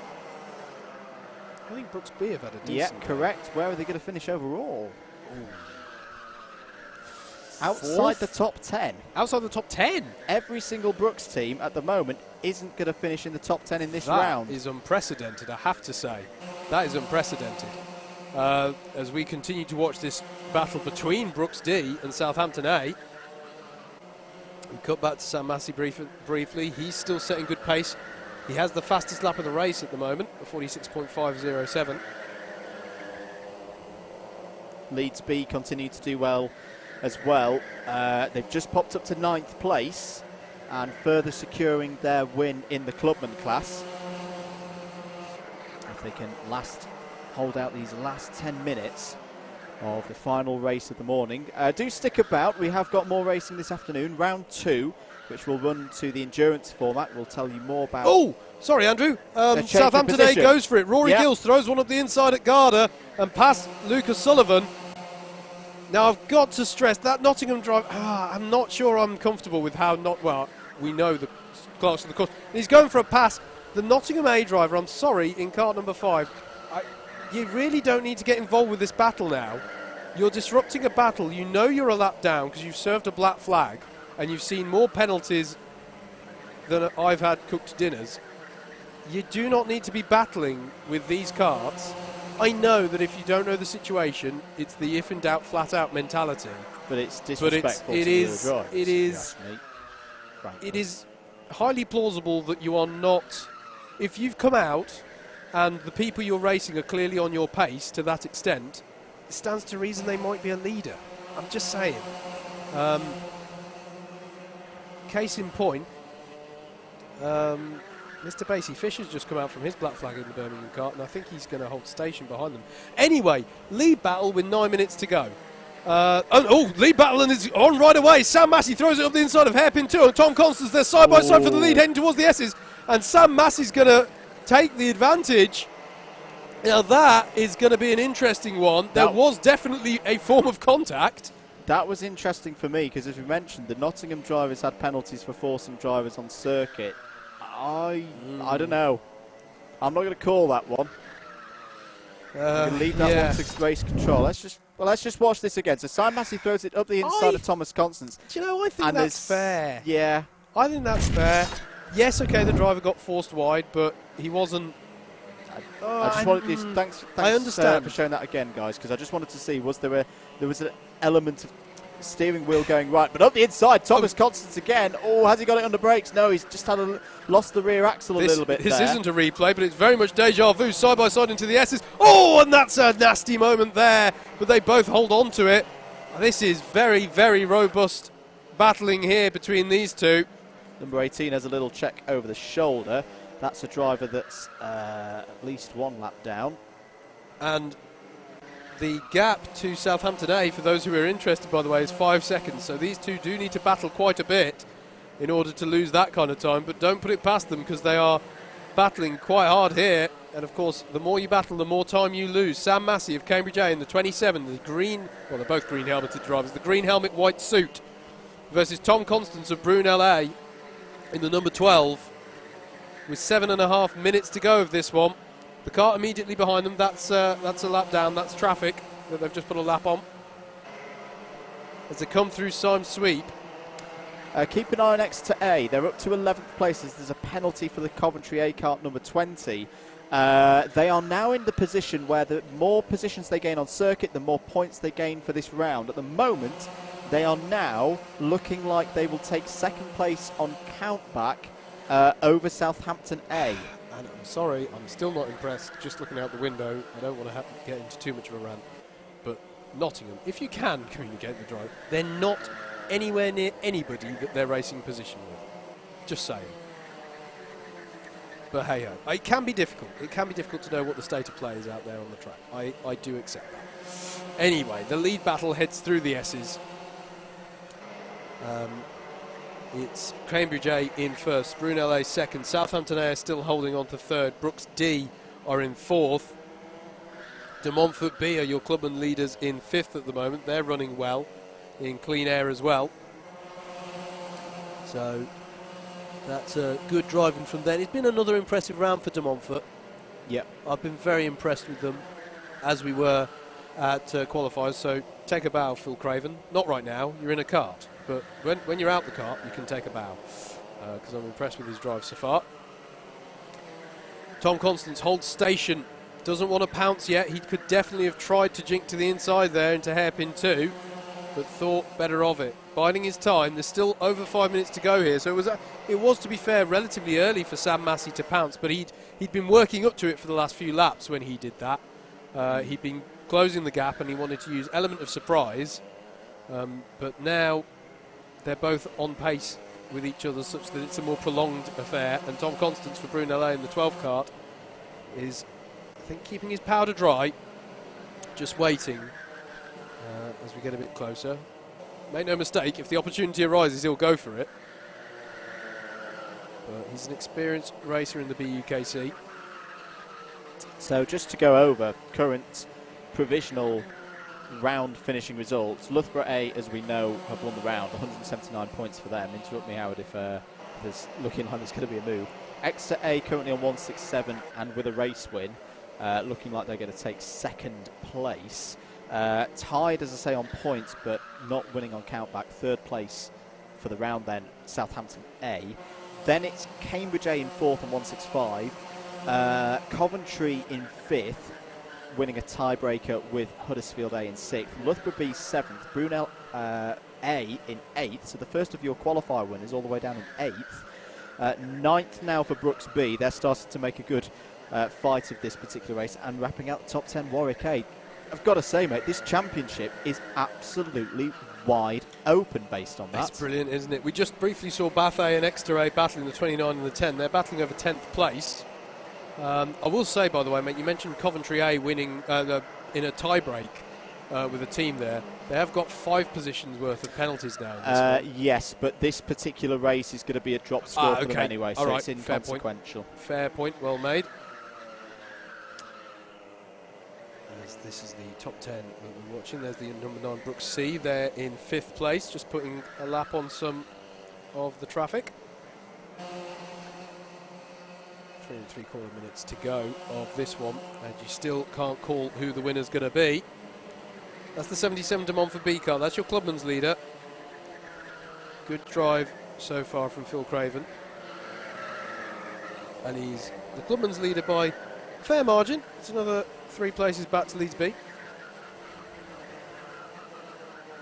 So he just has to bring this one home, and he'll bag some valuable clubman's points for de Montfort B. Exeter A have just got past Bath A in that battle that we saw briefly on our screens a moment ago. So the 10 is ahead of the 29. Oh, and we need to cut back to the front here. There's been a change of the lead on timing. Brunel A is now showing past Cambridge A. Here it is. Tom Constance is ahead in the 12 from Sam Massey. So change of the lead again. Brunel A to the head of the field, as they were for most of the first half of this race. But there is traffic at play here. They both navigate the 95 without losing any time, so the battle continues. 95 is Brighton B.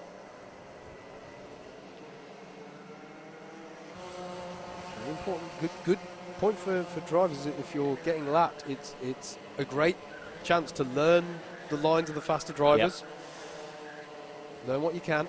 Even in this mains championship, the top flight of the BUKC, because don't forget, folks, the intermediate championship are in action tomorrow. There are still things to learn. There's still a differential between the front of the field and the back, and there's always somebody you can learn from. It was interesting when we were talking on the BUKC radio podcast to Steve Alvarez-Brown the other day, Andrew, and he was talking about the wet conditions. Yeah. About how, you know, he still, when he's driving in the wet, will get drivers who just go past him, and he'll go, how on earth are you going that quick? You know, so even drivers who are very experienced, even champions of Club 100's own series, are learning from the drivers around them when that happens. 90 seconds to go on the clock, and Tom Constance, there he is in the 12 kart, has now got, I'd say, the biggest margin that he's had for a good 5, if not 10 minutes in this race. A whopping 0.6 of a second. And just to some of our newer viewers who may not be aware of just how close this competition can be. Brunel A winning this race, so just literally one position on track, those 0.6 of a second, actually is ending up as equated to a championship point. Now, that's because that first place means they win a tiebreaker, which gains them another position within the round. And of course, a position within the round equates to a single point. You never know. That 1 point for Brunel could be so crucial at the end of the year. It's really important here that Thomas Constance not just wins this race with the glory of winning the race, but holds on, because at the moment he's getting his team more championship points as a result. It's the last lap of the race. Brooks are on a late charge here, because Brooks D have got past Southampton A for 3rd, and Brooks C have got past Southampton A for 4th. So Southampton have lost 2 positions in as many laps and are down to 5th. Still going to be a good bag of points for Rory Gills, but he's lost out there. Meanwhile, though, Tom Constance is about to give Brunel a big boost to finish off the first round. as he's coming up the hill. Tom Constance, after a race-long battle with Sam Massey, wins for Brunel A in race 6 of round 1 of the 2019 BUKC. Sam Massey can be proud though, brilliant drive from him, good battling, finishes second. Across the line there comes Brooks D, and then there is Brooks C, followed by Southampton A, UWTSD Swansea A switch with De Montfort B at the last. So it's them, it's the 28 car in 6th. Just to say, William Stacey comes across the line there in the number 44. That is a clubman win in the round for Leeds B. Good stuff for them. Segues nicely into De Montfort B, who are your clubman's leaders in the winners of this race, who finished 7th overall. Brooks B in 8th. Leeds B, as you say, Andrew, claiming that clubman's round win in 9th. Exeter A round out your top 10. Then it's Bath A, Loughborough C, Exeter B, Nottingham Trent A, and Brighton A in 15th. Huddersfield A, Coventry A, Manchester A, Coventry C, and Newcastle A round out the top 20. Cranfield A finished 21st, and it's De Montfort A, Edinburgh A, Nottingham C, Birmingham B in 25th. 26th is Nottingham B, 27th Swansea B, 28th for UWTSD Swansea B, Coventry B finished 29th, Nottingham A finished 30th, bit of a race to forget for Nottingham, and likewise in fact for Birmingham A in 31st. Huddersfield B finished 32nd, 33rd at Bristol A, 34th at Brighton B, Southampton C are 35th, and 36th is Sheffield A, who did finish, that effectively they retired, I think, and that's not too surprising after the big contact that that car made with the wall in the latter part of lap 1, but happy to say that the driver is absolutely fine and indeed was able to continue. It was just the kart wasn't. So that's it. That's round 1. Well, it's not it, crucially, but it's it for round 1. Those are our 6 sprint races out of the way. And we will be hopefully handing down soon, but don't forget. Hello, back in the box. Hello, back. Yes. Yeah, it's going to be an interesting result. I'm not going to guess the rest of the podium positions. Another weigh-in. Okay, another weigh-in, so you never know. We didn't have any exclusions from... So we can go down to Jacob. But okay, but not yet. He's not got anyone to talk to, of course. Okay, because they're weighing in, yeah. Okay. That makes sense. I'm going to be very intrigued to see kind of positions 2 through 10 for that round, because I think we've got a lot of teams that have had a good race, for their counting score, a good race, a pretty good, a very good race, a pretty good race, i.e. a top 10 position, and then a bit of a one. So we've got a lot of teams in the 160s. I mean, as we know, Loughborough A have won the round convincingly, 179 points out of a possible 180. But everybody else, though, really mixed up field today. More mixed up than I thought it would be at the start of the day. And, yeah, with the same conditions for the Enduros later this afternoon for round 2, you know, this championship is on fire. I think we'll admit last year's wasn't a classic. It was the point. The thing that happened last year was after years of the bridesmaid, never the bride. Yeah. Brooks just went for it and smashed it, and it actually meant that we had. I mean, it wasn't a. You know, it wasn't a complete whitewash, but it was. It was not the tightest year that we've seen, although it was following up on a really tight finish the previous year. But no, it's been great to see how tight it is. Just on shot there, getting out the cart, you can see still there next to Jacobs. Oliver Basie-Fisher, difficult race that for Birmingham A. Haven't been at the races anything like they had a good race 1, but they haven't been at the races quite how they were at Wilton Mill. And I think that's the thing, as you say, we've talked about Loughborough, we've talked about Coventry, we've talked about Brooks. Actually, I know we're saying a lot of the Brooks teams are going to be outside the top 10. I think at least one of them, maybe 2, have sneaked in. Being able to grind out those results, that's what's going to be key with this year, and it's what I worry with a team like Birmingham or a Brunel that haven't been in a title fight recently. I think that's going to be really important, you know, having the experience of a title fight in previous years for the likes of Loughborough as we go through this season. It's going to be really important to know how to deal with the tough days like we've had today. It is, and it is also going to be these penalties that we're seeing coming through, and I know we rattle them off, and it sounds like we're doing housekeeping. Oh, there's a cone penalty here. There's a a bump and pass here, there, and everywhere.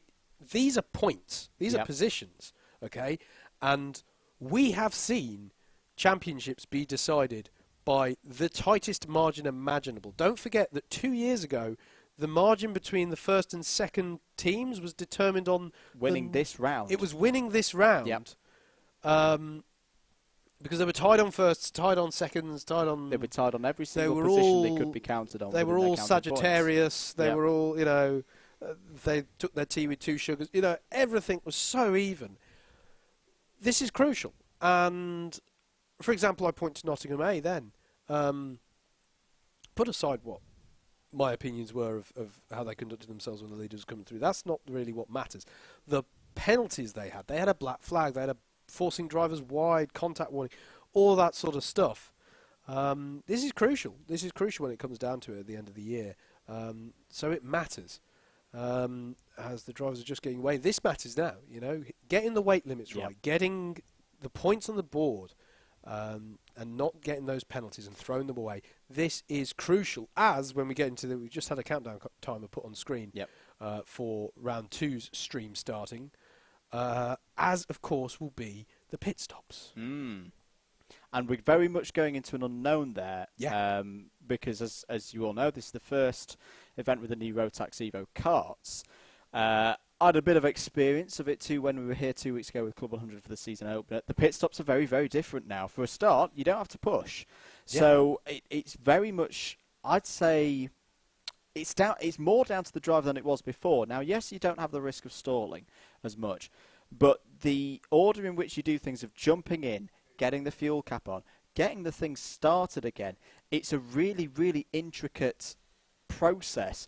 I think we're going to see a lot of people getting pit stops wrong. It sounds easy. You jump in, you turn it on, you go. But it's the order in which you do it. Yeah, and you've got to, you know, you're not allowed to put fuel in whilst the engine's running. Yep. You can't put fuel in whilst the driver's in the cart. No part of the driver can be in the cart. Yep.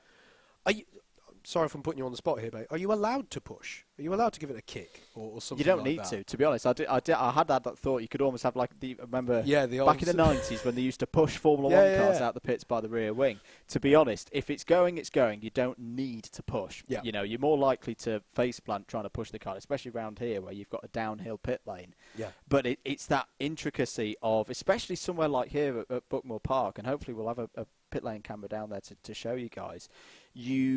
You've got to get the fuel cap on for quite obvious reasons. It gets very uncomfortable if you don't do that. But you've got a corner coming up. It's a very, very intricate pit lane. Yeah. And I think we're going to see and as when you pit. Tonight. Anyway, we've got to head down. Jacob is ready, and I believe he's got some drivers to talk to us.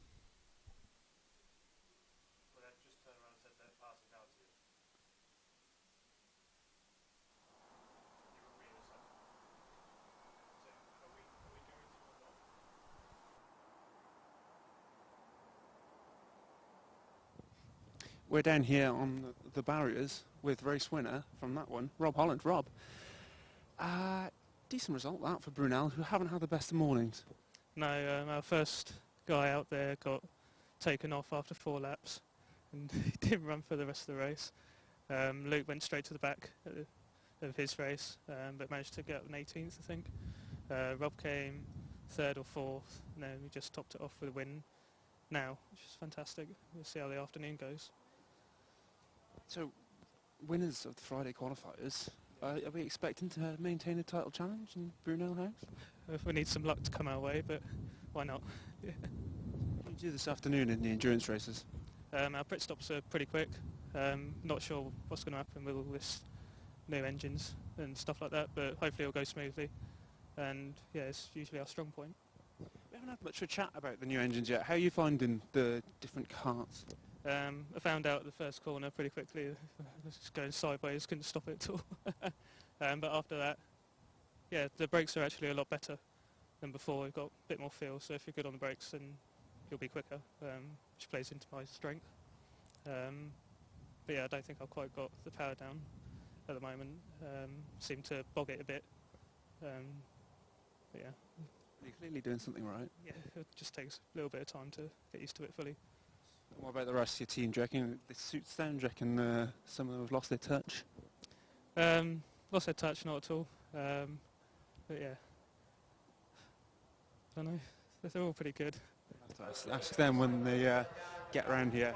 JV is announcing over the tannoy that we're having the presentation for round 1. Are you expecting a podium? I didn't hear a word of that. So you're expecting a podium? I'd like one, but no, not with the results we've had this morning. You at least get a race winner's medal. Yeah, I'll take it. Right, I can't see absolutely anyone. I've asked a couple of people to come up for a chat, but I think everyone's far too engrossed in the podium.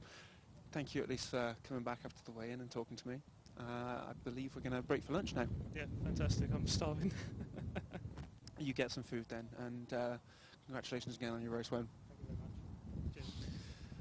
So, there we have it. Round 1 of BUKC 2019 has been and gone. 6 sprint races of the highest quality. Here at Buckmore Park, we've seen plenty of action across the morning, and there's more to come this afternoon. 3-hour-long endurances. We're going to take a quick break now. We were going to do another edition of Jacob on the Tyres. As you can see, we are sat on the barriers.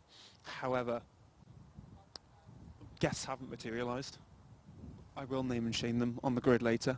Perhaps we'll even come back in a bit earlier. I'll shove my burger down and come back in for a brief chat with a few of our drivers who we haven't had a chance to speak to today. But for now, we're going to shut down the stream. Thanks to those of you who've tuned in this morning. Come back this afternoon for more of the same.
Well, hello, everybody, and a very warm welcome back, I presume, to many of you, or if you're just joining us, hello to you all, and welcome to coverage of round 2 of the 2019 British Universities Karting Championship, coming to you live here from Buckmore Park circuit in Kent. My name's Howard Mitchell, and he's not right next to me right now, but Andrew Mather will be alongside me in the comms box here. And as you can see on your screens, we're just getting ready for the start of race number 1 of round 2. Now, we've already had round 1, which was won within the last hour, in fact, it wrapped up, and that was won quite comprehensively by Loughborough A, putting on a very impressive display this morning. That was across 6 sprint races of 25 minutes in length. That's done, that's out, we've done all that now. We're going into our endurance races, of which there will be 3 this afternoon. Each one of them is an hour in duration. Now, I'll just remind you that each one of the teams competing here today have 4 drivers to a team. Note that it isn't necessarily the case that a university only has 1 team. Some universities have multiple teams, but each of those teams have 4 competitors in them. For this endurance round, they pair off. So each team will compete in 2 out of the 3 races we're going to run. And in each of those races, 2 drivers from each team will compete in a driver pairing. It'll all make sense as we start going along here. So each driver will take part in 1 race. And in each race, a team will field 2 of their drivers. So that by the time we've gone through 3 races, all of the teams here today will have competed. So that's the basic format. Pit stops come into this as well. They have to perform 2 pit stops in the race. There are pit windows that they have to do that in. The drivers don't have to do even driving time. It's common that teams usually run it roughly equally, but it is not a definite that they have to.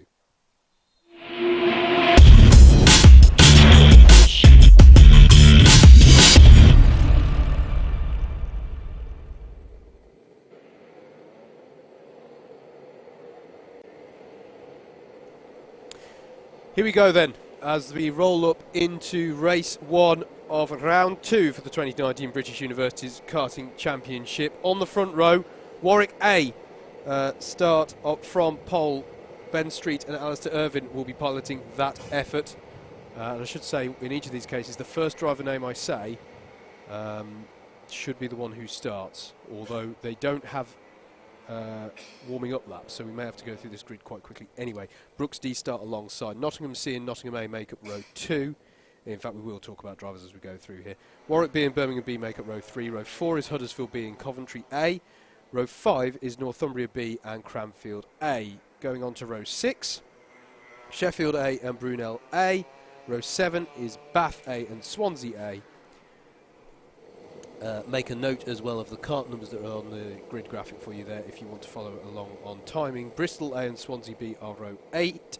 Row 9 is Leeds B and Loughborough C. Row 10 is UWTSD Swansea B and Oxford Brook C. Row 11 is Cambridge A and Loughborough B. Row 12 is Kingston A and De Montfort A. Row 13 is De Montfort B and Leeds C. Row 14, excuse me, is Loughborough A and Birmingham A. Rounding out the top 30 are Brighton B and Oxford Brooks A. Going on to row 16, it's Brighton A and Nottingham B. Row 17 is Newcastle B and Leeds A. And row 18 is Manchester A and Southampton B. Realise we've rushed through that quite a bit, but the thing that's caught us off guard here, apart from the fact that there are no rolling up laps, is the very quick turnaround that we have had from round 1 to round 2, which has been somewhat made possible by these karts. The turnaround time is just that much less. As they come round, are we good for a start? We are, and we're... Oh, no, we're not. It's been catching us out all day, that engine note sound. But at least it gives me the opportunity to say a proper hello to a man who's been rushing around getting all the drivers' thoughts and recording them, possibly for a future podcast episode. Hello, Andrew. Good afternoon, everybody. Welcome back to the coverage here at Buckmore Park for round 2. Yes, I have been capturing some quick snippets, interviews the thoughts of drivers off of round 1. You can catch up with all of those on the BUKC radio podcast in the lead up to the next meeting. Let's just see if we are good for a go then on this particular one. So starts the first endurance round of the year. And no, we're not. But yeah, there's a lot of drivers down there. I think they were a bit put out by this morning in terms of... Yeah. I think there were definitely some teams who didn't expect to get as good results as they did. Exeter definitely. I hope they're back around, and your trophy is still available for you if you want it for the overall table. But yeah, I've captured a couple of thoughts of drivers. Everyone seems to be really liking the karts, which is good news. And again, look at the weather. This is absolutely brilliant. I can't believe they're so lucky, these youngsters. We never got this when we raced. No, absolutely. Are we going to be good for a start? Yes, we are. So Warwick A in the number 6 will lead them away. Brooks D in the 16 are alongside into turn 1. Is it all clean? One would hope so, because it's a long, long race, this one, as they weave their way through the first few corners and into hairpin 1. It's clean so far, but no, someone's round. And was that Mark Cuthbert? Yep, he's involved. So that's De Montfort A that's gone round here, and another kart is involved. Didn't quite see what the number of that was. Just looking from where we are based for the commentary. Bath A were involved, the number 29. They've had a slow sector 2. De Montfort, as we say, and Nottingham B, the other kart involved in that incident, on lap 1. Warwick A, though, have held on to first place, as have Brooks D, actually on to second, as the 44 Leeds It's the Leeds B B kart, Tom goes Taylor wide in avoidance. I think that'll generally be allowed. They're perfectly happy for you to take avoiding action rather than have an incident. So as they cross the line at the end of lap 1 then, Warwick A are first, Brooks D second, Birmingham B are third, Nottingham A fourth, Coventry A fifth, Nottingham C are sixth, seventh is Huddersfield B, Northumbria B are eighth, ninth is Swansea A, and 10th is Cranfield A. Now we had to get straight into the action, and there's plenty of it, but this is the longer format of race, which means we have got more chance to look at comments and interact with you, so get your thoughts and feelings in, hashtag BUKC2019, or you can get in touch with us directly in the box at Double Dash MM on Twitter, or leave a comment underneath the stream on the, if you're watching on Facebook, on the BUKC page. And are we getting YouTube comments through today? We are getting YouTube comments through stream as well on the well. Alpha Live YouTube channel. Do keep those coming in.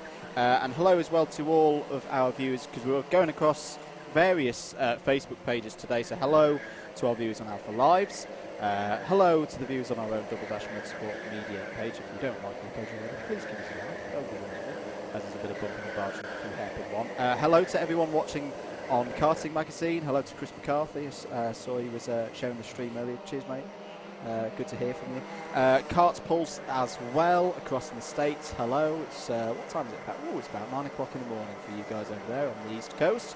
And hello to those on the Club 100 Facebook page as well, as the 22 and the 9 are fighting there over, I think that's about 14th position. Yeah, so Warwick B and Oxford Brooks C. Indeed. And it's quite frantic through Cafe Curb. Now, if it sounds like we're sort of glossing over, there's a lot of action, I think, just to make it clear, there's going to be a frantic first 5 minutes of this race, and then we're going to get into... Who's that in the wall? Off. That's at turn 1. Can't quite make out who that driver is. That's probably fallen from about 20th position. So I'll try and keep an eye on them from our position here, Andrew. So let's see who doesn't go through sector 1. That's it's Warwick B. It's Warwick B, the number 22. It's a bit higher than I thought. It was in that battle around 12th position. So yes, that's not good news for Warwick B. Yeah, we just saw them battling quite intensely with Brooks C. I do want to. I know there's a lot of action going on, but I do want to just talk about the challenge that these teams are about to undertake, because it's going to be crucial that they get it right. As there's a nice little move there from Huddersfield B on Andreas Goodsold in the Birmingham B kart, the number 39. Pit stops. Yeah. They've got to do 2 of them. The karts get fueled to the brim as Huddersfield B are further on the move now, trying to get past, I believe that's Neil Vincent in the Coventry A kart. And good if move by Vincent Goodsold as well to slip through there as well. Good opportunistic driving there from Andreas. Absolutely. So in but a few moments' time, in literally a minute and 13 seconds as the clock shows at the top of your screens, the pits will be open. And they will be open until we are 25 minutes into the race. So between that clock at the top of your screen saying 55 and 35, the pits will be open. They have to come into the pits, turn off the engine, fuel the kart. The driver can't be in the kart when they do that, as there's a penalty for Bristol A for contact. Multiple pieces off. As Vincent and Goodsoul go side to side, again battling over 5th place, that is. So the kart will get fueled. They then need to... Well, they don't have to do the driver change. They can do a driver change. And the driver has to jump in once the thing is fueled, screw on the cap, turn on the engine, and away they go. Obviously, if you're switching to a driver, as it all gets a bit leery around Paddock Bend, if you're switching to a driver who needs lead, or you're switching from a driver who needs lead to make themselves up to the minimum weight limit, you're going to need to add and take away ballast as necessary. And also there is a pedal adjustment to do as well if the drivers are need different settings on the pedal distance away from them in the seat. It sounds relatively simple. It isn't always simple. The pits are open, so we are about to see the first pit stops of the new BUKC era. Not the very first racing pit stops that have been done in these new Club 100 karts, because there was a season opener event where this was tried a few weeks ago. But that very much is to try out how things are working, as I think we have our first visitor to the pits, I want to say. Yeah, if you were in the middle of the pack, that timed quite nicely. The leaders came through before they had a chance, and there's going to be a couple of teams already. So if we have our pit stop camera working, 4 teams are in, but there's only 2 fuel bowsers. So the number 14 there are going to have to wait. That's not good tactical play there by those teams. Yeah, that's going to be expensive. 5's in. Oh, wow, did the 5 just have a bit of an incident there coming into the pits? Now, it is a bit of an odd pit lane, this one, because you cut out a good third of the circuit as the number 45 re-emerged from the pits. But you kind of do have to go off the track to give yourself a nice, clean entry into the pits, and that's not what was completed by number 5 there. No, so... pit stops are underway. There's the number 5 in. There's Nottingham A coming out of the pit stop now. They've successfully done that. But there, here you see Leeds A and Brighton B were the ones caught out there. They've lost 20 seconds as a result of timing those pit stops incorrectly and having to wait in the pits. So it really is crucial that you get those pit stop timings right. Now let's see if any of the leaders are going to be doing this.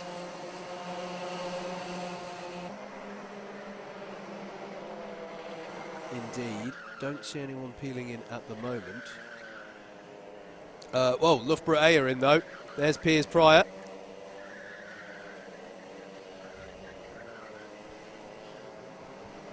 Going away from his stop. Looked A-OK as a stop there.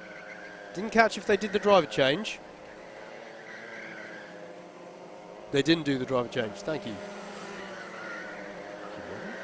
Watching the screens. Bringing you, part of the crew, bringing you all the shots that we need. We're looking at an on-track battle between Neil Vincent in the Coventry kart and Rob Holland of Brunel.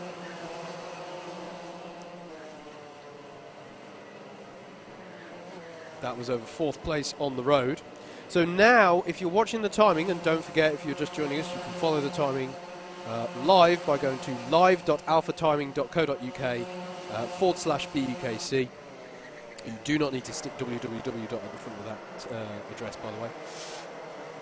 As I can see, Birmingham B have made their pit stop. They were running quite highly. They've done a driver change, so they've gone Andreas Goodsold to Jake O'Sullivan. If you're following along the timings now, you have to bear in mind, some teams have pitted, some haven't at this stage.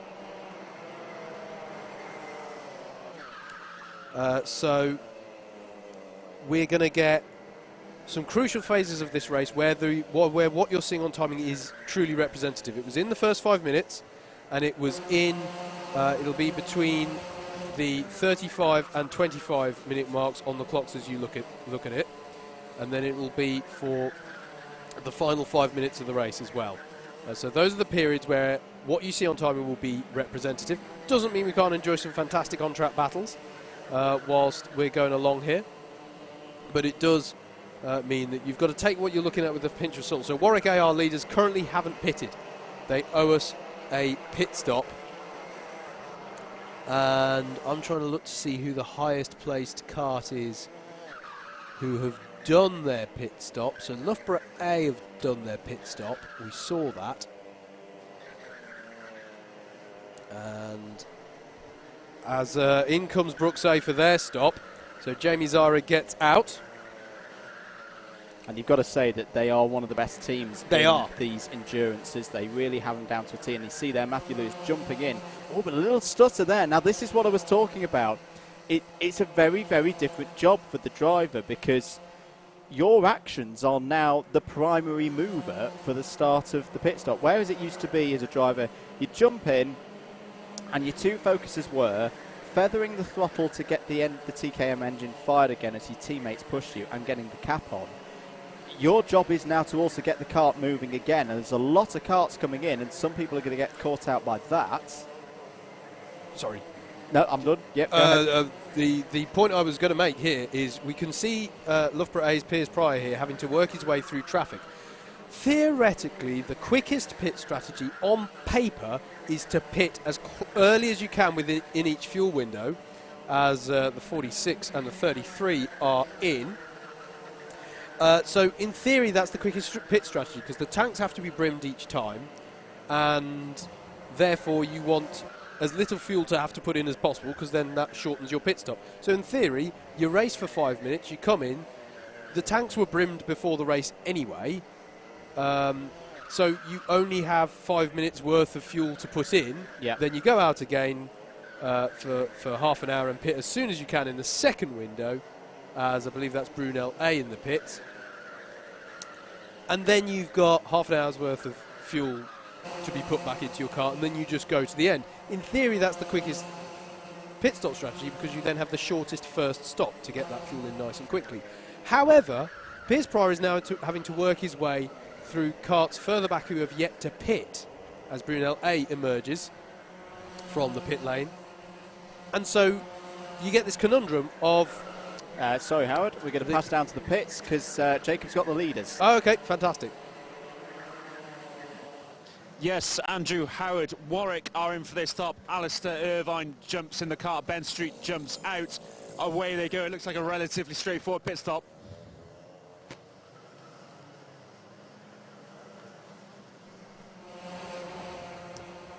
Good stop there by Warwick.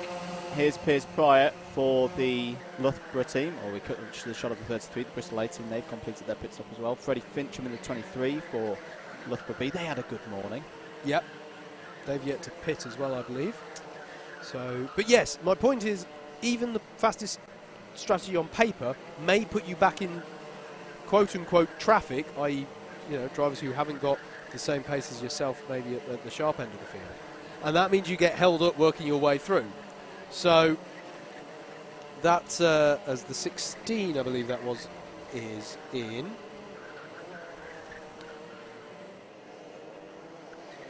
This is one of those ones. There's going to be some point where I call a number and it's not actually in this race. I can feel it, but we'll try our best.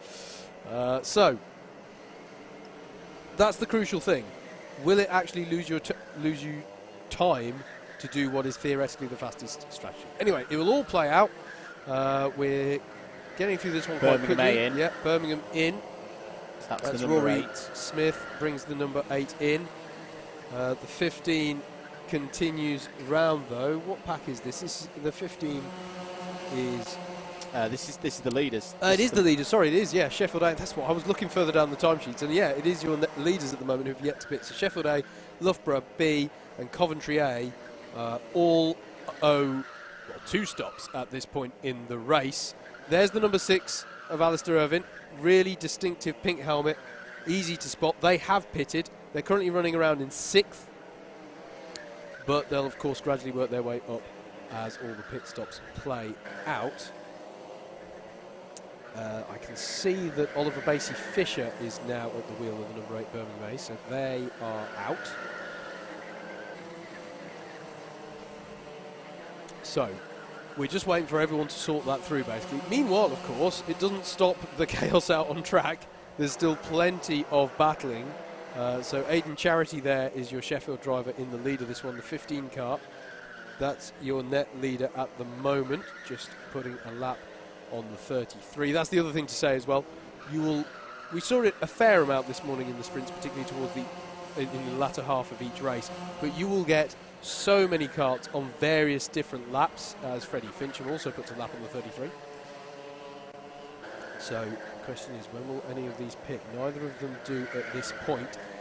What are the challenges as to when you pit outside of the strategy I was talking about just now? Well, there are only 2 fuel bowsers, and as we mentioned at who was it who came? It was the 14, wasn't it, who lost time in the pits of Leeds A. Again, another thing that Leeds didn't need. It's been a tough day for Leeds, hasn't it, in many ways. They haven't quite... They've certainly had a few races to forget this morning, as...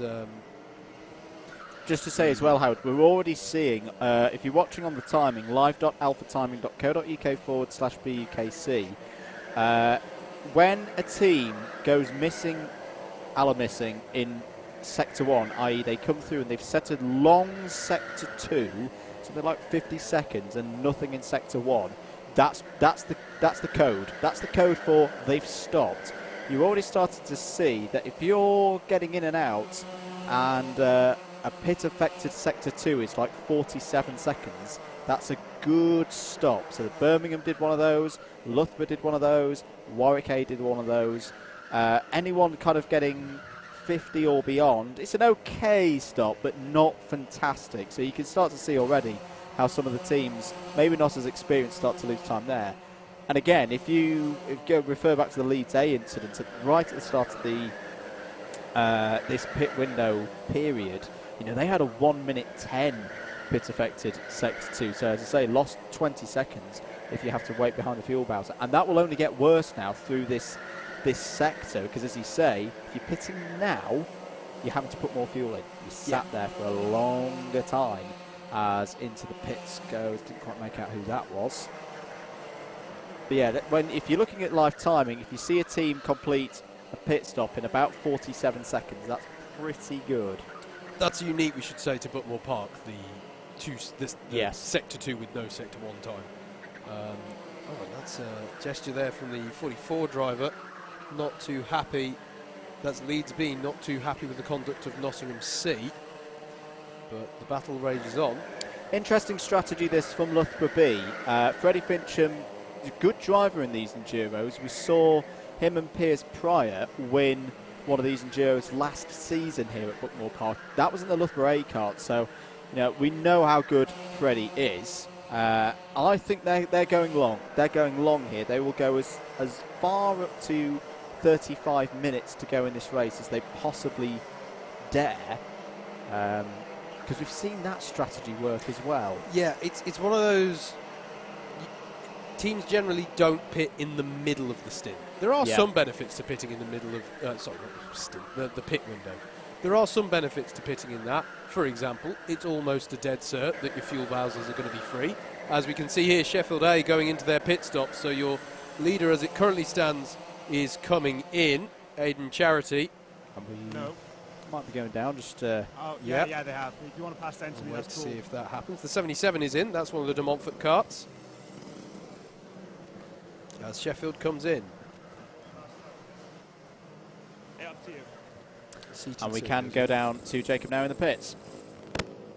Yeah, a swift change for Sheffield. 1 in, 1 out. The rest of the team aren't here. It's minimal fuss. He's taken a little bit of lead off the poles and straight back out. Great pit stop. Good pit stop indeed for Sheffield. So that's one of their pit stops down, a second one to go. Where is it going to feed them out, though? Loughborough B, obviously still out there. Warwick A, they've not jumped Warwick A in the stops. I think they're going to come out around somewhere around Manchester A in 10th place. You'd be absolutely right, because they've come across 9th and Manchester A 10th. They handed over, by the way. Matt Brown has now taken the wheel of that kart. Not a name I'm as familiar with. No, obviously the big miss from Sheffield this year is Rob Newman. Rob Newman no longer racing with the team. Rob, if you're watching, good afternoon. Yeah.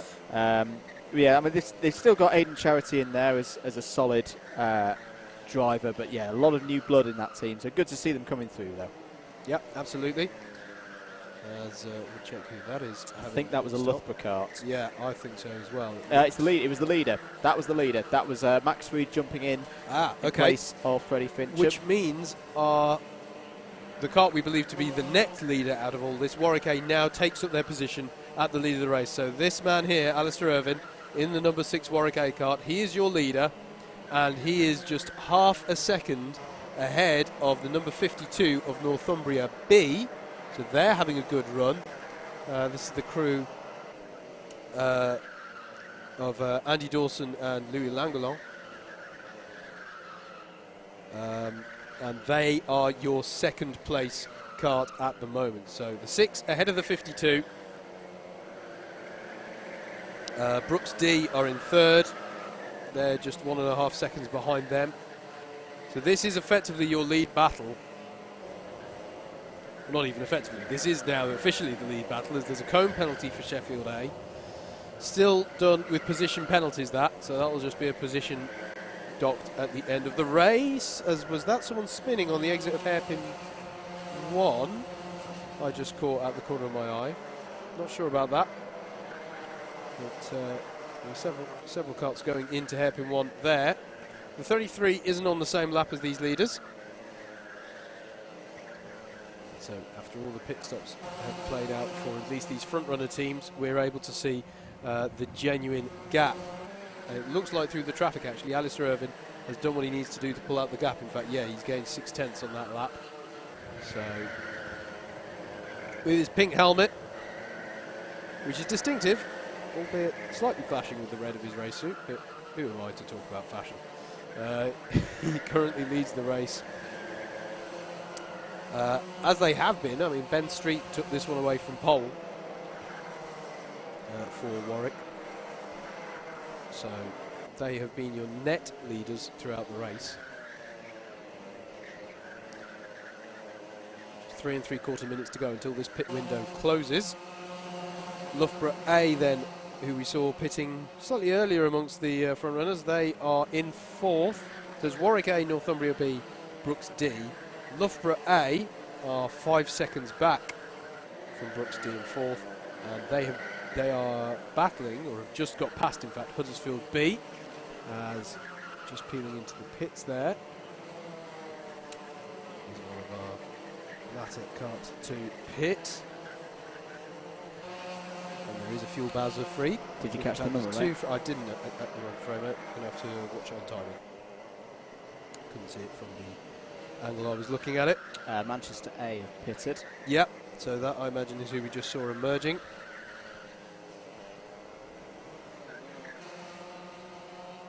Track limit warning for Birmingham A. So yes, Warwick A, Northumbria B, Brooks D, Loughborough A, Huddersfield B, Nottingham A are in 6th, Coventry A are in 7th. They're sort of evenly spread out, about 1.5 seconds between each of them. Birmingham A are some 4 seconds back from that, and then it's Loughborough B and Sheffield A to round out the top 10. There's a cone penalty for Loughborough A, so that's going to demote them a position at the end of the race. Okay, this is very unofficial, but the 3 carts that I have still to stop are Bath A, Southampton B and Northumbria B.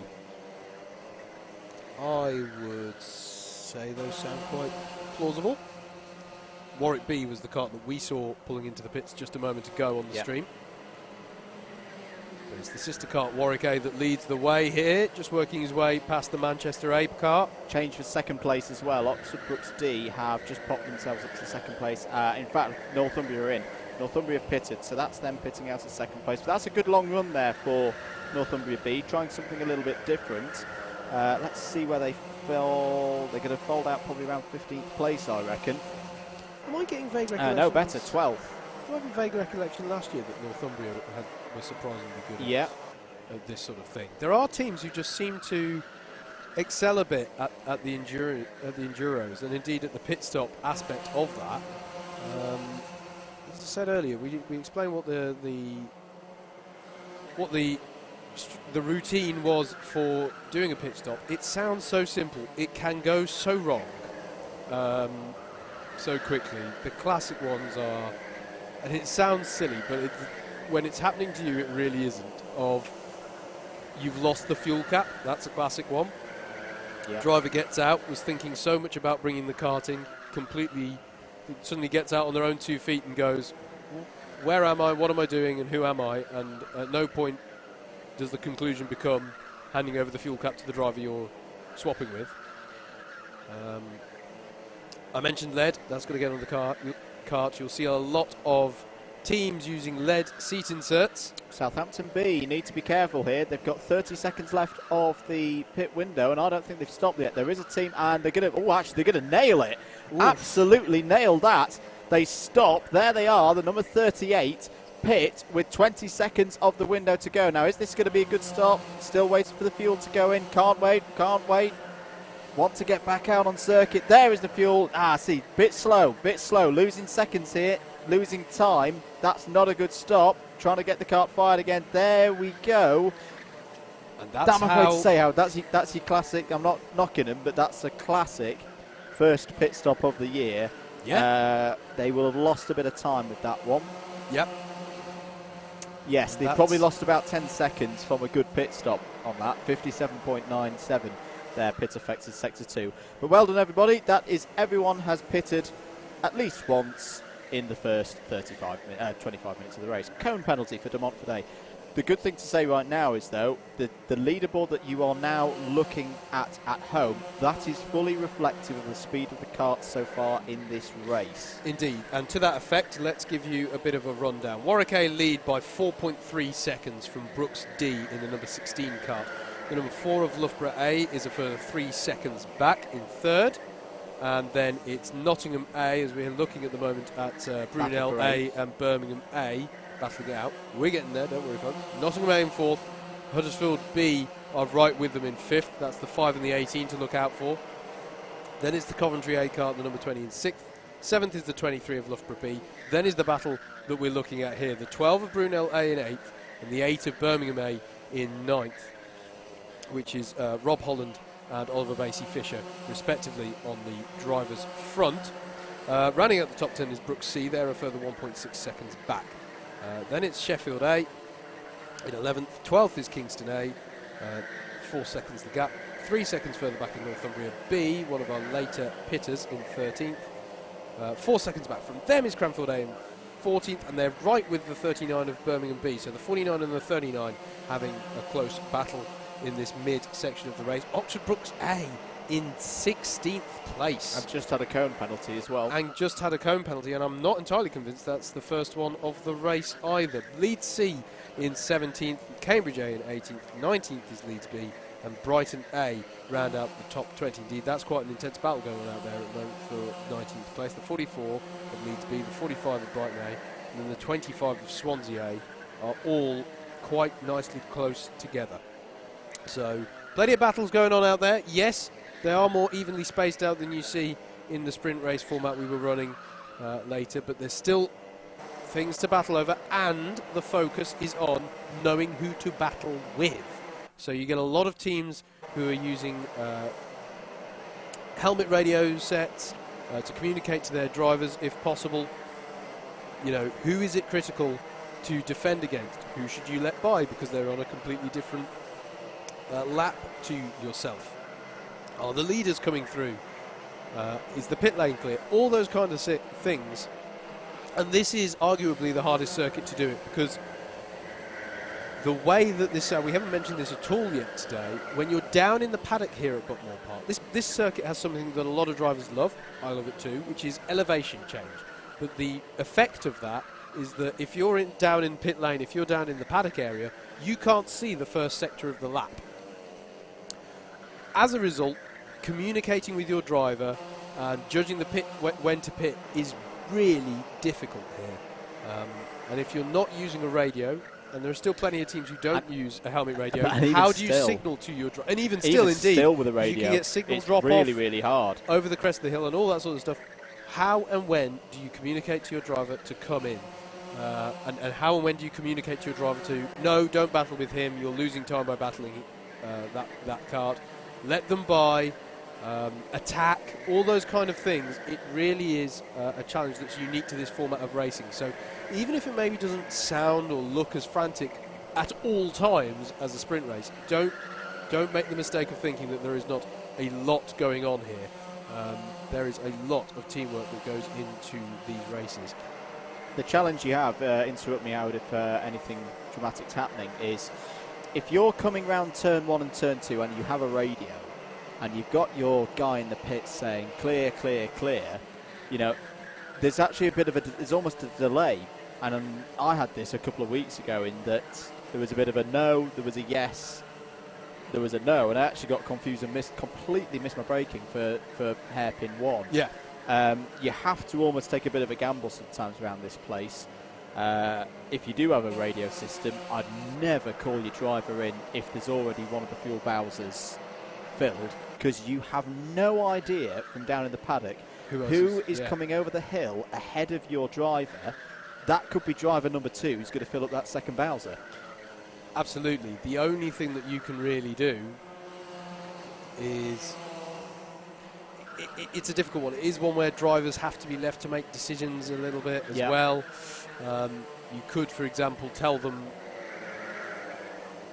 how many karts are in the pit lane and they can judge it off that. But even that here is difficult because it is possible for your person in the pits calling it to, yes, report how many are in the pits now, but as Andrew said, not know how many are in between the pit entrance and where your driver is. And equally, that driver, it's such a long pit entry that they may make the wrong call. So it really is quite complex here at Buckmore Park. And it is probably the circuit where you are most likely, in many ways, to get these kinds of problems. We can see there, Loughborough A and Nottingham A close together. This is the battle over third place. And just as I say that, Nottingham A go for it. Is that Lewis Bickers? It is indeed. And he goes past Piers Pryor, so that is a change for third place. But I'm not sure Piers Pryor is going to take that one without a fight. But again, when do you fight in this race? You know, do you battle now and know that you're losing time, or do you hold station and wait to see how the pit stops pan out? And it really does all come to a head in the last, 5-10 minutes of this race. Is where it really starts to crescendo up towards the end. Let's just have another look at this overtake then. Lewis Bickers up the inside of Piers Pryor into turn 1. Very clean move there by Bickers. I'd work together at this point because you've got an Oxford Brooks D kart not that far down the road. Yeah. What's the pace like? And they're quicker. They're quicker than the Brooks D kart at the moment by about 3/10. Oh, that's a moment there for Pryor. I think that's with Christian Bessel in the de Montfort's kart. Yeah.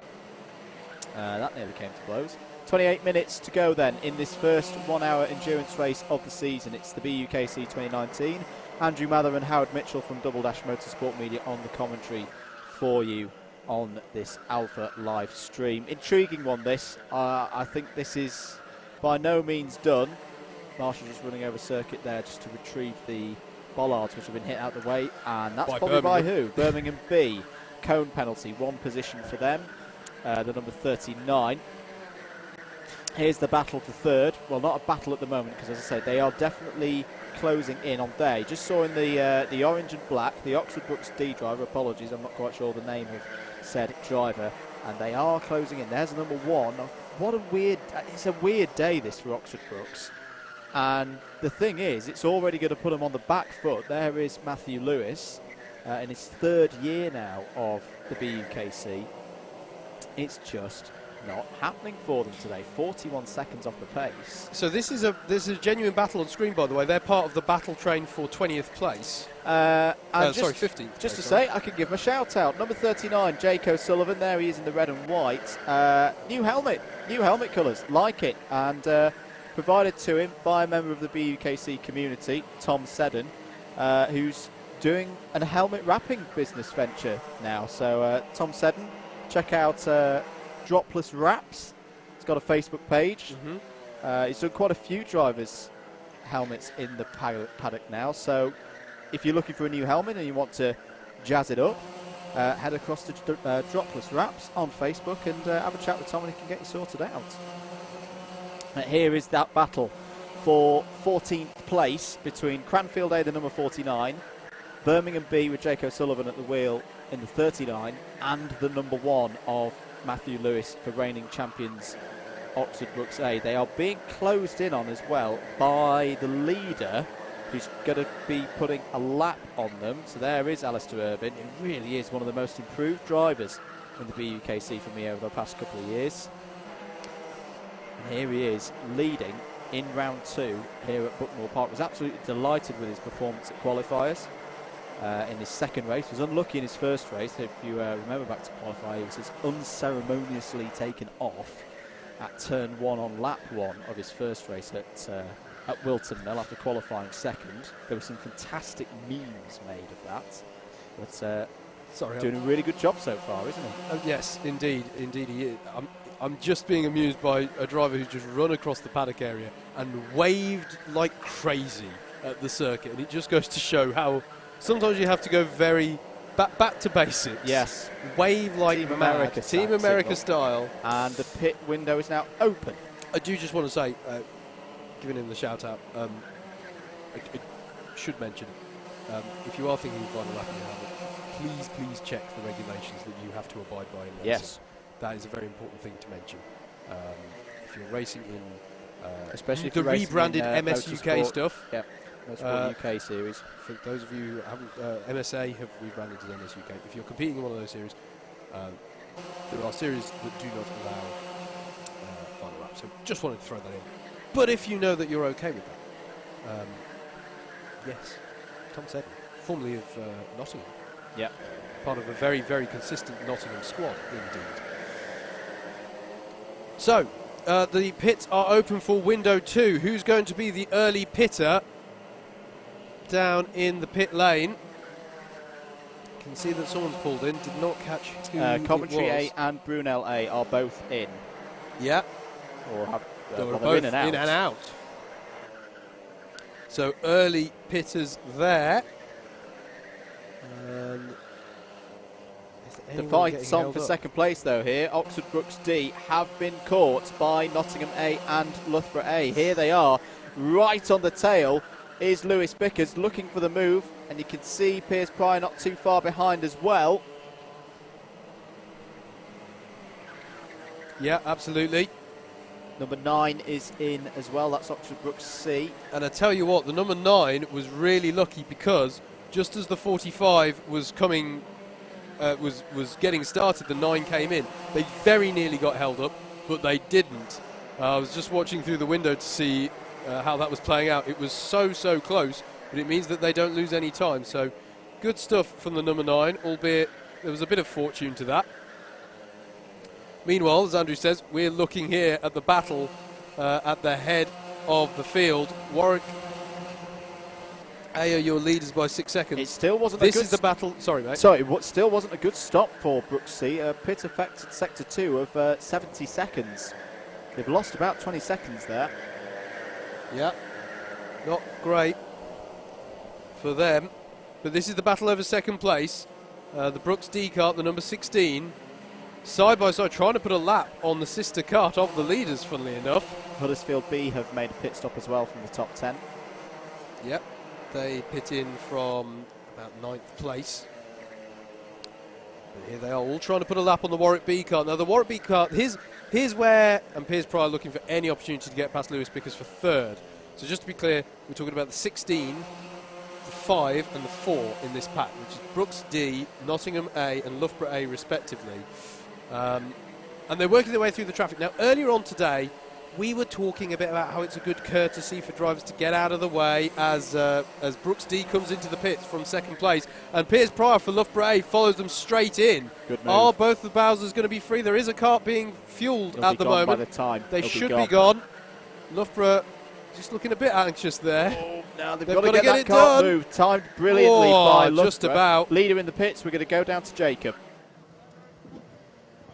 Yeah, I'm down here watching the pit stop. Howard and Andrew. Piers Pryor is out for Loughborough. The Brooks kart is getting underway. There's a bit more trouble with Loughborough. Brooks are out well ahead of them. James Mills gets in for Loughborough, but he's probably about 4 or 5 seconds down now. Terrible pit stop for Loughborough. Yeah, I actually think they lost a bit of time there. I don't know if it was their own teammate's cart that was in at the same time. No, there was a cart in. I was just checking that, Andrew. I think it was the 95 of Brighton B. Yeah. I think it was them, because they've just come out the pits. So it wasn't them, but you could see, I think it was Tom Thickpenny was looking very, very anxious to get the cart moving for Brighton B there, to the point where I think he considered helping out with the Brighton pit stop. If Yes. Yeah. And Jacob was absolutely spot on. 49.4 for Brooks D on their pit-affected Sector 2. 54.2 for Loughborough, so they lost about 5 seconds there. As the 14ers emerged, and also in all of that, Nottingham A have pitted as well. There they are emerging in the number 5 cart, so they pitted from second place.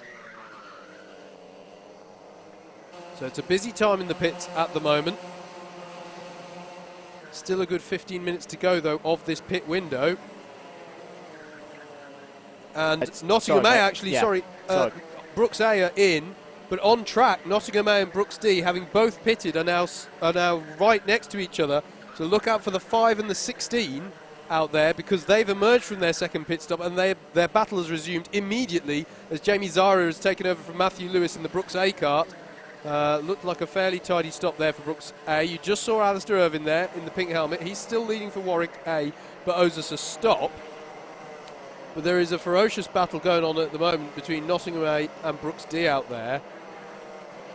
I'm not sure if we'll be able to pick that up at some point, because that is a genuine battle now to the finish of the race. It's the 39 of Birmingham B and the 36 of Leeds C. There's your race leader, the 6 of Alistair Irvine. There's one of the De Montfort carts. That's the 77, the De Montfort B cart. So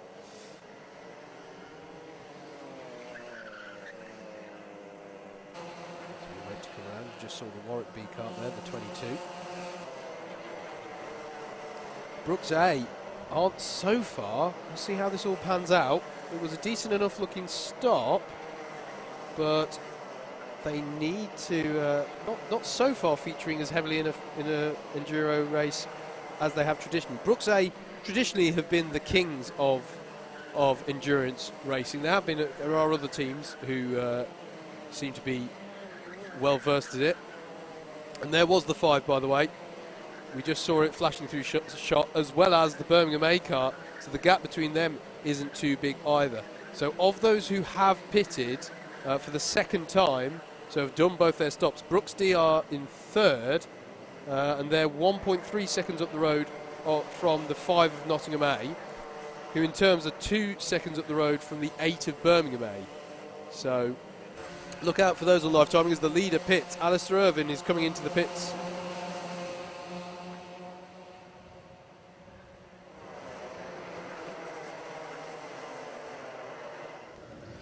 Alistair Irvine drives up to the field Bowser. It's a clean stop so far. Ben Street's to jump in. There's a number of Warwick drivers around trying to change the pedals. They're stuck. This isn't the best of pit stops, guys. Ben's back out now. Thanks, Jacob. Well, let's see what the Sector 2 time is for our leaders. Slow. It's 50.147. That is, as Jacob identified, not a great stop.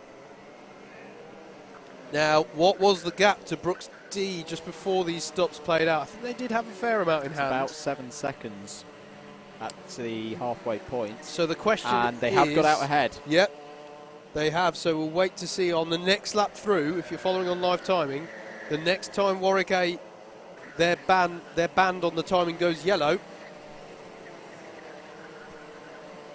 They're on screen now. Good point. Yes. We had them for a moment then. There's the 22. That's Warwick B. There's the 6. Bristol A have completed their pit stops. Another slow. I did think some of this would happen. That with the restart procedure and having changed, it's going to catch a lot of our experienced drivers out, not just the youngsters who are coming in for the first time. 8 of Birmingham A is in. They're pitting from 5th place. They look to be doing a driver change from Oliver Basie-Fisher to Rory Smith. So they were in the top 10 at the halfway stage. So let's see if they can start to make their way up the order further. 16 minutes to go. So we were looking at the... So what we're seeing here is a change for the lead, but not a true one. So the 23 has just got past the 6.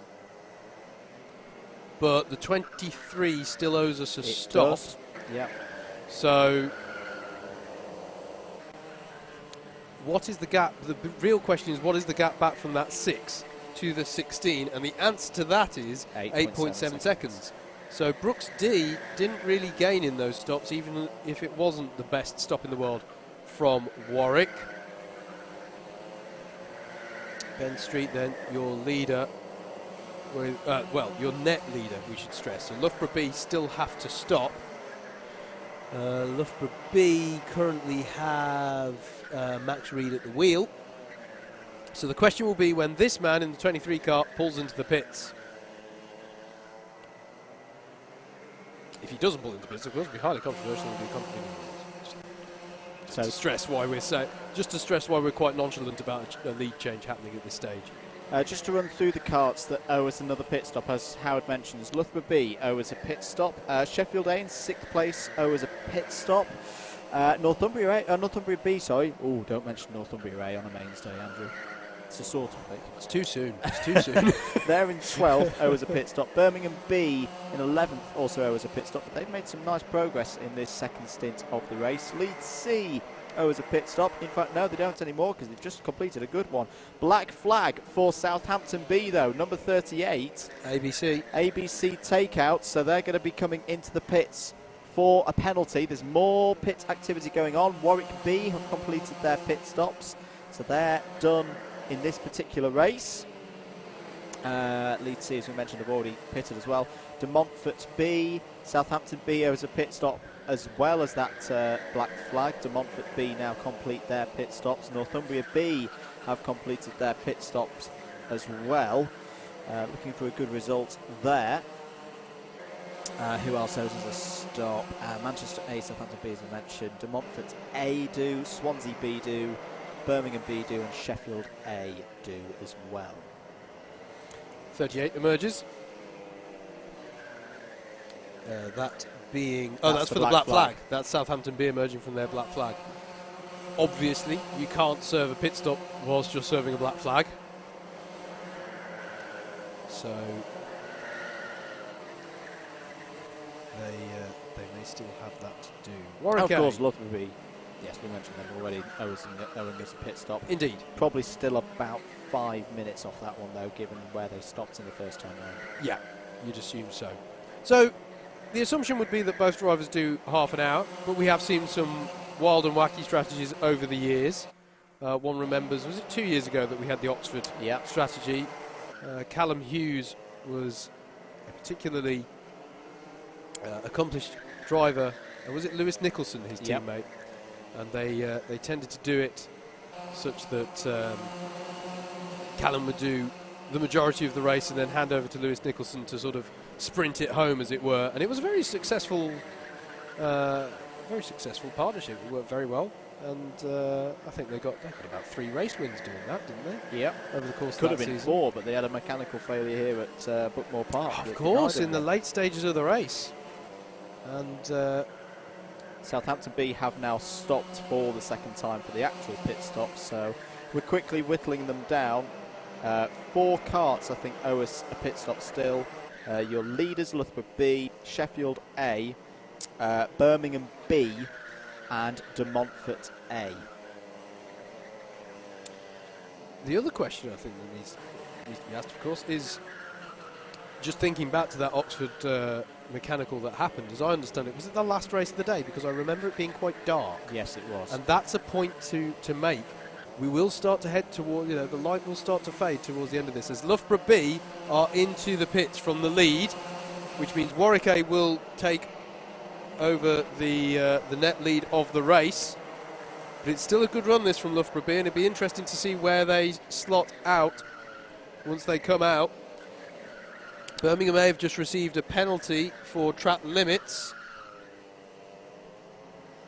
So that's going to be, I think off the top of my head, a couple of positions for that. All pit stops completed, Howard. Wonderful stuff. And where does Loughborough B slot out? That's Maiden Charity by the looks of it in the Sheffield cart. They are in 11th place, Sheffield A, we just saw there. There is your leader. We just saw a flash of them there. That's Ben Street in the number 6 Warwick cart. And so Loughborough B drop down the timings. How far do they drop? I reckon they're going to come out around 7th place. Oh, they're 4th. Oh, okay, that's very good. They are 4th. And it wasn't after a particularly fast stop either, so they really must have had some pace out there in the latter part of this stint. Of course, that's the trade-off. If you're one of the last to pit, yes, you may start catching the traffic of those who have pitted, and yes, you may have a long fueling window to your pit stop, but you're not necessarily battling with those who you're battling for position so much. As there's a penalty for Bristol A for contact, so that's going to be a costly penalty for them. Should we do a very quick rundown? Let's do a review of who's where and who's battling for what. So Warwick A are your leaders by 9 seconds over Oxford Books D. Nottingham A are third. The two Loughborough carts B and A are battling over 4th and 5th. I would imagine that they will swap. Warwick. So we're just hearing something in our ear. Howard, what's going on? Warwick A are in the pits for an interview. Oh, okay. That's fine. That's I was getting worried we for just a second freaked there. out then. I did freak out then. Let's head down then. Let's head down to the pits, to Jacob Harris, and I think he's got a very happy Alistair Irvine in the pits.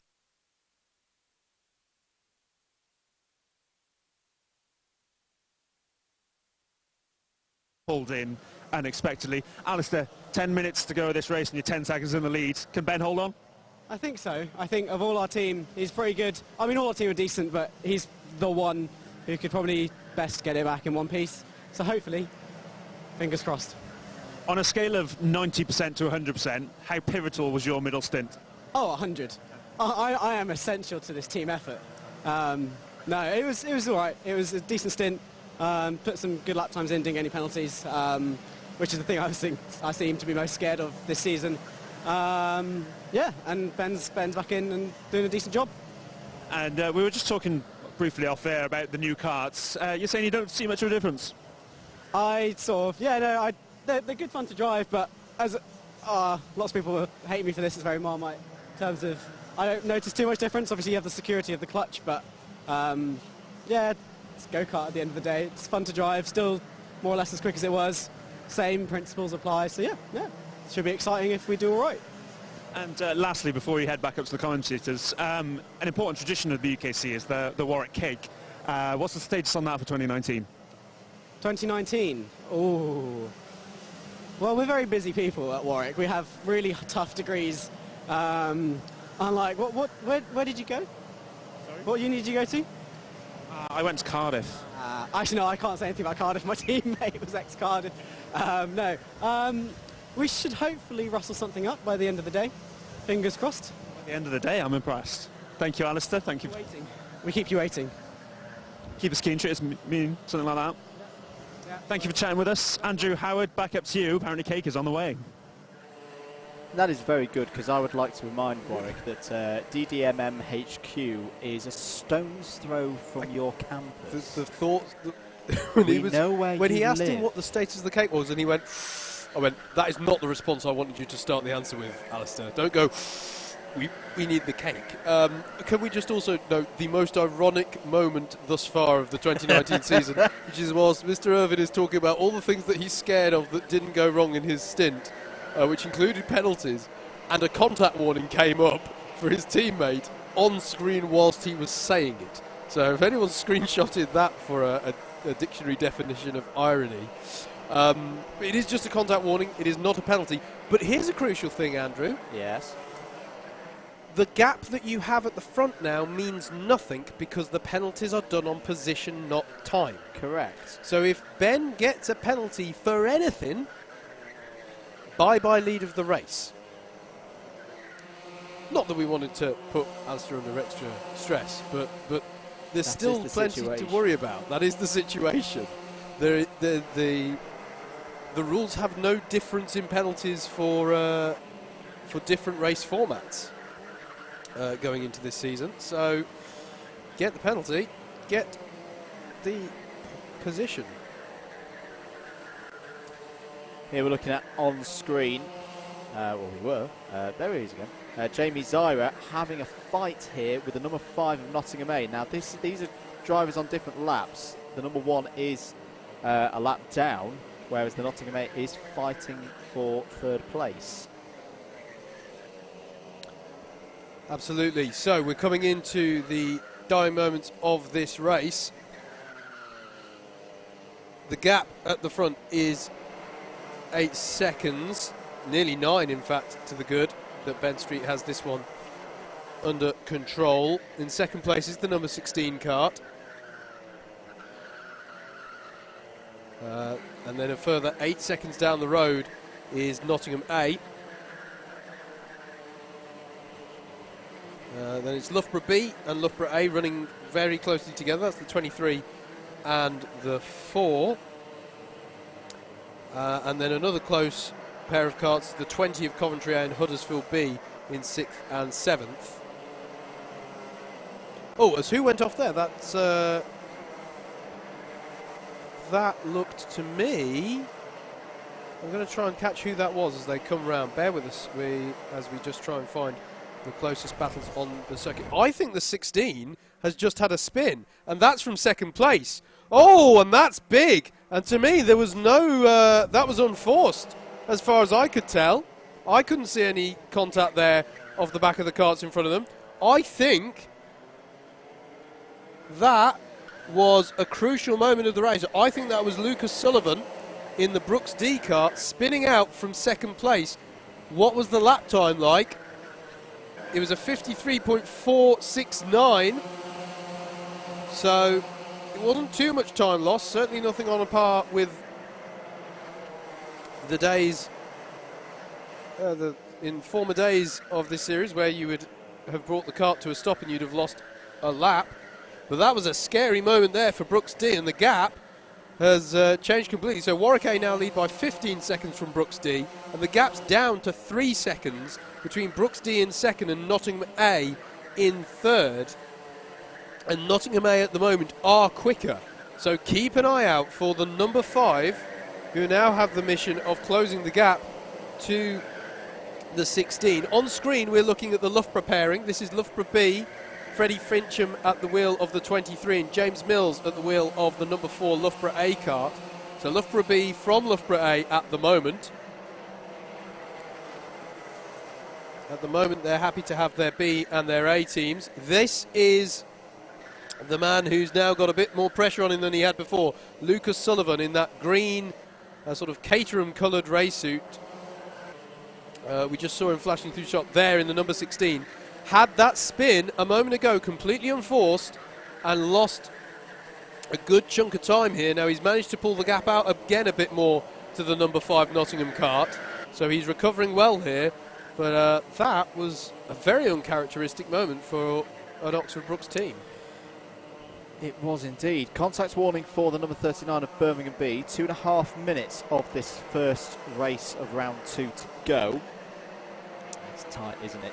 Got to say as well, 22 karts in only a lap down. I think that's showing the effect of the clutch start and none of the delays with pusher karts anymore. Karts to look out for in the dying moments of this race then. Don't know if we can pick them up on cameras.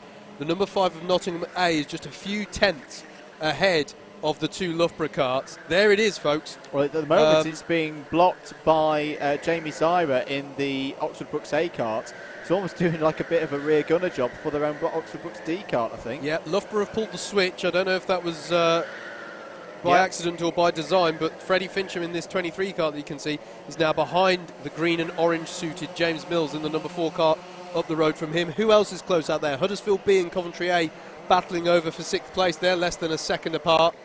Cambridge A and Cranfield A are battling over 13th place as well. Brunel A and Oxford Brooks A are battling over 15th place, although remember Brooks A have at least one cone penalty we've seen to be applied.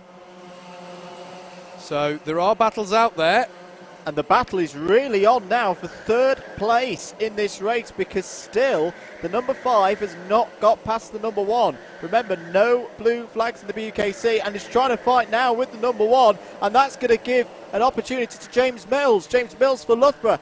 Can he get past the Nottingham cart and take that third place away? There's less than 1 minute to go. And the confusion here, Andrew, is two of the battles I just mentioned are intertwined here. You've got the battle for third, and you've got, bizarrely, the battle for 16th place between BUKC and Northumbria B is going on as well. And Nottingham A are going for it now, and now Jamie Zyra lets him go. James Mills is still there as well for Loughborough A. This is so tight. Where is the leader? The leader's on... No, they're not going to be the last lap this time around. Now, can Loughborough A get past Jamie Zyra as well to have a chance at attacking Nottingham A going on to the last lap? Can they get a bit of help from behind as well? Can Freddie Fincham kind of draft the number 5 cart through? And still Jamie Zyra now fighting with Nottingham A. Well, the Nottingham driver won't like that. Down the hill now. Here we're on to the last lap now. Leader has just crossed start-finish. Ben Street is on his last lap. But we're focusing on this battle for third between the number 5, the number 4 and the number 23. There is your leader. Ben Street at the wheel. On to the last lap now for the battle for third place.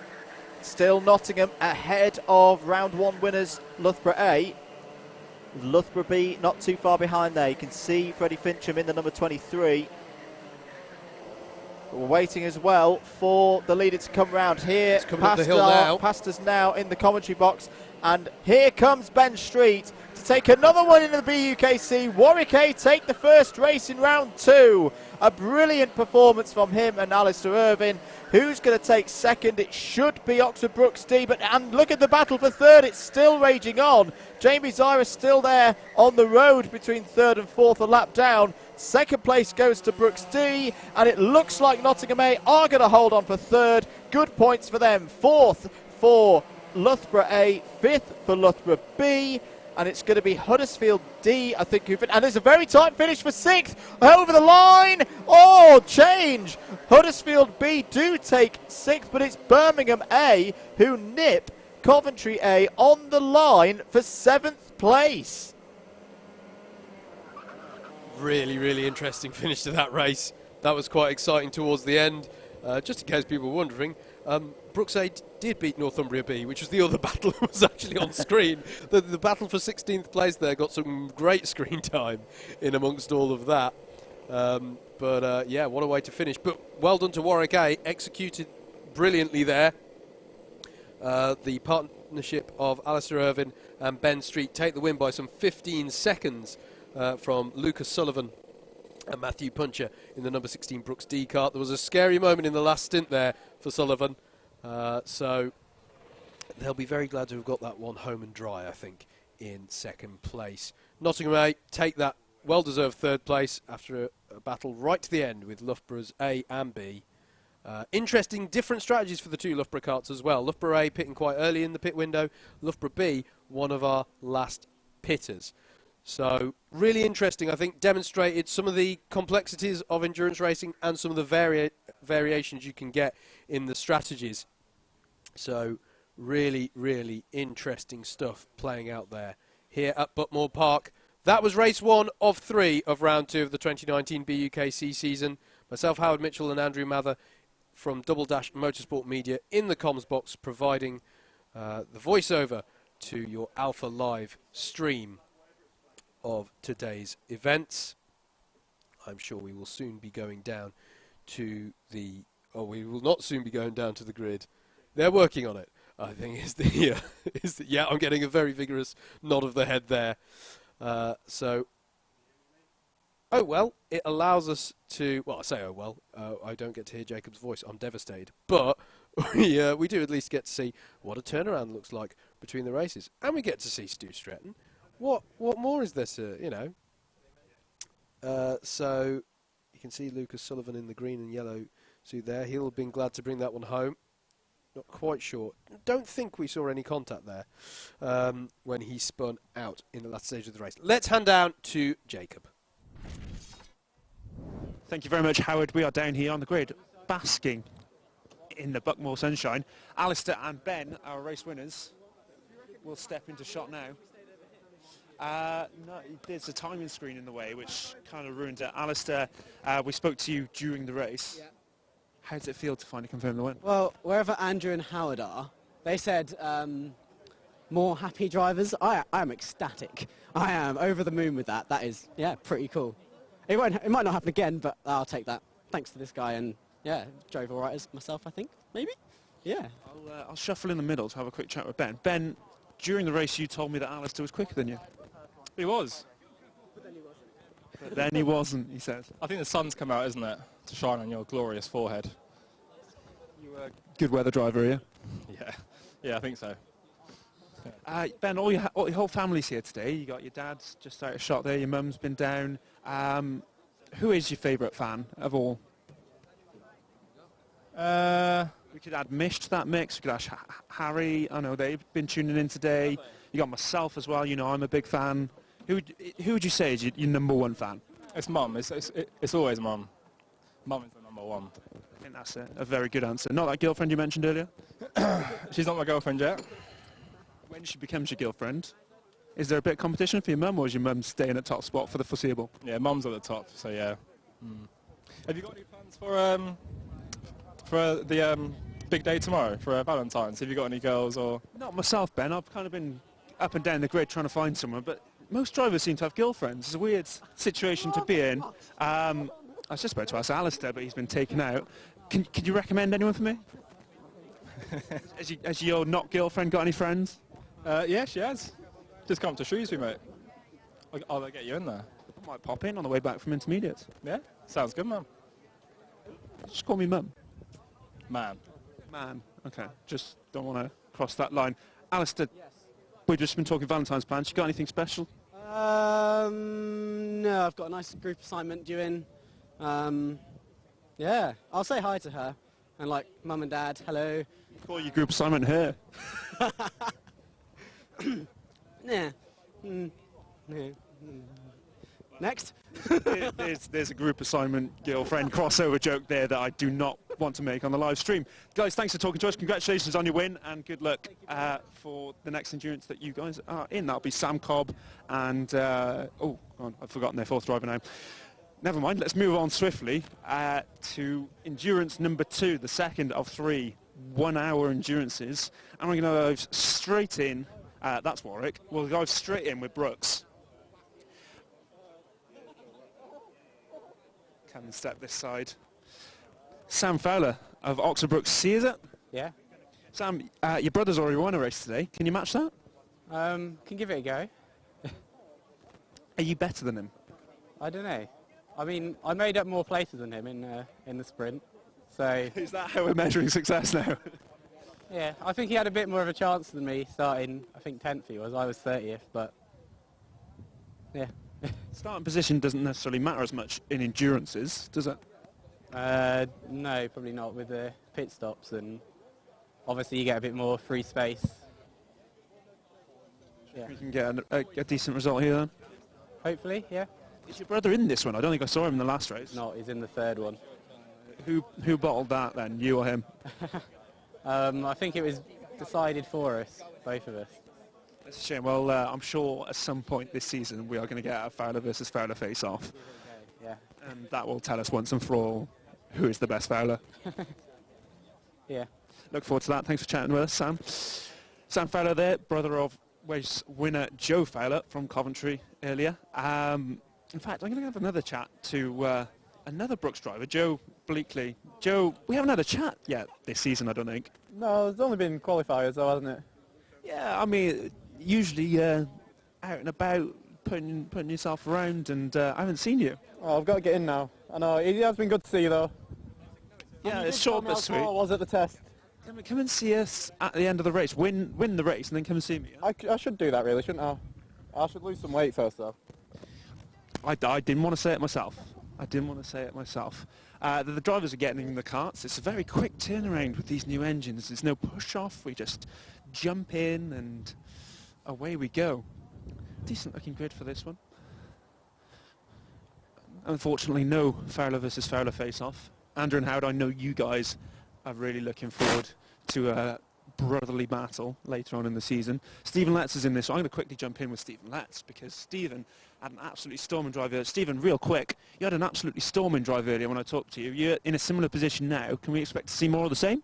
Yeah, I'd hope so. Just without the penalty, I think, this time. The viewers are dying to know. Have you got over the feelings for your sister? No.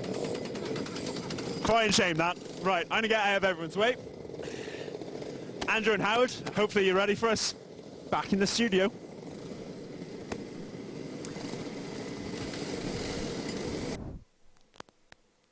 And if you were wondering about what that, if you weren't with us earlier, you are able to go back and watch Stephen's interview from the scripts. That is all I will say. I wouldn't describe it as the highlight of the morning, but did I say it was the highlight of the morning? No, you didn't. In fairness to you, you did not say that. Let's just say it will never be forgotten. No. And if it ever is, it's committed to video now. Yes. So, you know, it's easy to mishear things when you're wearing a kart helmet. But there are unfortunate ways in which things can be misheard. On, yeah, let's move on. For race 2, for round 2 of the BUKC 2019, Southampton B are on the front row alongside Manchester A. Leeds A and Newcastle B are on row 2. Nottingham B and Brighton A are on row 3. Oxford Brookes A starts on row 4 alongside Brighton B. Birmingham A and Loughborough A go from row 5. And then moving on to row 6, we have Leeds C and De Montfort B. Row 7, De Montfort A and Kingston A.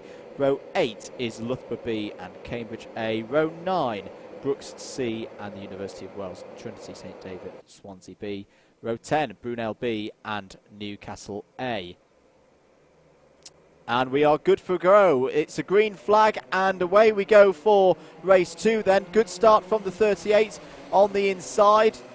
All of them trying to squeeze through Henry's Bend. Couple of drivers running wide and exceeding track limits there as they all pile into hairpin 1. 36 of them. Are they all going to get through? Yeah, that's pretty clean through hairpin 1. Now through hairpin 2, where sometimes they just catch 5 wide coming off hairpin 2 and just about getting round the chicane as well. But good start there, Howard, from the number 38 Southampton B kart. Yeah. 36 of Leeds C, though, I'm afraid, did have a poor first sector and has dropped well down the field. Just saw it recovering at the back there. Don't know if it went into a full-on spin, but definitely lost some time. So, same rules again. 78 is off on the run. That's coming out of the chicane. That's a bit of an odd one on the way down to Simon Sweep. Not seen many karts off at that particular part of the circuit. End of lap 1 then. Southampton B lead. Leeds A are in second place. Manchester A third, Newcastle B fourth, Brookes A fifth, Birmingham A sixth, then it's Nottingham B, Loughborough B, Brighton B and De Montfort A wrapping up the top 10. And 78 is Kingston B, which we believe is currently piloted by Jake Belcher, so he now has to get back on the pace. Sorry to name you when not at your finest moment, but hey, could be one heck of a comeback. Up the inside of Tom Dent goes Gareth Haynes, and that's a move for, I think that's 4th place. So, third place. So through go Oxford Brookes A. Simon Morton in the Birmingham A kart also follows past Dent. So Birmingham A, winners of the Saturday qualifier, did not have a good time this morning in round 1 though. They're now up to 4th place in the early stages of this one. We have no idea who's piloting the Manchester A kart that currently runs in second, by the way. That's a shame. But they've got a very fetching race suit. It is a shame. There's a contact warning for UWTSD Swansea A. Now, I repeat, the warning from the previous race. It's done by position now, not by time. So, as the 45 kart goes, that's the Brighton A kart, goes bouncing over the curb somewhat at Simon Sweep, and the 46 of Newcastle B is forced to go wide and avoiding action as well. It's all a bit leery in that top 10. Move there. Oh, there'd already been a move. That's Oxford Brooks A going back past. My goodness me, Gareth Haynes. Ooh. What a move that is on the Manchester A kart. And Birmingham A at the second time. So Haynes up to second place, having lost initially third to Birmingham A's Simon Morton. That was a fantastic move, Howard, coming off of Henry's Bend. And why does he have to be on the move? Well, the answer is that unlike this morning when we had dropped scores for races, you're only in 2 races and they both count. Brooks A did not have a good first race at all. They finished race 1 in 17th place once all penalties were worked out. Issue there for the number 26, which isn't running in the top half at the moment, might already be a lap down. Kingston A, that's Sam Wrighton, who I believe is their captain, and Adrian Jarrich is going to be the other driver who contests for that team in this race. 1.5 minutes to go before the pit window opens. Look at this pack, and this has got a lot of key runners in it. Loughborough A are in there, Southampton are in there. It's all being headed up at the moment by the number 27 of Cambridge. So this is from 14th place down. Now, if you're at the back of this train, Howard, if you're, say, about 25th or downwards, for me, you're looking at that time and going, you want to get in as soon as possible and get a bit of clear air ahead of you and get one pit stop out of the way. The trials and tribulations of the number 45 Brighton car continue. As indeed we are less than a minute away from that pit window opening. But yeah, Brooks A have got to get on it here if they want to salvage something good from today. And today, by Brooks' standards, has been, I'm trying to think of a word other than poor, but by their normal standards, this has been a very lacklustre round, or race meeting, one should say. A long way to go in the series nonetheless. There is your leader, number 38, Southampton B. Manchester A still touring there quite nicely in 4th place. Sam Lovelace, we just saw a quick shot of him there in the blue and white helmet. Penalty for Edinburgh A, the number 56. And it's an expensive one, Andrew. It's bump and pass, so that's 4 positions. Yep. So bear that in mind if they now even win the race. Stop. Sorry, watch for a pit stop here because the pit window is open now, but you can be travelling down the pits. No, neither of Oxford Brooks A or Birmingham A took the option to pit that time. They could have done, but they chose not to do so. Who's that? That looked like, I thought it was Tom Dent for a second, but it wasn't. So pit stops starting to occur now. Keep an eye on timing. If you've got a screen open with live.alphatiming.co.uk/BUKC, looks like Brighton A and Kingston A have both come into the pits early on. Birmingham have got back. Yeah, they've got back the through. lead there. Second place. No, it's the lead now. So the leader must have pitted then. Yeah. Yeah, Southampton B did pit early on. Now, that's a bit of an interesting one because they had track position there. I would have left it out a little bit longer than that. Confirmed that Kingston A and Brighton A have both completed pit stops. Aston A have as well. Yep. Who's that coming in? So I'm just trying to see whether... So the 3 is in, that being Huddersfield A. Stephen Letts. No driver change, so Stephen Letts stays in. And just slightly holds up the 56 of Edinburgh A coming into the pits. Not, of course, their fault. Good stop that for Stephen Letts. 45.8 seconds there, pit affected second sector.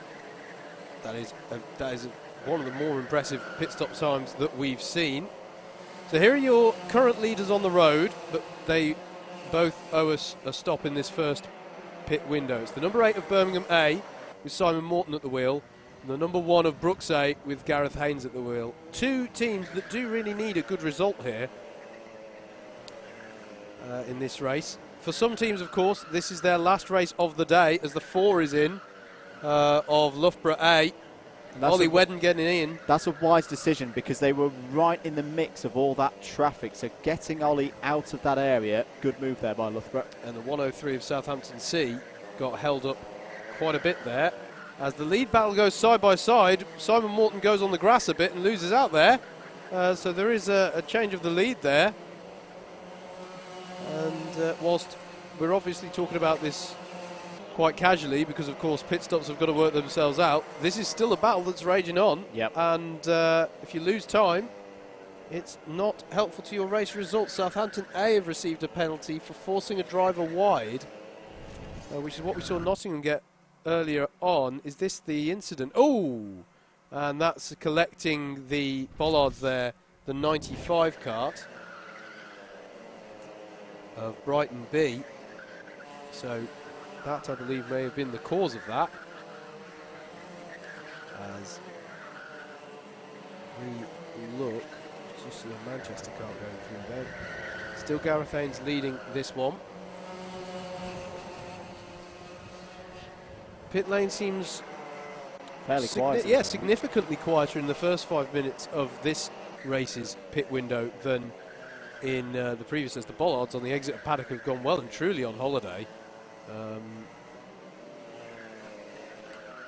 You may, yeah, there they are. That's been hit multiple times to get that far offline, I think. The number 9 in the pits, you can see there. That being the Oxford Brook C kart. So if you're following along on timings, live.alphatiming.co.uk/BUKC. Change of position out on track. Nottingham Trent A now ahead of Cambridge A. That's a change for 8th place.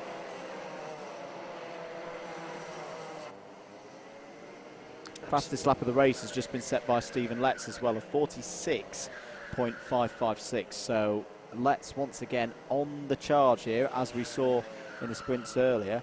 Blimey, the Brooks C pit stop was not good. 36 and 7 are in, and the 7 are being held up as well. Yeah, so that's not good timing for them. Southampton A there, getting held up. You can see Diego Martinez, his distinctive helmet, about to get in.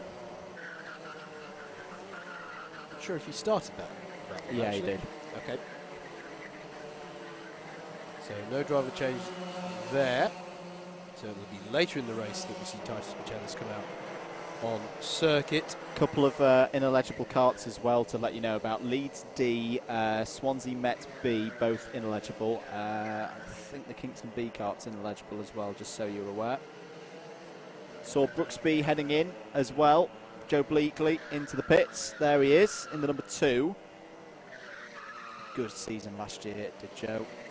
And Swansea Met A team in as well. He's handed over to Dan Burgess as well in that stop, as Bleakley. So the 2 leaders at the moment working together quite well and just starting to edge out a gap. Let's have a little further look back as to where the highest pitter is at the moment. I can't quite make it out at this precise moment, never mind.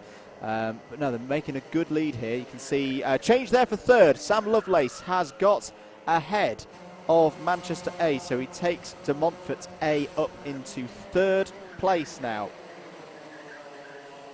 Leader just getting past the Edinburgh A, number 56. Bit of traffic here for them to deal with. The number 72 and the 103 ahead as well. Pits are quiet at the moment. Nobody deciding to make a pit stop. Which is making me wonder, Andrew, we're now a good way into this pit window. Are we going to see a rather mad finish to this pit window? Yeah, definitely could do. I'd say about half the field at the moment has completed its first mandatory pit stop. So yeah, you're absolutely right. We could see some teams getting caught out here. Now Birmingham did go for a bit of a middle strategy. It's something they tried. Oh, as the 34 really gets out of shape there. Sometimes they go for a bit of a middle stint. They seem to like it. So they might have a little go at that. There's the number 1 getting through some more pack marker traffic. Oh, that's a very Jean Lacey-esque helmet. It's just behind Gareth Haynes there. Loving the helmet colours, like the simple ones. It's just me, but I don't like the ones that look like a 6-year-old has had a terrible accident with some fluorescent paint. It's definitely not just you, sir. It's definitely not just you. We've got someone in the pits. It's not anybody. It might be Nottingham B. Nottingham B have not come through Sector 1 yet. I reckon they are in the pits from 7th place. We haven't mentioned it. Cone penalty for Exeter B. They'll be docked a position at the end of the race. And there's a contact warning for Oxford A. Number 1 in. So in comes the leader. And let's head down to Jacob Harris to catch Oxford Brooks A's pit stop. Thank you, Andrew. In they come. It's David Haynes, I believe, getting out of the kart. And looks like he's going straight back in. An interesting strategy. A few teams have tried it already today. He's not changing lead. He's got a seat insert in there. That might be the reason behind it. Fuel cap goes back on. Routine stop. But it's no driver change. Yeah, and that's a good point, actually, that obviously if you have got to change the ballast situation on your kart, or even just the pedal position on the kart, each driver change basically increases that complexity and more often than not the time of your pit stop. So it's not without reason that they leave Gareth Haynes in.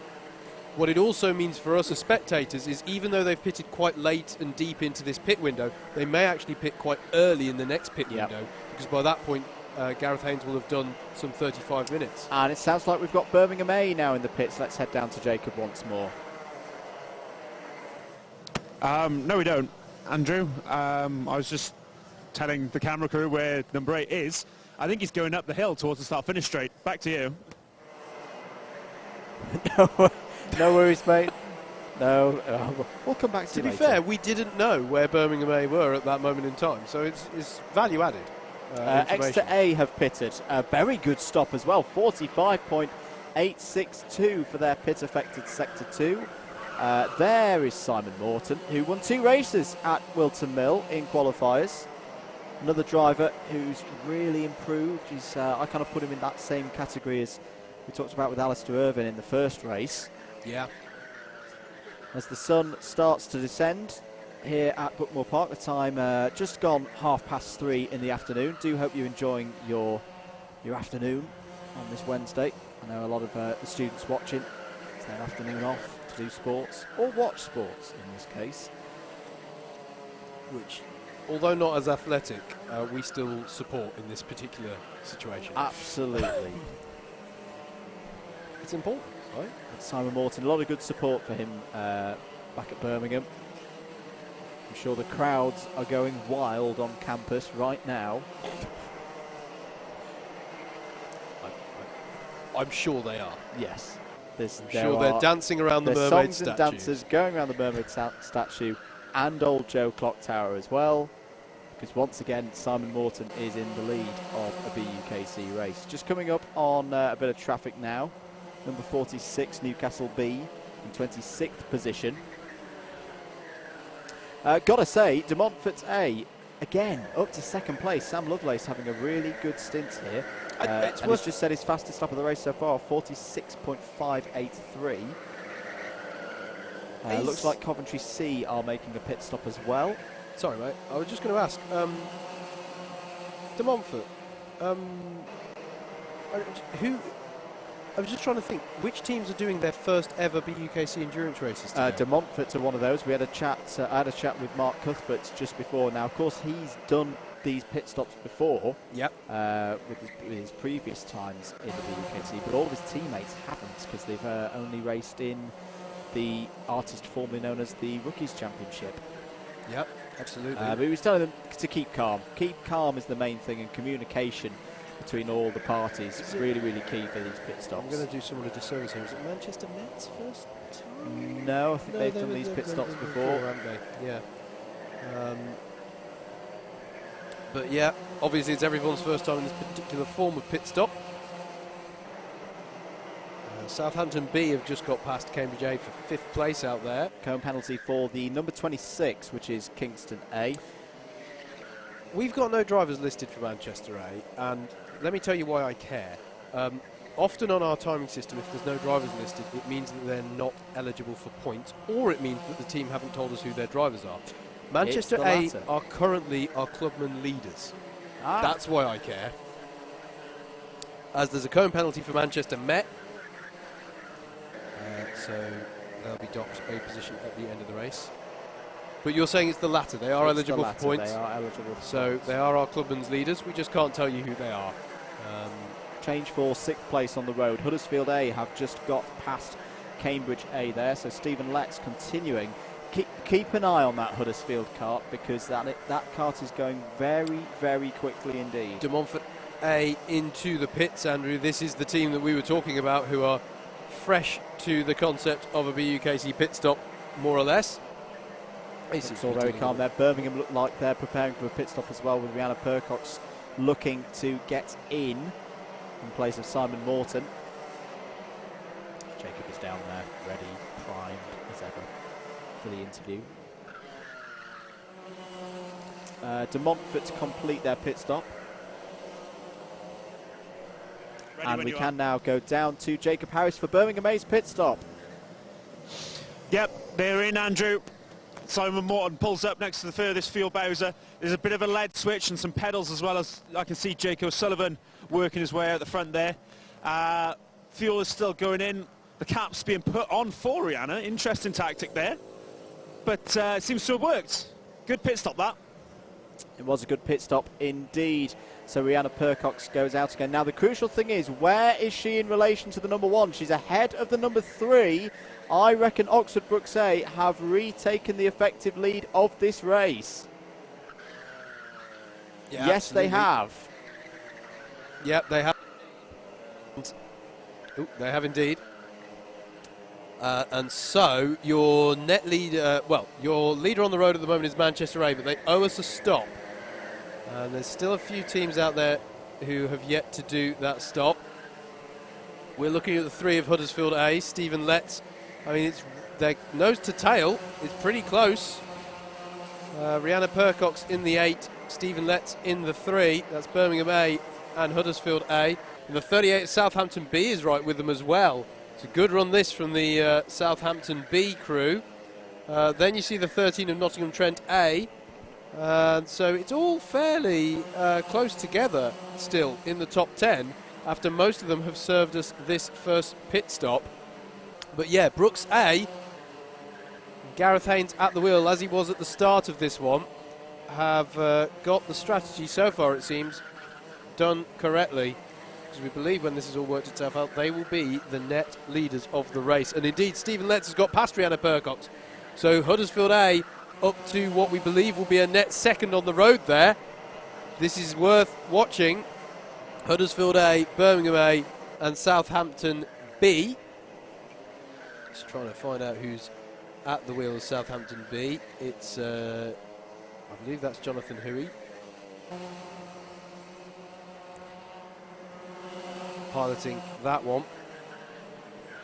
So this is a representative battle. That is one that is not that somebody owes us a pit stop. This is your battle for 3rd on the road at the moment, but what will become 2nd in but a few moments' time. And indeed, we will need Manchester to come in and do their pit stop soon. Thank you very much to Jerry O'Meara on the Facebook comments, who's confirmed for us that Manchester A have currently got Skylar Robinson in the cart. Ah, good point. Thank you. And they owe us a pit stop. And they do owe us a pit stop. So they've got 3 and a bit minutes to go in which they can serve that pit stop.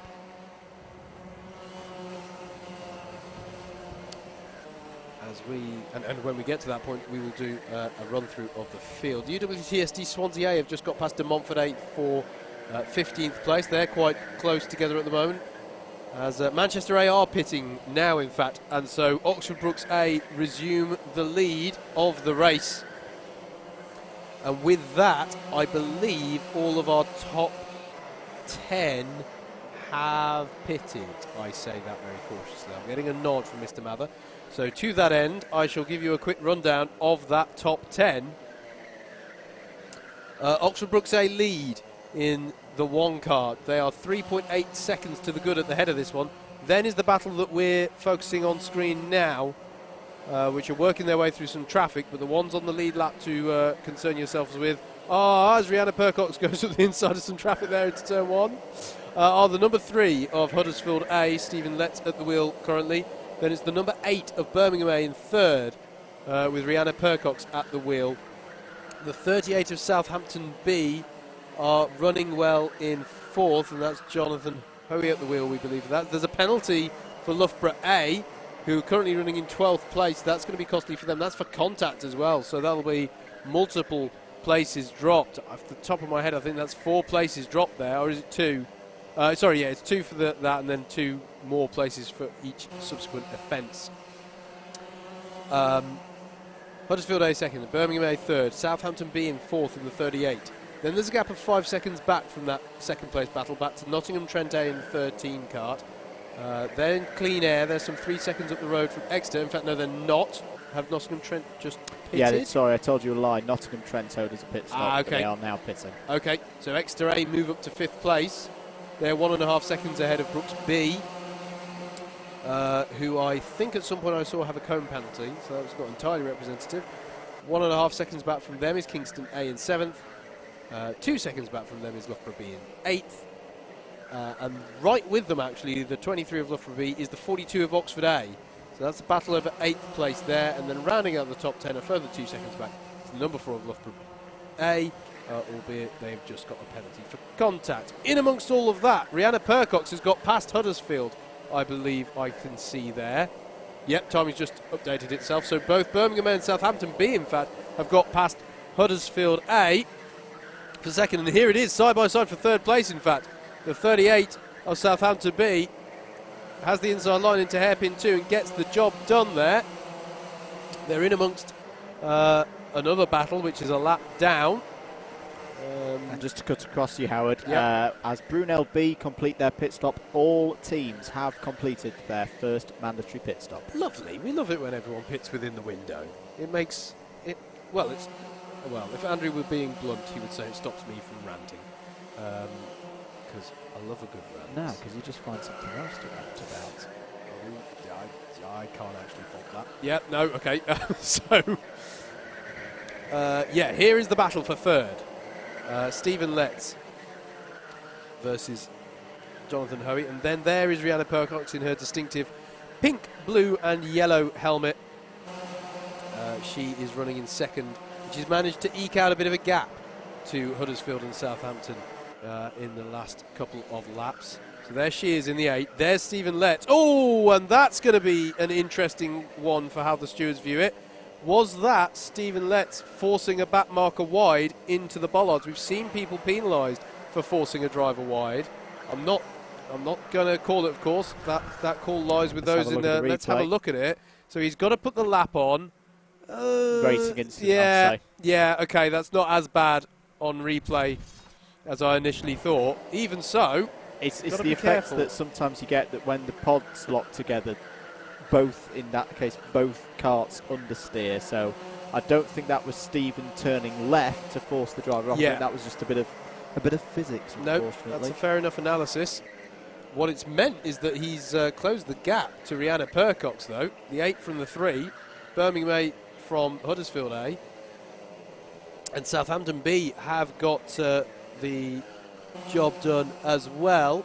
What are we watching here? The 32 and the 103. Is that for position? It is, you know. The people they've just put a lap on.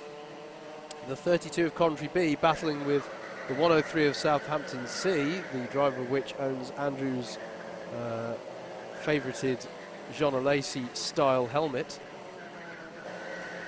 So that is the battle over 26th place.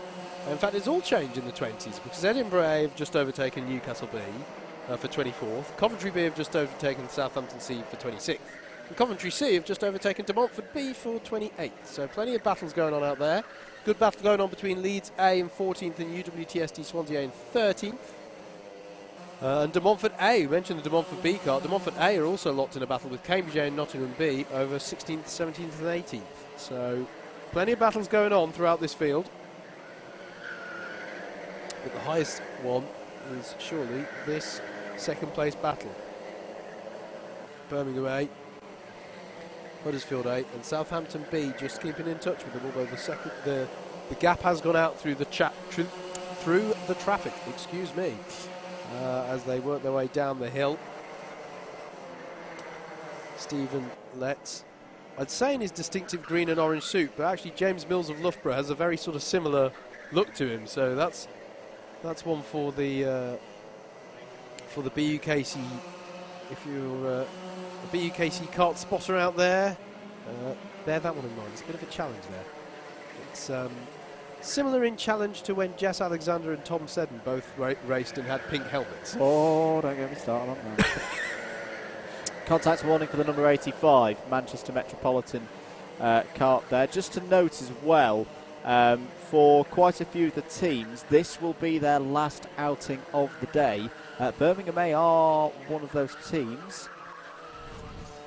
And what are we seeing here? This is a replay of Huddersfield A going up the inside of Birmingham A. So that's a move for position there. Stephen Letts back ahead of Rihanna Percox. You won't see a cleaner move in hairpin 2 than that, will you?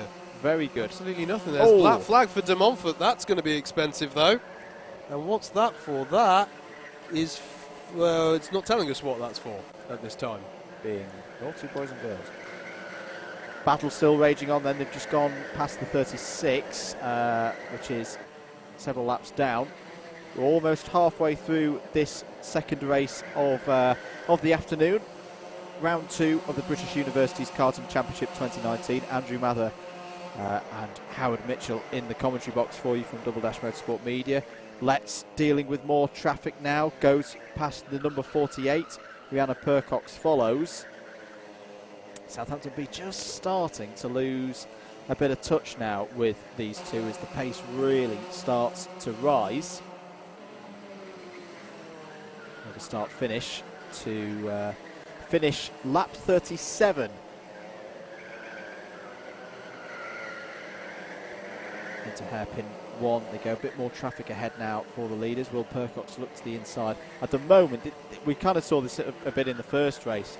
These two drivers really needing, at this stage of the race, to work together to try and rein in Haynes in the Oxford Brooks A kart up ahead of them. Yeah, the gap is only 3.3 seconds, bear in mind. In fact, there it is. You just saw him go through the bottom of your shot. So, you know, that's a few stellar... I mean, Gareth Haynes is not an easy driver to catch up with on pace, but we've got another round of stops to go yet, and it's very conceivable that you could lose that kind of time in the stops.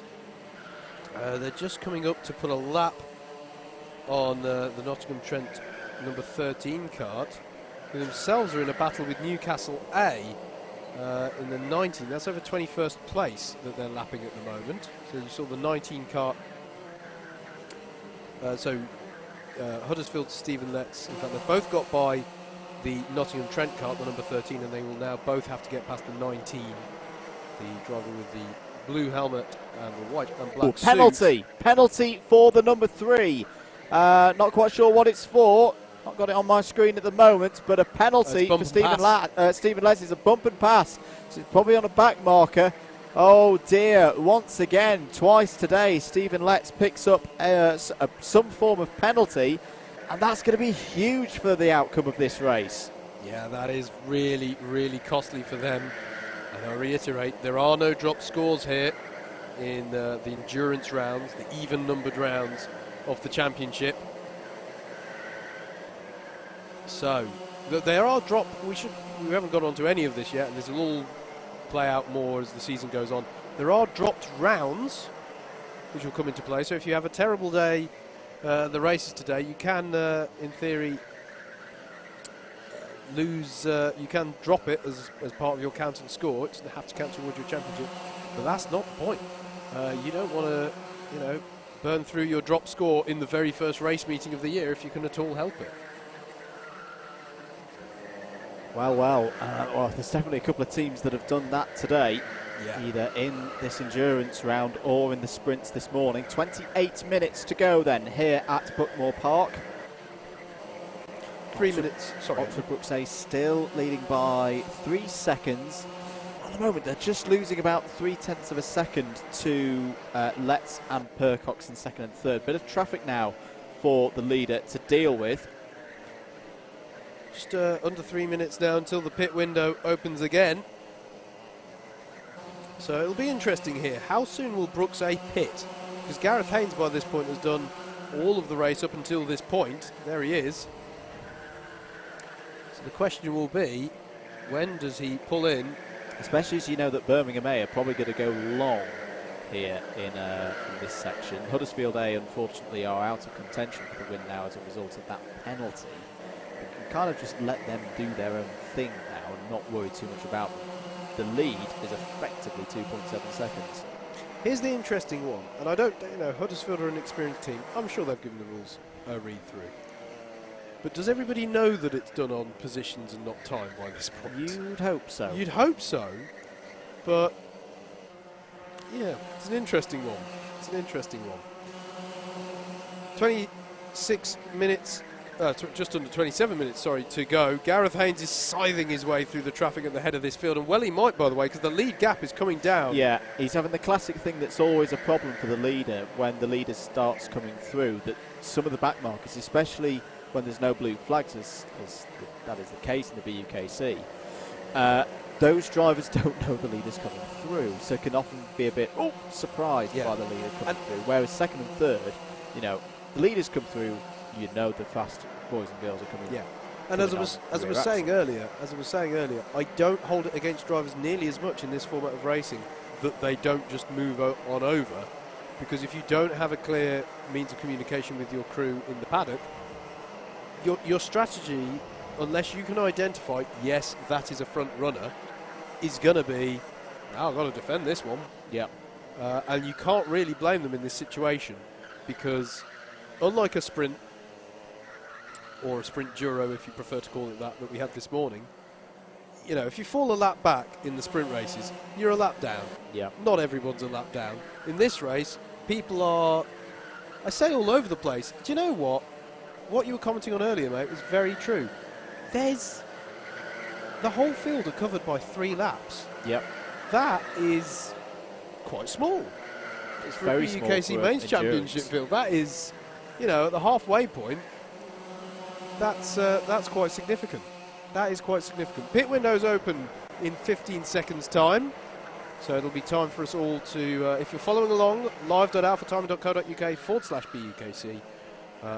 As we said earlier, it's looking out for those who magically somehow don't go through the timing beacon for Sector 1, but then do subsequently go through the timing beacon for Sector 2 with a very slow Sector 2 time. That means that they've had a pit stop.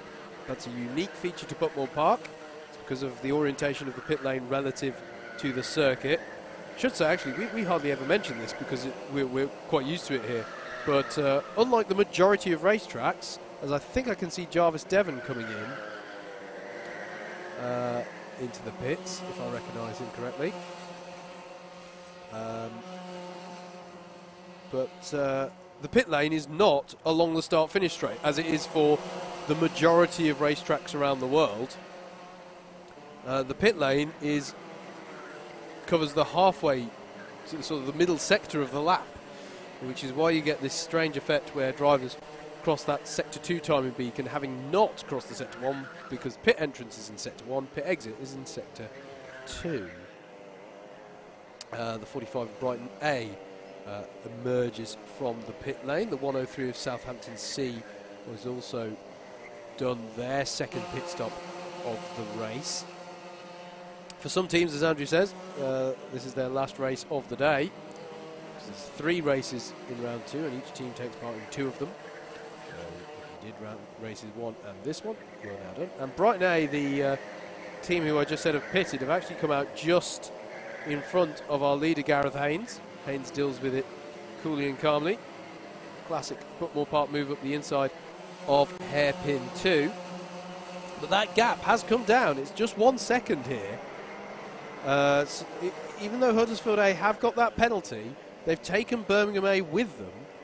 So you can see the top 3 all in one shot there briefly. It was Gareth Haynes in the 1, Oxford Brooks Cart, the Huddersfield A, the number 3 with Stephen Letts at the wheel still, and then the number 8 of Birmingham A with Rhianna Percox.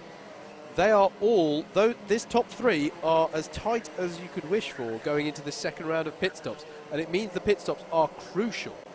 And there's some 16 seconds to the good to the 4th place Brooks B at the moment, it has to be said as well. So if you were gambling on it, you would say that the winner's going to come out of these top 3.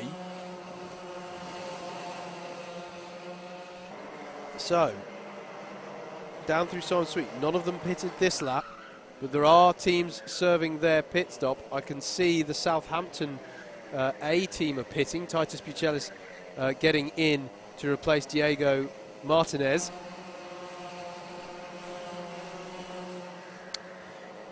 22 minutes of this race. Oh, someone having a bit of a problem there off hairpin 2. Just caught sight of Ryan Luscombe having an issue. What's up, Howard? Loughborough A, mate, they've just had a bump and pass penalty, which I believe is on top of a former bump and pass penalty, if I'm not much mistaken, which might mean they're down 8 places come the end of this one, and that starts to get really significant.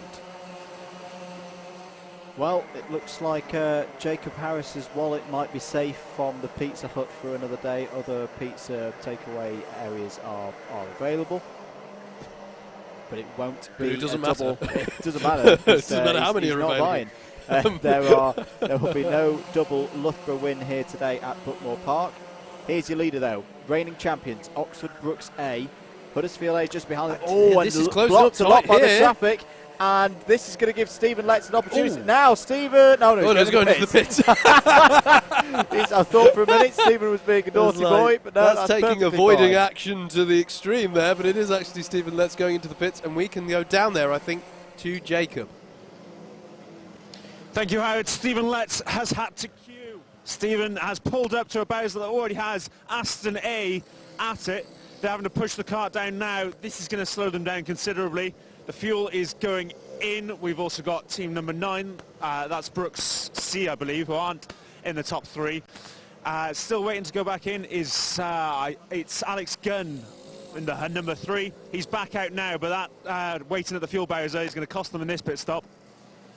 Sure is. That's a terrible mistake from Huddersfield to pit at that stage. They went all in there.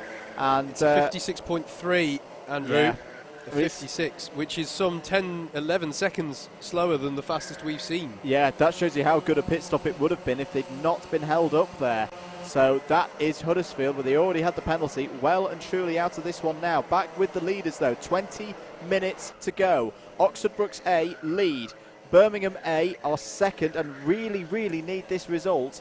They would, I think, if the race was to finish right. Well, if the race was to finish as it did at halfway, Birmingham A would lead in the clubhouse. Yeah, they need the points. They did not have a good sprint round. Well, you'd hope that that's going to be a drop round for them. And Brooks A are in. Brooks A coming into the pits. This is Haynes pitting for Oxford Brooks A. It's been a good stint, very good stint. 40 minutes long. And I suspect it might be Carl Morby. Will be getting in for the second stint. There is the number 1 hitting the marks. We're going to hand down to Jacob. Howard, Brooks A are in. They haven't had to queue. Kyle Morby's about to jump in. You may be seeing him on the camera now. Bit of trouble getting the cart started. Yes, they was very slow taking off there, unfortunately for Kyle. He's back out now. Not sure what that means after the pit stop. Fuel cap was loose, apparently.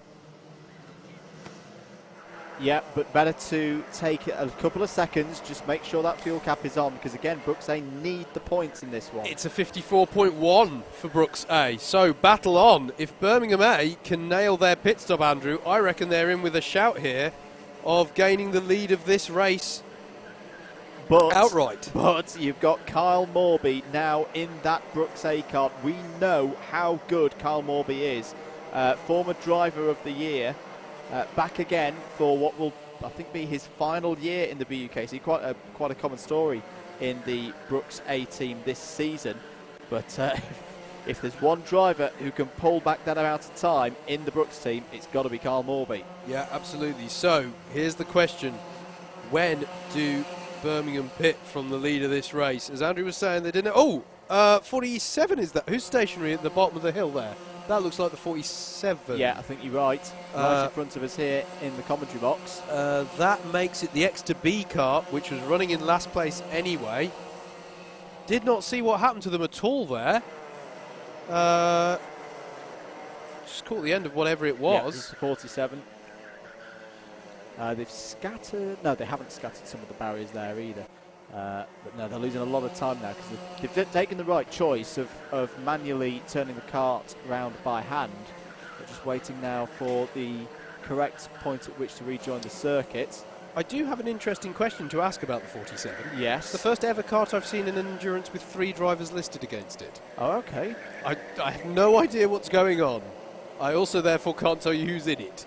It's a tricky one, though, for the 47 driver because they're on the exit of a flat corner. And I think the marshal is helping, actually, to sort of tell them when it's clear. That's good stuff there. Very good driving from the 47. I know this is not on your screen, ladies and gentlemen, but 47 is now going again. Here is your leader of the race. 16 minutes and 50 seconds to go. Rihanna Percox for Birmingham A is in the lead. Penalty for Loughborough B. That's the number 23 kart down in 18th place. That's bump and pass as well, so that's going to be 4 places for them when it all gets worked out at the end of this. Who's that? It was the De Montfort kart. I believe that was De Montfort B pulling out the pit lane there. They are... Oh, where are De Montfort B? They are in the round about 30th place. They've emerged in 32nd place. I believe Kingston B have just passed them. So, as Rihanna Percox puts a lap on the 32 kart and heads up to Garden, well, she's actually through Garden out and up the hill. There are just over 10 minutes of this pit window remaining, so plenty of time for them to do their pit stop for Birmingham A. And the question will be, how quick a pit stop can they do? Can they make the jump on the likes of Brooks A and Huddersfield A? We know once this all works itself out that Huddersfield A have a penalty to be applied. Oh, cone penalty for Southampton A now. So that's a problem for them. Where are they at the moment? They're down in 23rd position. Another team that's had a bit of an up and down season so far. They came into their Friday qualifier tipped quite highly to do fairly well. It's just not quite come together for them at the moment. 97 is into the pits and the 72 as well for pit stops for them. 97 being the Coventry C kart. Good to see Coventry here with 3 teams. The first time in quite a while. I talked to him on the BUKC radio podcast. They were really excited about it. I was about to say, that's a very cool camera shot we just got on the 97. It's also a very brave camera shot from the cameraman, because you don't want to be there when they want to get going. But no, I like that. That was very World Endurance Championship. You know, when they track the wheel coming in to a stop. Yes. It was very that for anyone who follows endurance sports cars. Right, so key times, 21 seconds, 21 and a half seconds into the lead at the moment for Birmingham A. Now, by my calculations, that is enough. Yep. That's enough to get in and out before the Oxford Brooks A kart comes round. And I just wonder, given the risks that we've seen with pitting at either end of a pit stop window. Yes, I know they've got Carl Morby in that kart, and actually the lead's going out. It's 22.2 seconds now. Do you just get the pit stop done? Do you just get it out the way? I don't know. I'm wondering how they play this one. One presumes that Simon Morton will get back in. Yes. Because that's a fairly standard thing for Birmingham to do as a squad. They don't tend to do what we've seen Brooks doing. Not just Brooks doing. Not just Brooks doing at all. What I mean is, it's not uncommon to see Brooks doing it. I'm going to counter that, actually, because I know what you mean, that, you know, in the spirit of the competition, you know, half an hour for each driver, yes. But to win championships, I think sometimes you have to take the tough decisions. And I'm sure the Birmingham team have been analysing which of the 2 drivers is quicker. Yep. And if that's Rihanna, Yeah. No, you know, absolutely. I'd be honest, I'd leave her in. I'd leave her in for the last 10 minutes. Absolutely would. Absolutely you would. Their option to put Simon Morton in, of course, is clean pit stop as well. Yeah, it's true. Less it's to true. go wrong. Ensures a clean pit stop. It's not a terrible call by any means. Simon Morton would, of course, be doing very accomplished driver himself, race-winning driver. Now, they are going to make the change. He's certainly ready to do it. So Simon Morton is going to get into the kart to finish this race. Now the question is, when are they going to do it? Are they just waiting there, almost cycling the competition out? They did pit about this stage through the first pit window.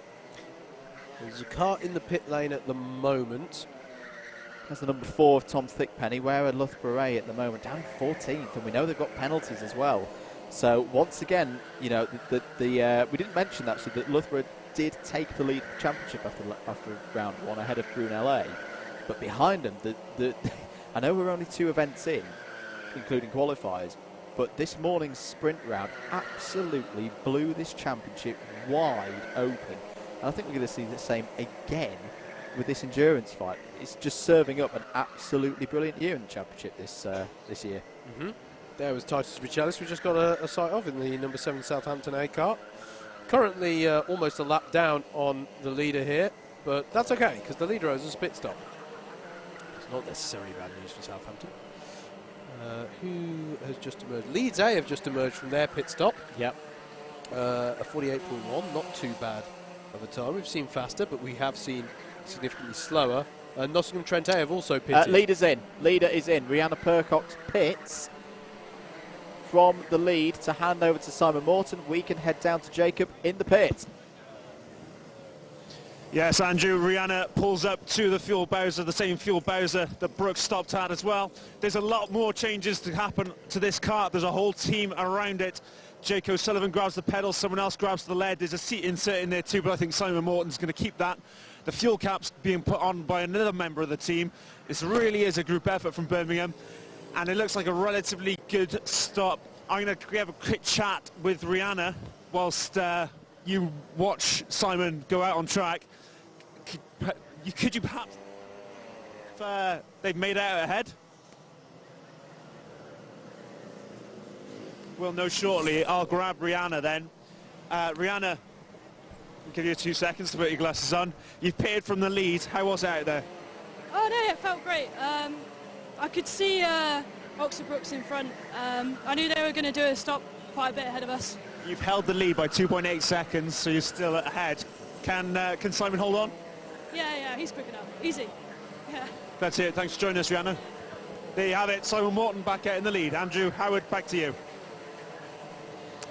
Cheers, Jacob. Conservative stop. I think it was sensible. It was 52 point... oh, it's disappeared off the screen there. It wasn't the quickest of stops, but it was clean, and that's what they needed to do.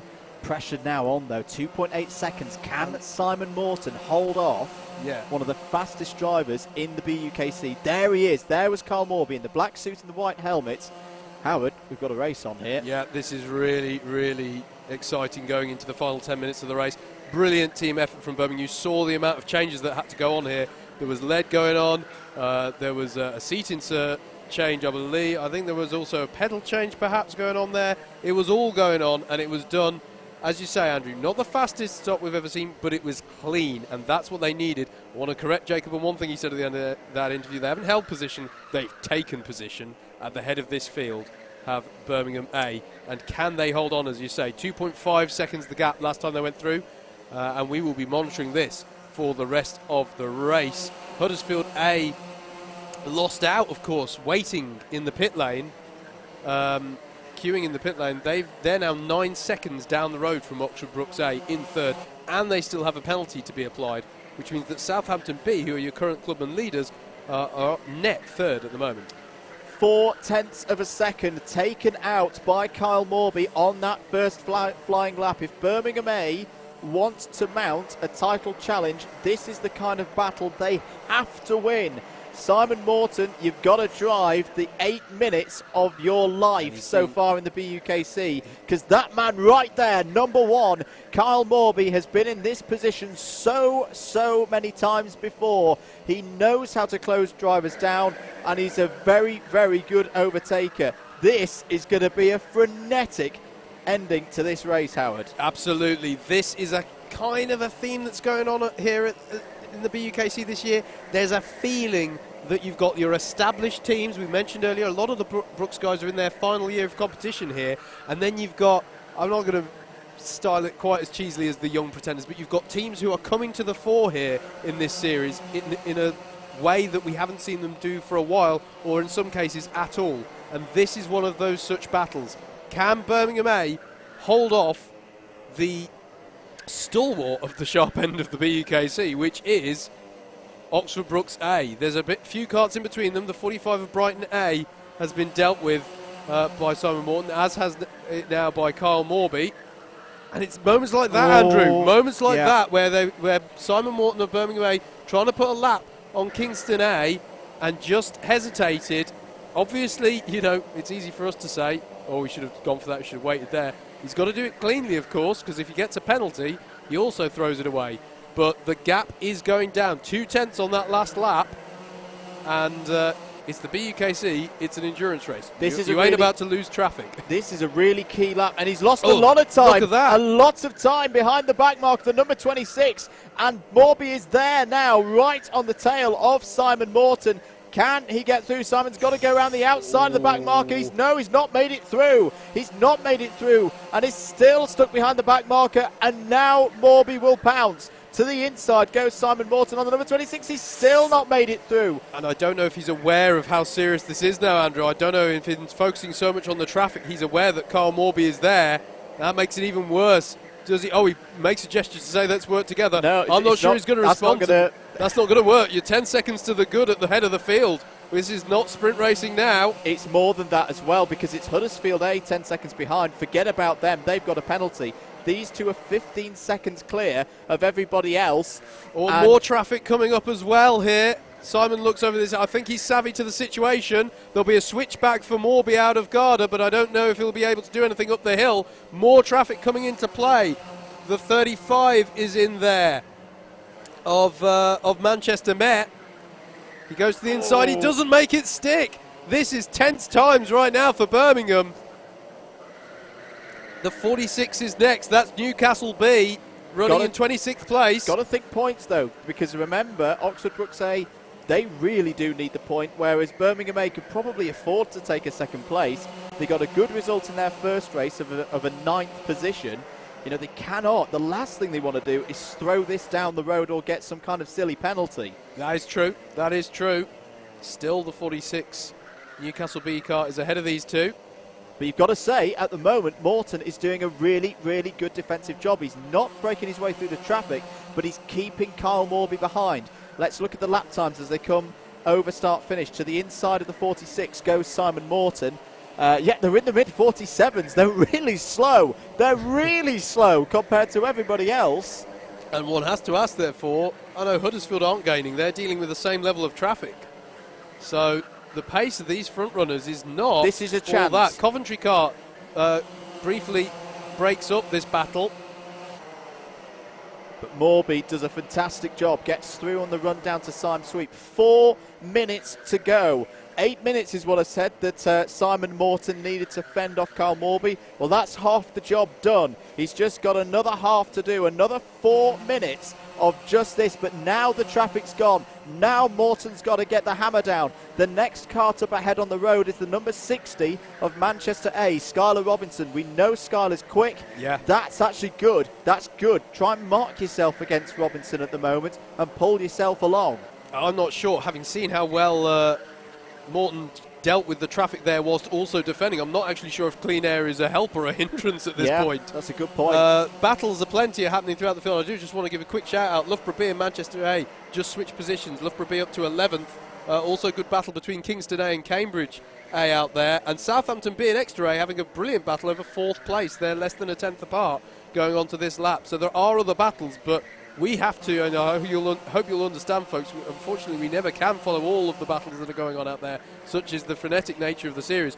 We've got to keep an eye on this one because this is going down to the wire. It's going down to the wire, and you never know, this could be one of the battles that we look back in April when we come to the end of the championship as being very, very key. Another minute gone for Simon Morton. He's got another 2 minutes and 45 seconds to fend off Kyle Morby. Last time around, .044 was the difference in terms of lap time. Now you've seen Morton. Oh, but look at Morby attacking now. This could be a chance. Down in. No, he's fended him off. Morton will have to defend into Garda. Make sure the switchback isn't on for Morby. That's well dealt with there by Simon Morton for Birmingham A. 2.5 minutes to go. Another lap chalked off for Birmingham A. But look at Carl Morby. He's right there now, right on the rear axle of Simon Morton. He goes defensive through sector 1. That's very well done. Oh, big slide for Simon Morton. And this is brilliant stuff. Side by side into hairpin 2. This is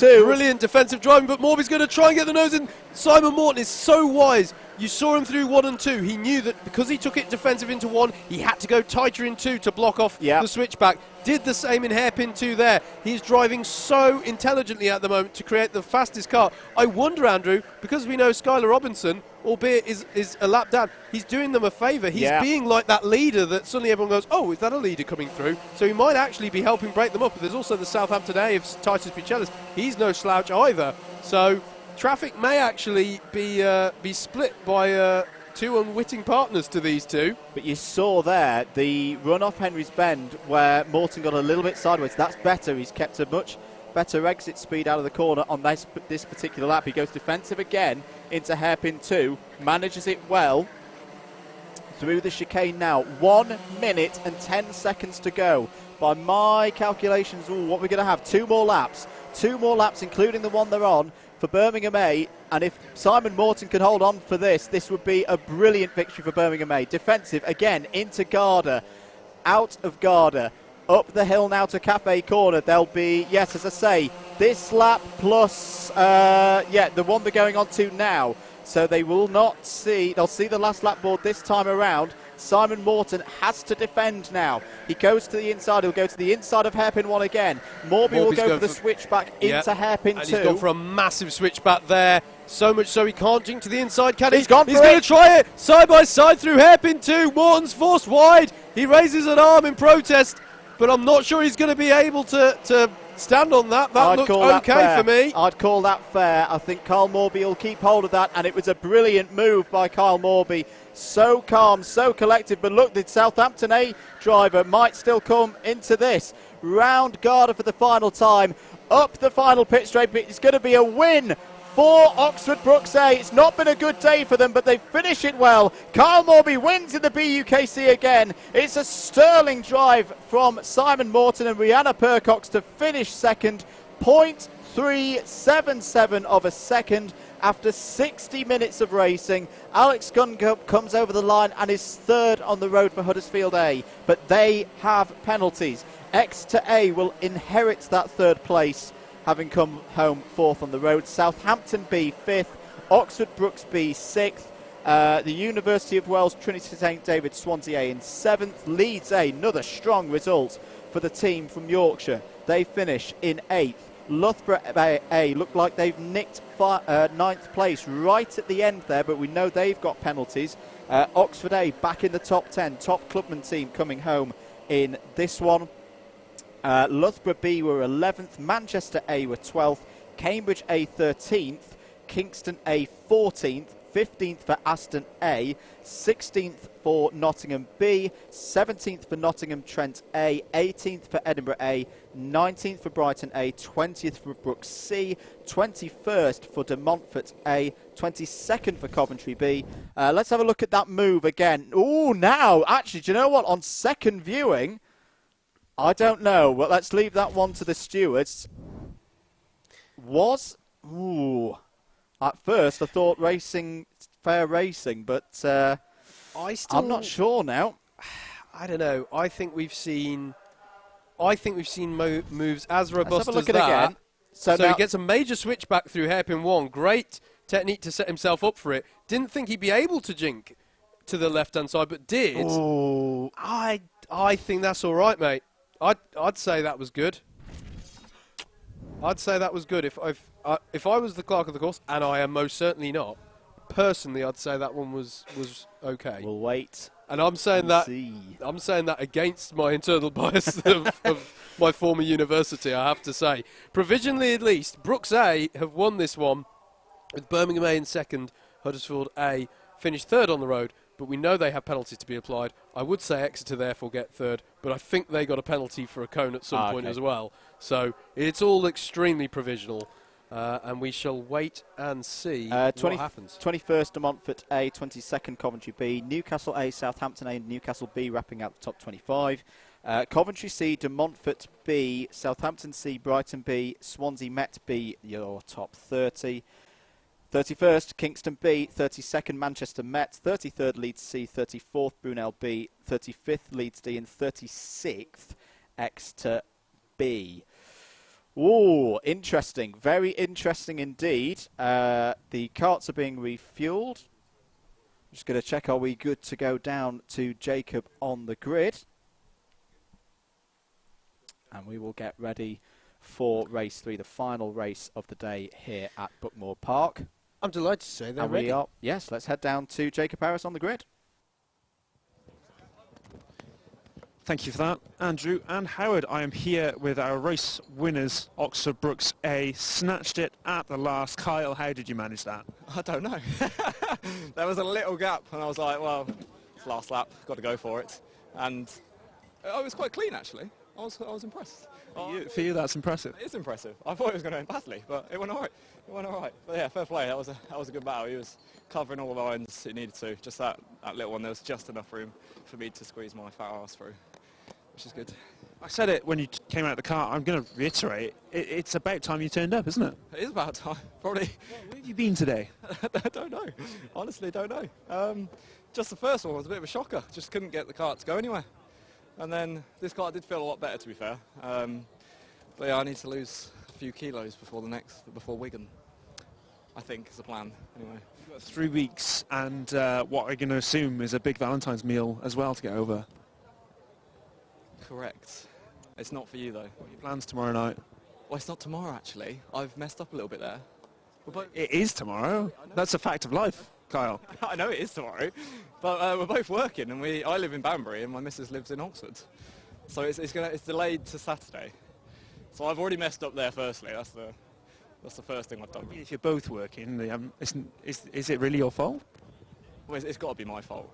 I see. So what are you doing Saturday? We're going. I can't. Wait, will she be listening? We're going to a nice, fancy restaurant, but I can't say. Doesn't know where or when. So I can't give any details out, I'm afraid. No exclusive today. All right then. I'll leave you to it, and thanks for at least divulging those precious details about your Valentine's night on Saturday.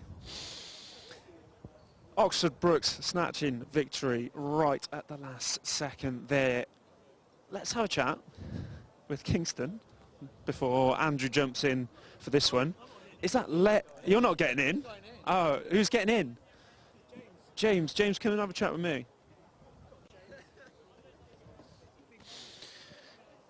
How are things going for the Kingston cause? All right, you got a trophy? You did, didn't you? Congratulations. The team did, yeah. Thank you. Well, not congratulations then. You collected it, did you? I did go up because he wasn't about. A real John Terry moment. I was on the podium myself. Actually, Exeter didn't collect theirs, and it's a good feeling, isn't it? Same thing, yeah, pretty much. It's nice when Stu tells you to smile for the photo, isn't it? Yeah. How are you going to do in this race? Good. Yeah, first. But yeah. Good job. Conversation over, I guess. Cheers, guys. Let's move a bit further back. We've had a chat with Loughborough already. We haven't had a chat with Swansea at all, and we've got 2 Swansea drivers here. I can't remember. I can't see through the. It is James Derrick, right? James, come back here. I can never remember between James and Jeremy which one is which and which suit, even though. And we got James Johnson here, right? Hello, Jacob. Yes. James Derrick's refusing to come back for the interview, so it's just me and you. That's fine. Yeah. Oh no!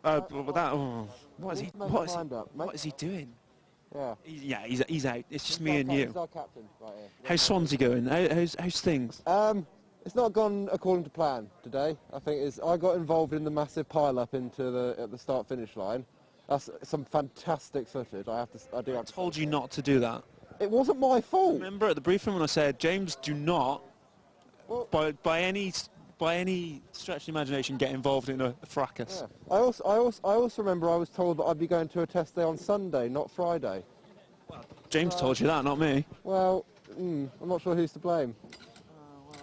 Next time, read the invoice. I was always going to bring that up if I got interviewed. It was always going to happen. I knew you would. That's why I haven't got around to you yet. We're in the last race of the day. That's why I've kept it.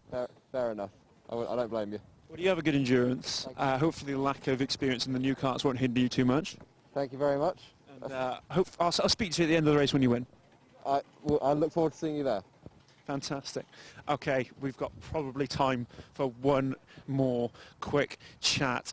Who have we got here? I can't remember who this is. Joe Fowler. Of course. I was like, how do I know this guy? Joe, I was speaking to Sam earlier, and he reckons if the two of you were ever in the same race, he'd show us who the best Fowler is. What have you got to say about that? Well, I think you only have to look at the TChem Extreme Super 1 Championship standings and you'll find the answer to that. Okay. I don't really go for anything outside of BUKC, to be honest with you. He says, although you won the race, he made up more places? Well, couldn't make any more up, could I? Won the race. Okay, well, I'll let you let the racing do the talking. Maybe speak to you later if you have a similar result to earlier. Who's further back? Oh, we're not going to find out because it's time to get going. This is the last race of the day. Can you believe it? We are at 8 already, and this will be the 9th kart race of the day. Endurance number 3, the last endurance race of round 2 at the BUKC 2019. Howard Mitchell, Andrew Mather, how about you talk us through it?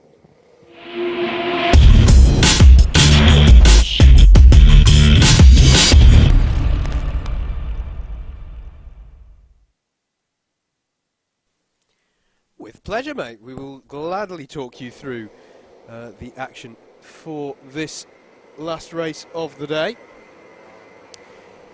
And if, as I look across to Morgan, if we're good to do so, well, let's go through a grid for this last race of the day.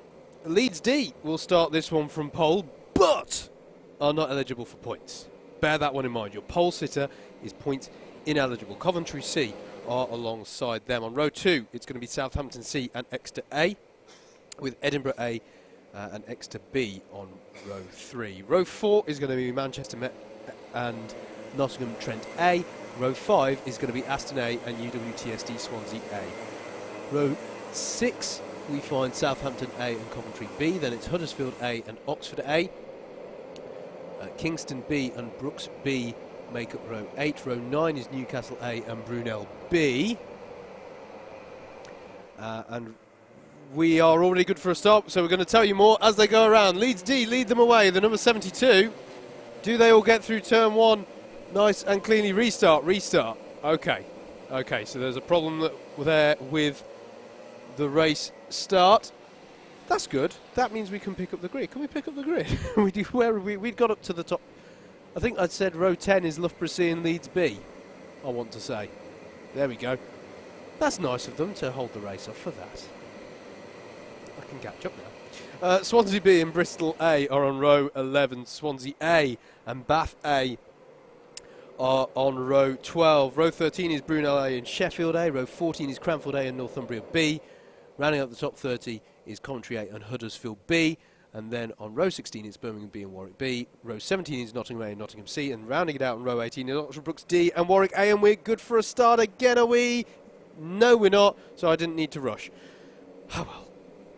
Don't forget, you can follow along with live timing, live.alphatiming.co.uk/BUKC. You've got all the live timing, but it's bigger than that. There's a driver tracker showing you the layout of the circuit, and any penalties, for example, if you were watching live timing, you'd have known that there was a false start, probably before we even told you. So get yourself over there. If you've got 2 screens, have this playing away, the stream, and then have the live timing, and then you literally have everything you could possibly want for the full BUKC experience. Actually, no, have Twitter open at #BUKC2019 on a 3rd screen. Go on, treat yourself. It's the last race of the day. Right, we're ready for a go here. Pace kart pulls away, and it's a good start from pole. We're away already. And that was a great start from the right-hand side of the grid. In fact, yeah, it was a very uneven start there. In many ways, and round goes a Coventry car from near up the field. A big hit there. The number 3 is involved of Huddersfield A. And the 19, I think, was involved as well. That was a nasty knot. The Coventry driver clearly frustrated more than hurt in any way. Although one does worry there'll be a lot of adrenaline pumping there right now. That was a nasty, nasty knock there. And one feels it kind of began with a very uneven start between the two sides of the grid. I know it seems strange to suggest that had a part to play, as there's a black flag for Edinburgh A, for ABC, presumably deemed to be someone at fault for what occurred there. Huddersfield A has continued in the number 3, but that is devastating for, I think it's Coventry C. But I don't know, we'll wait. It is Coventry C. And Huddersfield A, you'll see dropping down the times as well. We're involved in that knock, but have continued for now. That, oh wow, the rim of the wheel is dented. That is a big, big hit, and that's a red. Is that a red light I just saw, or is it yellow? No, yellow. Sorry, that was just the way the colour balance of the camera picked it up for us here in the box. But yeah, that's a big hit. That's possibly one of the biggest hits that I've seen. In the last couple of years, the BUKC. But again, you know, we talked a lot last year about the intro of these new bumpers, and they did the job there, didn't they? Oh, totally. Previous years, that probably would have been a ride over. Yeah, no, I know what you mean. That wasn't a nice moment. The race does continue. It's Exeter A who have got to the 4 of this one. In fact, Leeds D, our pole sitters, have dropped down quite a bit. So here was the start. It was a very uneven start. The pole side of the grid got away a lot better than the anti-pole.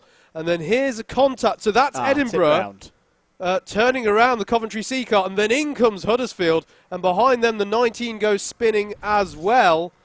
Whoever was in the number 7, that's an absolute save from the Southampton A driver. How on earth did Southampton A's driver avoid that? Yeah. I don't know if we can get another quick look at that again, Morgan, if we got a chance on the replay. Watch the number 7 with cat-like reactions to avoid that incident, so which unfortunately then set the number 3. And who's that stationary? So once again, we see, the start here.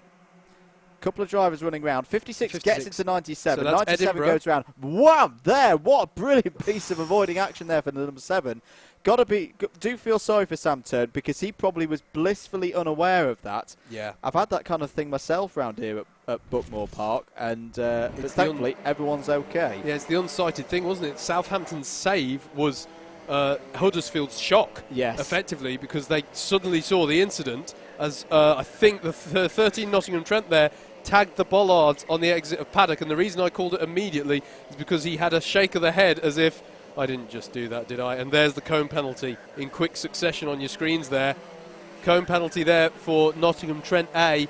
That's going to be costly for their, well, it's going to be a positions penalty, but Henry Jackson is not too happy with that. So it's Jasper Thong who we believe started that race for Coventry C, and it's strange to say, but it was great to see him looking so frustrated, in the sense that he was frustrated more than he was hurt by that incident. And then Huddersfield car was, as Andrew said, Sam Tien. So everyone fundamentally okay with that incident. And it was, just to finish off, the 19 of Newcastle A, so I think it was Kyle Knight who was also involved, but was not part of the significant shunt of that. Oxford Brooks B have moved up to second place, ahead of Southampton C. So it's Exeter A by 4 seconds at the moment that Exeter A are leading. They're putting in a sterling drive in the early phase of this race, and it's an early phase that's about to come to a close, by the way, because in just over 30 seconds' time the pit window opens. There's Brooks B, and then the 103 of Southampton C, and then Nottingham Trent A leads Exeter B and Southampton A. Before we get on to pit stops, arithmetic time, Birmingham A are your clubhouse leaders. 111 points, they're done for the day. Here are the teams that theoretically could defeat them. Exeter A, University of Wales, Trinity St David's, Swansea A, Huddersfield B, Coventry A, Huddersfield A, Oxford A, and Oxford Brooks B. Those are your teams fighting for the round win. Pit window is open. It is indeed nice and wide open, and our leader hasn't gone for that. So they're not doing the early pit stop strategy. Somebody is, though. Who was that jutting off to driver's left? Coming into the pits now. I can't see who that is at the moment, but we'll be able to trace it on timing. I can already see somebody's having to wait in the pit lane. Somebody is losing out heavily there. And that somebody else, oh dearie me, we've got Q. Oh no, they'll just get away with that here. Keep an eye on timing, folks, if you're following at live.alphatiming.co.uk. Here's your leader. Here is the 10 of Exeter A. Another factor to bear in mind in this, we are beginning, it's 25 to 5 here at the circuit. And sunset time is 5:15. So we are going to be hitting darkness in the latter stages of this race. There's Brooks B, they're in second place, and then here is Nottingham Trent A, Exeter B, and Southampton A actually. There's been a change there. I think Southampton A may have got past Exeter B. Sorry, apologies. Just to add a couple more teams, the teams that could win the round as the 13 and 7 battle over third place. Nottingham A, although probably not now because we've seen them already in trouble. Brooks D, who finished second in race 1, and of course Warwick A, who won it. I think the teams who suffered and had to wait behind somebody in the pit lane were Coventry A and Cranfield A. They've both had very slow pit stops, and I think it's because they had to queue. So, the first few pit stops done. Plenty more to come at this point. Good battle this between Nottingham Trent A, Southampton A, and then Exeter B, who incidentally are currently the highest placed clubman team, which is why they have the black number plate on their car rather than the red. Do hope you're enjoying this Alpha Live stream with commentary provided by Double Dash Motorsport Media as Southampton A pull off and head into the pit lane. That's from 4th place.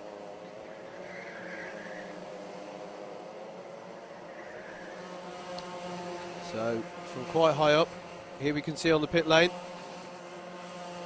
Southampton A in.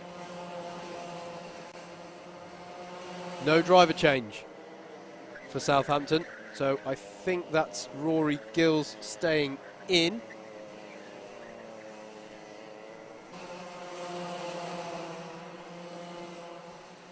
Exeter A still lead. 5.5 seconds the gap at the head of this field to Brooks B. So the number 10 leads, then it's the number 2, and then a further 3.5 seconds back is this battle between Nottingham Trent A and Exeter B. But already Nottingham Trent A as Nottingham A pit in the number 5, Nottingham Trent A, who we were talking about, they have already got a cone penalty. So they're currently 3rd on the road, but no matter what happens, they have to be docked a position come the end of this race. There's Nottingham coming out of the pits in the number 5. So you can see how they've fallen pretty much a lap down by doing that. It's the number 12 Brunel A car. They're running in 7th. Southampton A are running in 8th. And that's Warwick A, currently running in 11th. They're going to hope to work their way up into the top 10 this race. Sam Cobb currently at the wheel. We had a very good sprint race earlier on today. Making his way through the field very nicely. Only a matter of laps ago, Sam Cobb was 18th. Yep. Just to explain for, as I say, Birmingham A, your current clubhouse leaders, but not in this race. The required points tally for Warwick to win the round, on the assumption that nobody else beats Birmingham A's score, is 10th. So that's one place off where they are at the moment. It'll more start to come out once we reach halfway, because we're already in that stage where pit stops are going left, right and centre, and the order you see on the left hand side of your screen is not a true reflection of what's happening in the race as such. But Exeter A, they've got to be in the pound seats at the moment, because of course they've got a 3rd place from race 2 that we just saw. So they similarly have to record a 7th place or higher to beat Birmingham A's current score. So at the moment, that's my 2 tips at the moment. I think we're looking at the beginnings of a fight for the round between Exeter and Warwick. Mechanical flag has been shown for Huddersfield A. It was a while ago, actually. It was about 5 minutes ago.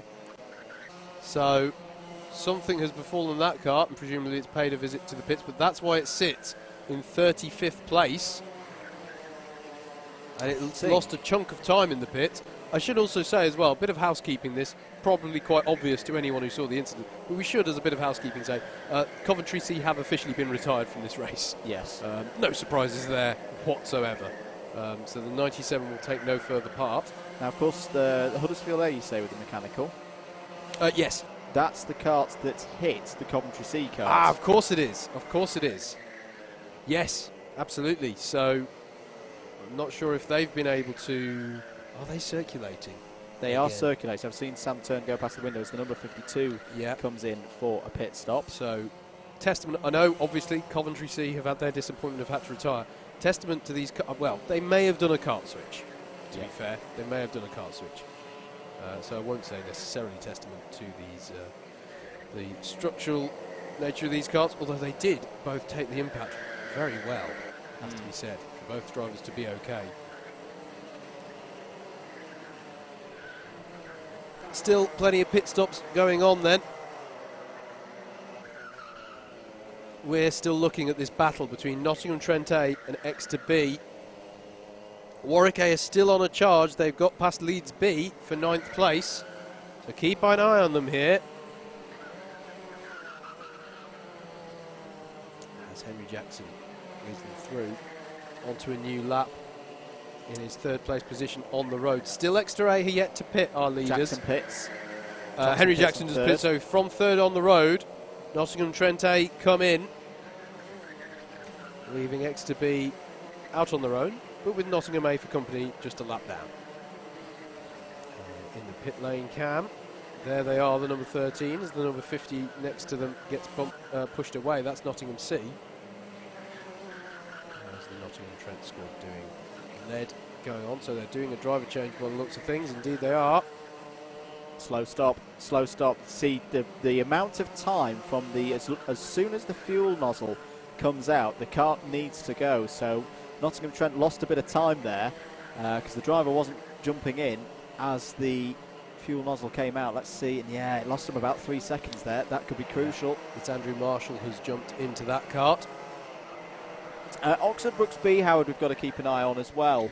10th in their first race, which was race 2, currently 2nd on the road. If they can get a good result here, it could be a good day for them. Yep, we've picked up our leaders here, by the way. The number 10, Exeter A, or our leader, we should say, currently putting a lap on the 20 Coventry A kart. But yeah, this is Rory Cuff at the wheel of the number 10 Exeter A kart. How about Exeter A as a dark horse for the championship? 2nd in the sprints round this morning. I know there's a long, long way to go in this particular race, but if the race was to finish right now, Exeter A would win round 2. 2nd and a round win. Jonathan Ross there. As up the inside looks and Joe that's Fowler. trying to lap themselves. Yep. Perfectly within their own rights to do that. If Joe Fowler has more pace, we saw him have a very good race earlier in the day in the sprints. But yeah, Exeter A, you know, they qualified well, but not to the same level that we saw them last year. But today, this has exceeded what we saw from Exeter last year when they finished 10th in the championship. And who knows? Maybe they start to come in as a factor in the championship battle. Yeah. Yeah, absolutely. It really is looking like one of the widest open championships we've seen in a while. More people coming into the pits. Keep your eyes on the timing. As Roy Cuff goes through Garda. That's another new helmet design as well, isn't it, for Rory, as the number 2 Jack so that's from 2nd place. Hits the Oxford Brooks B kart. Just off to the side of shot. You've got to remember as well Jack just Ransom how getting in, sorry, Andy. how close. Yes, getting back in. No driver change there. How close that Brooksby team came to winning the championship last year. They entered the final meeting of last season, leading the championship. They unfortunately lost out in the wet conditions that day at Clay Pigeon to their own A team, and I think even led the championship going into the final round, the endurance round that day as well. Yep. This is a team a year later, because as I say, rookies in that team last year, like Jack Ransom, a year older, a year wiser.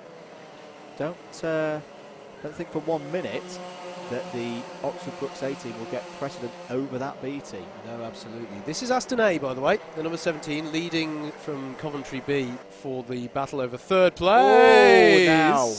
And there is Brunel battling. They're in that fight. That was all for position. That was Brunel in the 12 and the 32 of Coventry B, all getting a bit leery through paddock. So there's Suzanne Goodsold in the 17 Aston kart. As leaders got into the pits, so I think we can hand down to Jacob. Thank you, Howard. Yes, we are having a look at our race leaders. Rory Cuff jumps out of the kart, but I think he's going to jump straight back in. Another one of our leading drivers who jumps straight back in the kart. It's a popular tactic today. Field cap goes back on. Might have a slight issue with the kart to his left. They're trying to push it off. They're not getting away. It's just not getting away, Howard. This is real drastic. Looks like an issue with the battery problem there getting the kart started again. Kart not being able to restart. Is sat Quick in the battery pits, change going on there. losing time here. Oh, that's awful luck. We finally for got it the Exeter underway, team. and he's going back out, but that's going to cost him dearly. A devastatingly poor pit stop there. Well, drama there for the Exeter team. Back out on circuit. How much time did it lose them? It cost them about 25 seconds, I reckon. Yeah, that was big. And here's the... what are we looking at here? So this is the Brunel A kart and the Coventry B kart. I don't really know what to make of that one. Pit stop Aston for have Aston. pitted, yeah. So they're currently in there. And there is the 15 of Sheffield A pitting as well from a top 10 position. Meanwhile, here is, this is Coventry A with Exeter A, funnily enough. So how's that? They were together before the stops. They must have both pitted at this point. Yeah. Yeah, that's gutting for Exeter, isn't it? Because there's nothing they could do about that one. That is racing. That's how it goes sometimes. But very disappointing for them. Still got good pace though, so we'll see how that all plays out. Still a long way to go in this race, which is why you shouldn't be picking up cone penalties like Nottingham just did. As out of the pits comes the 32 of Coventry and Brunel. So battle resumed between those two. Where will they slot back into things? I think they're going to be in the latter part of the top 10. They are actually. So there is Exeter. No, I see. So they're now with Coventry A for position, are Exeter. But Coventry still owe us a start? No, I think Coventry have pitted. Okay. And then here is the 12, the 32, Brunel A and Coventry B. And if you're wondering, the 19 of Newcastle A is for position as well, which is why he just tried to send one up the inside of hairpin 2. That was bold, and didn't quite work. Southampton are your leaders by 3.3 seconds. Warwick A in second. They have 1.2 seconds in hand over Leeds B in third. Warwick B are some 5.8 seconds down the road. No, they're not, because it's all working through, because Leeds B have just pitted, I believe. So, scratch that. We'll tell you in a bit. They're looking good for Warwick A at the moment. Really good. Sam Cobb, fantastic pace here at the moment in second place. I mean, we're still 5 minutes away from the pit window closing, and it all shaking itself out to show us the true representation of what's going on out there. But you know, Warwick A, have been very, very impressive. They were very impressive in the first race when they won it. Could this be a double race victory in an Enduro for Warwick? And of course that would mean a round win. Yep, 22 of Warwick B are in. Doing the switch there. That's how you get them started. Or is it not a good start for them either? Or is this another problem? Yep. So a problem there for getting the kart running again. 39 minutes to go. Yeah, and we're back with this battle between Brunel A and Coventry. Actually, Coventry B is slightly up the road now. It's not Brunel A and Newcastle A who are mainly battling this one through. The 12 and the 19. As they go, oh, and the 19 there is out on the edge of the circuit. It's going to get very leery through there, and manages to hold on to it. Well held there. Might feel a bit hard done by there, but carries on. And actually no position change as a result of all of that. We are just 4 minutes away from this pit window closing. And at that point, we'll give you a bit of a rundown. I don't believe we've seen a Southampton stop yet.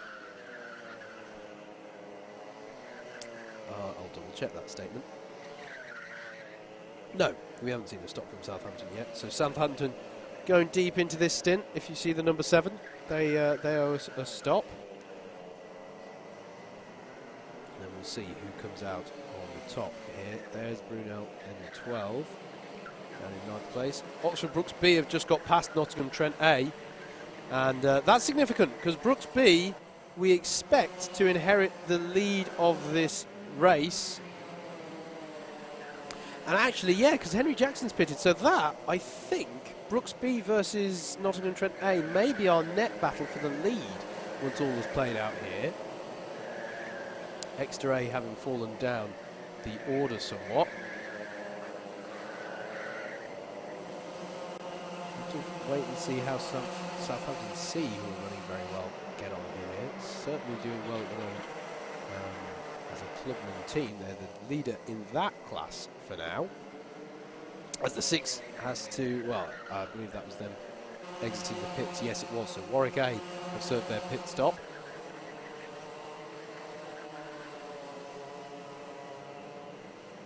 Southampton C move up another position. I'm just going to double check whether Southampton C have done their stop. We know Southampton A haven't. Southampton C look like they have done their stop actually. Double check this. We'll find out soon enough. 2 more minutes to go of this one for the teams to do their stops. We're still looking at Brunel A, and well we might because they're still in a battle. In fact, Warwick A I think have just come out in this part of the world. Yes, they have. So it's Brunel A and Warwick A. So they've come out very close together after their first stop. So this is now the battle over 8th place. 90 seconds, more or less, for the teams to pit who are left to do so. We don't believe we've seen Southampton A on the pit lane. So expect them to pit. Yeah, that's correct. Well, the question here is, I think Southampton C have pitted. No. I think Southampton A, it might have been a very, very quick stop. Well, if they have, they've played a blinder here because they're now some 11 seconds up the road. How have they stolen that time from Brooks B? I'm sceptical. But we'll wait and see. Soon enough, there's 1 minute to go of this window. Lap 10, they had a 43.732 sector 2. That is an amazing pit. That I will grant you that is in line with. And they didn't have a sector 1. It's certainly possible. That's amazing if they pulled that off. That is such a fast stop with a 43-second stop. Brooks B, we expected to inherit the lead then at the end of all this after Exeter A had woes in their pit stop. Coventry A have just got past Nottingham Trent A. We're still looking here at one of the closer battles in the top 10. But the outcome of this may have really shaken up the order at the front. 20 more seconds to go. Can't see any activity in the pit lane here, just looking out of the window. So I think it's time we give you a rundown of the order. Southampton A do lead by 13.3 seconds in the number 7 car. That's the kart to look out for. Southampton C, just for clarity, we're currently looking at the Brunel kart going around in the battle over 8th. And Southampton A lead by 13 seconds from Southampton C in the 103. It's a Southampton 1-2, and I'm not sure if I've ever said that before in the BUKC. Southampton C, though, in the 103 is one worth looking at because they're defending hard at the moment from Brooks B in the number 2 and Coventry A in the number 20. I'm not sure if we can pick that one up, but there's a fantastic battle for second place going on out there at the moment between the 103 Southampton C, Oxford Brooks B in the number 2 in 3rd place, Coventry A the number 20 in 4th, and the number 10 of Exeter A now on a bit of a recovery drive in 5th place. That is the closest battle in the top 10 at the moment. So look out for those numbers, 103, 2, 20 and 10. Nottingham Trent A are actually part of that as well, the number 13. So they're all involved in a really intense battle over second places. There's a contact warning for Bristol. Coventry B are then 7th in the 32.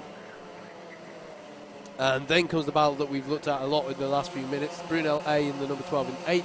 Warwick A in the number 6 in 9th. And Newcastle A in the 19 in 10th. Sheffield A as well are involved in that battle. They've recently got past UWTSD Swansea A for 11th. And it's Brooks D, Exeter B and Northumbria B to round out your top 15. A lot of close gaps as I look down the field here. There's a lot of things not decided yet. But somehow Southampton A, I'm going to be honest, I'm going to have to look back over this and work out how they've done that, because that is one heck of a gap to have pulled out. It was clearly an impressive stop. They'd have pitted early on, so they wouldn't have had to have put much fuel in it. Just looking up at the battle over second place. It's just coming up the hill now towards Cafe Corner and towards the start-finish straight. We're still looking at this battle here. The 44 isn't actually on the same lap as the karts around it.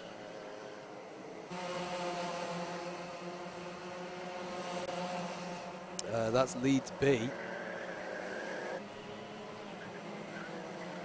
And then it's Brunel A, Newcastle A and Warwick A in this battle over 8th place.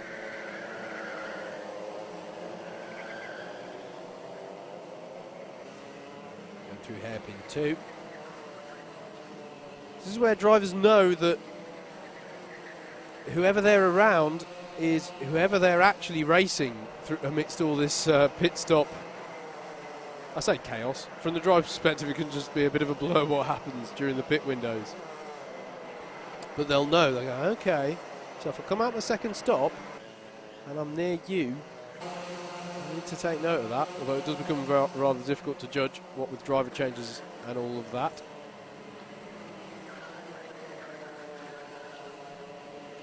The battle for second has kind of become a battle for third. There's a gap now between second and third at 1.3. What's going on here? This is the 19 of Newcastle, trying up the inside of Warwick. A bit of a nudge there.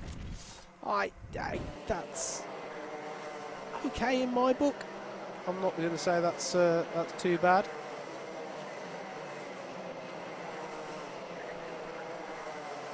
As this battle comes round to the lower part of the lap, the downhill part of the lap. Here's the battle for second, or it's more the battle for third, really, because as I said, there's a gap now that's eked out between Southampton C, the 103, and Brooks B, the number 2 in third, and then it's the 20 of Coventry A, the 10 of Exeter A, battling over what is third place on the road. Andrew, you just waved at me, mate. Are you ready for a bit of an update? Yeah, bit of a mathematical update. Currently, if the race was to finish right now, your round winner would be Exeter A still. Warwick A would finish in second, Birmingham A would be third.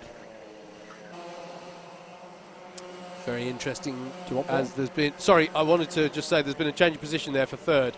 The 20 of Coventry A is now up to third place ahead of Jack Ransom in the Brooks B kart. And Exeter A is going for it as well on their recovery drive. Goes for it up the inside of Brooks B. So just to make you aware, I'll hand back over to Andrew to talk through all the permutations for the round. Sorry for cutting across you, mate, but just to be clear, it's the 20 of Coventry A, the 2 of Brooks B, and the 10 of Exeter A that you want to be looking out for whilst we're talking through this. Yeah, so Exeter A, cone hit there. Who was that for? That was the 20 of Coventry A. So they may immediately get a cone penalty, having done all that good work. Let's have a look at this again. So this is pass. the move by Rory Cuff up the inside of Jack Ransom on hairpin. One little apology there. I think, no, I thought you were absolutely fine. Yeah, I thought that was absolutely fine. I wonder if we can get a replay of the cone hit just to confirm that was Joe Fowler who clipped that. But before the penalty comes in, Exeter A currently on to win the round. Warwick A to finish second, Coventry A third, but if they do fall from that third place, it could be Birmingham who will inherit the third place. Brooks B next up, then it's Brooks D, Swansea Met A 7th, Brooks A 8th, and then Loughborough's A and B wrapping out the top 10. Your clubman winner at the moment looks like it's going to be Sheffield A. Wow. But they are just, we need Oxford A to gain 3 more positions from where they are at the moment, and they could snatch that clubman win away. So we've got a proper clubman battle going on out there, as I say, between Sheffield A in 10th place and Oxford A in 17th. And there's a battle going on here. Side by side for second. Fowler just sent a move up the inside of Southampton C into hairpin 2. It hasn't paid off, and it's actually allowed Rory Cuff in the Exeter A cart to get through. Here it's all changed. The 72 is bulking them up. The 103 of Southampton C are trying to hold on to second. Then they have an Exeter A, have got back